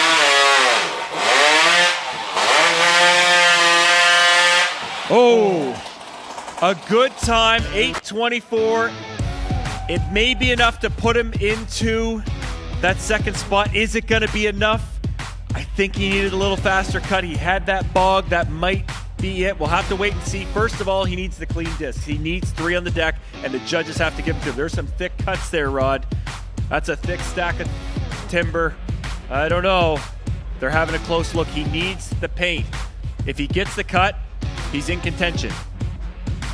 If he doesn't, it's Marcel Dupuis taking it home. And the cut is good. Good cut. Now we have to wait. Now we have to wait. All the results.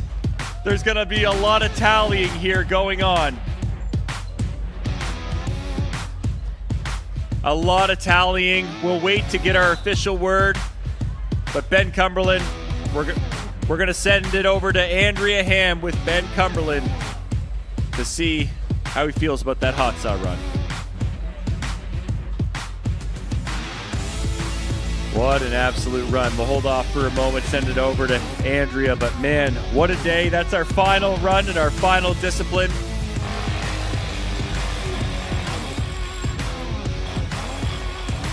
Well, that's what we wanted to see. We saw a great ladies championship yesterday. Andrea Hand coming right down to the last event. And of course today, same thing, comes right down to the last person in the last event. And boys, it's a nail biter. It's going to be a nail biter right to the podium. Yeah, you're right. We'll announce our podium here soon, but first let's send it over to Andrea to chat with Ben about his... Nope, we're not going to do that. We're going to check on this day and talk a little bit about how we've been competing all day there, Rod. It's awfully close. We've had amazing feats of timber sports all day long. Really impressive stuff. I mean, I would say an upset early on, not seeing Bill Bischoff move on. That was a bit of a shock. We had some weird runs in the springboard chop. That certainly shook things up. And then we make it all the way to the hot saw, and it all comes down to a dogfight, ultimately between Marcel and Ben.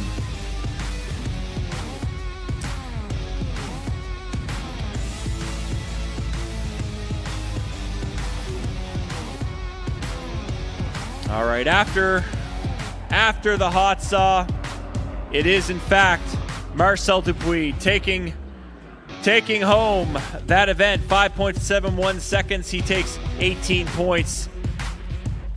Ben in second. After that, 15 points. Mitch Hewitt in the third spot.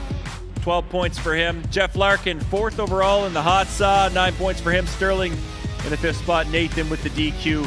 And that does, in fact, mean that after the hot saw, it is Marcel Dupuis taking home the win in the hot saw and his fourth national championship here in Canada. 75 points overall. Ben Cumberland also with 75 points, tying. What a great race. Yeah. But it is Marcel that takes it over. Mitch Hewitt in the third spot with 63. Jeff Larkin, 48 points. Great job for him. Just missing out on that podium, but a great day. Nathan Cumberland, 44 points, and Stirling with 39. Let's send it over to Andrea. She's there with Ben Cumberland, and then we'll hear from our new champion, Marcel Dupuis. Thanks, Ryan. I'm here with Ben Cumberland. Ben, you are no stranger to that podium. And I know, of course, we all show up here for number one, but to stand on that podium is a great honor. Give me your overall take of the day and how it went for you. Yeah, overall, the day went pretty well. Couldn't ask for anything, extraordinary to have happened. A few things have happened throughout the day that I wish I could have back. A couple things, the underhand, stock saw was great, standing block was pretty good, and then single buck was, there's one little thing there, and springboard kind of bit me in the butt as per usual, and then I'm not sure what happened on the upcut, the hot saw, but we got a lot of people rooting for me, and I just want to say thanks to everyone that supported me so far. All right, Ben. Well, from the outside looking in, you did a heck of a job today, and pretty confident to say you'll be headed over to Europe on Team Canada regardless. So get ready to get packed for overseas. Sounds good. We'll see. Thanks so much, Ben. Great job today, Ben Cumberland.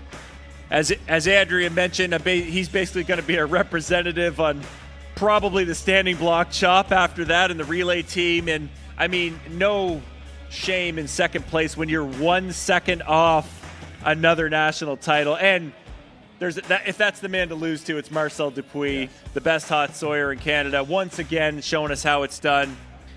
Really impressive stuff. Before we send it over to our new champion, I just want to thank again our title sponsor, Boston Pizza, as well as our official travel sponsor, Toyo Tires. And a big shout out to the Western Fair. They've been so fantastic having us here today. We want to thank you all for coming, checking us out. All the folks here working today behind the scenes. Our entire team at STIHL, Lucky Bay Productions, Lav, my co-host Rod, Andrea Hand. I want to say thanks to everybody. Great job by everyone involved. Rod, what a day. What a day here in London. Yeah, a great place to spend our 2025 Canadian Pro Men's Championship at the Western Fair here in London, Ontario. We were here before, but man, great to see. We had a huge crowd here today.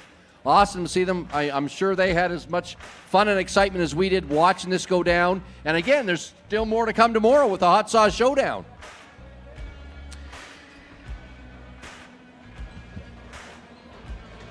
Yeah, really, really impressive stuff. I mean, what a day. I love seeing the best competitors in the country at their best on the biggest stage. We talk about it over and over.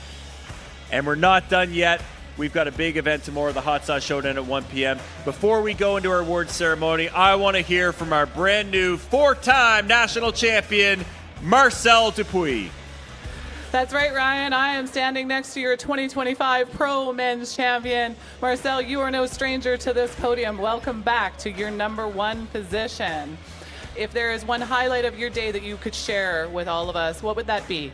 It's probably my standing block. I've cut my best standing block that I've cut in my life today at this competition, and I think today was just a consistent day for me, and I didn't make too many big mistakes, and at the end of the day, I came up on top, and it's kind of surprising, but I'll take it. Marcel, such a pleasure to hang out with, such a pleasure to watch, all the talent in the world. Wishing you the best overseas representing Canada in the individuals. Thank you, champion, as well. Thanks so much. Huge congratulations, Marcel Dupuis, your 2025 Stihl Timbersports Canadian champion.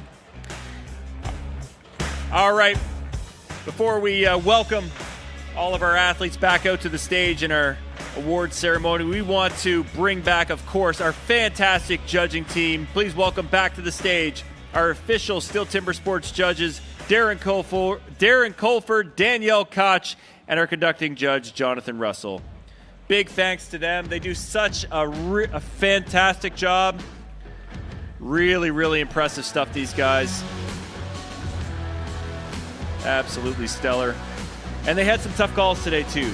No question. Did a great job, I think, calling the show today. Me too. Can't thank them enough for that as we move along. Yeah, fantastic. We also want to thank and welcome all of our athletes back onto the stage who unfortunately didn't make the podium here today. We had some fantastic athletes here with us today. Alex Cannell, Frank Armsworthy, Nick Hall, Garnet Peters, Bill Bischoff, Stirling Hart, Scott Reed, and Jeff Larkin. Great job by those gentlemen.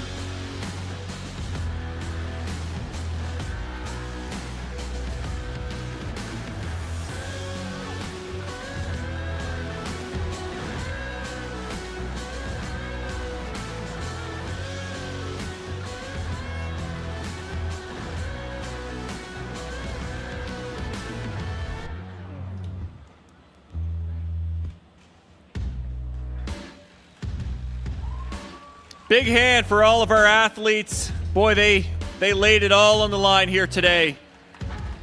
Absolutely stellar performances across the board. There's always something that any one of these guys can take away and recognize this was, it was a big day for me. If it's somebody like Scott Reed, it's making it to the second round. Somebody like Jeff Larkin, it's having a great run in the hot tub, making it deep into the tournament. I mean, it's a really just a fantastic day overall. Anybody that's making it to the stage at all, you're the top 12 in the country, period. Nothing wrong with that. And then you work your way through. It's really great stuff to see. Well, we have our athletes. I think it's time to jump to our podium. Our third place award will be presented by Jason McNichol, Director of Operations for STIHL Limited. Please welcome to the stage, in third place, Mitch the Missile Hewitt. 63 points overall. It was that great run in the hot saw that earned him that third spot. Might be a small saw, but man, he knew how to run it. He did a great job. He had a win in the Springboard and just a great day overall.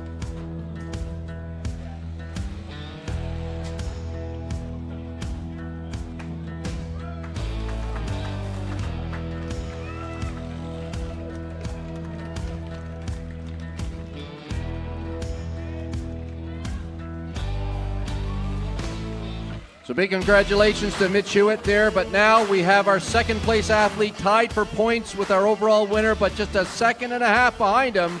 And to present the second place award, we're going to ask Reg Ash, the CEO of the Western Fair, to come to the stage. But our second place finisher this year goes to Ben, the Captain Cumberland. Ben Cumberland, absolutely stellar day. I mean, it all comes down to a second and a half. That's the difference between first and second. That is how tight the series is. And he's just such a fantastic competitor. He gets better and better each year.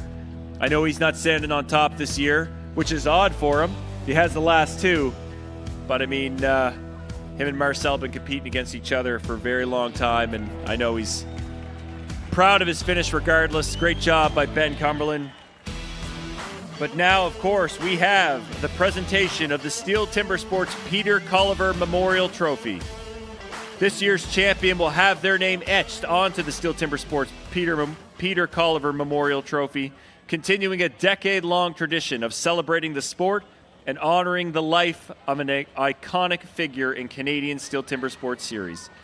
This year's winner will be presented by Dave Warren, the president of STIHL Canada. Please congratulate, welcome, and stand for the man, the beast from the East, your 2025 STIHL TIMBERSPORTS Canadian Men's Pro Champion, Marcel Dupuis.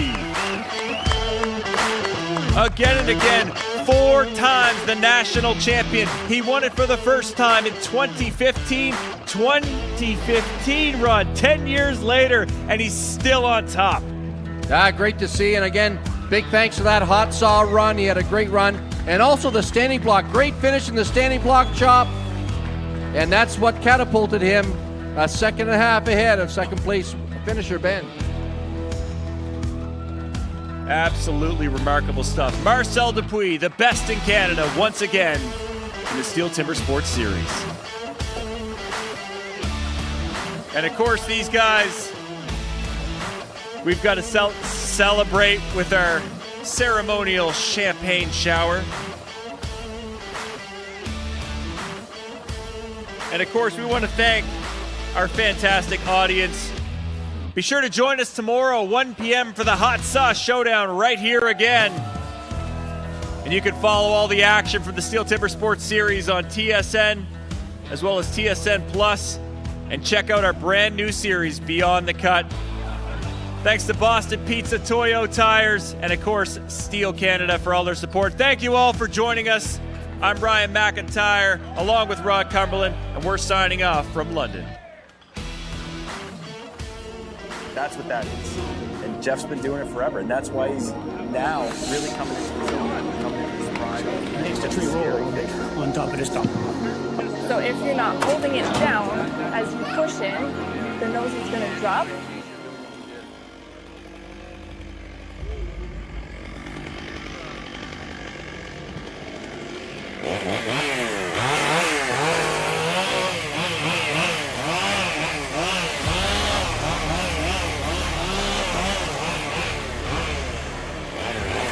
Athlete ready. Stand to your timber. 3, 2, 1, go.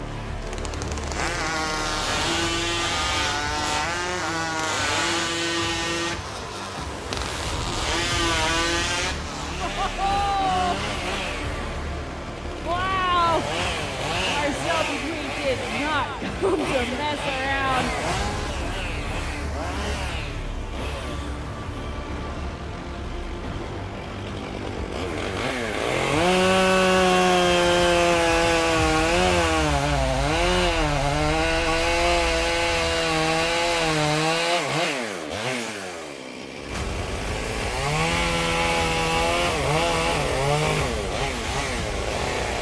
Remember, he set the Canadian record in this event with a time of 5.21. We're going to need some video review to see how fast that time was. 2 good cuts. There you go, folks. 2 good cuts. Marcel Dupuis. That's exactly the time he needed to make. Unbelievable.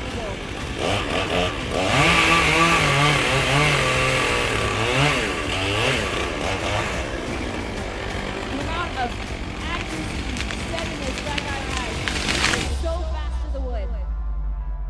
So now that's 70 degrees. So that's what's the method. You used to do 45 down home, and now they want you to do 70 degree because he's got more control of the tree when it hits the ground. The hinge, as you can see, none of these trees jumped on the ground. They stayed on the stump. So the hinge never breaks. So your hinge, that's the piece of wood that's left over that you never cut. So this here has about 1 inch of hinge the whole side.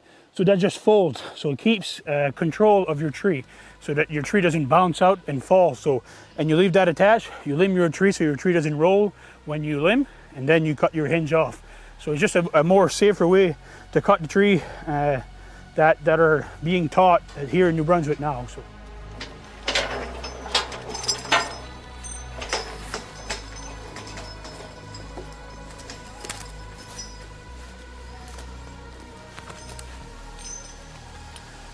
So now this part is putting a choker on. You leave, this is called a bell. You leave your bell in your hand, you go around the tree, and then hook it in the bell. Choker set, and then you go to the next one. Same thing here. Leave the bell in your hand, shove the cable through,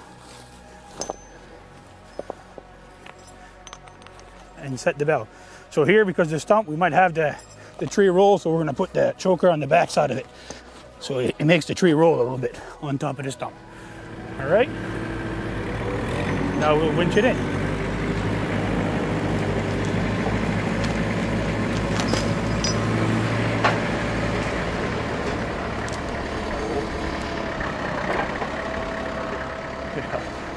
I don't know. I kind of wish he wasn't a nice guy, so it would be a lot easier that when he does embarrass you on the stage, he's not the first. He's not over there helping you while you're still competing in your chop. I'm pretty sure he could have wedged for me in my single buck after completing his.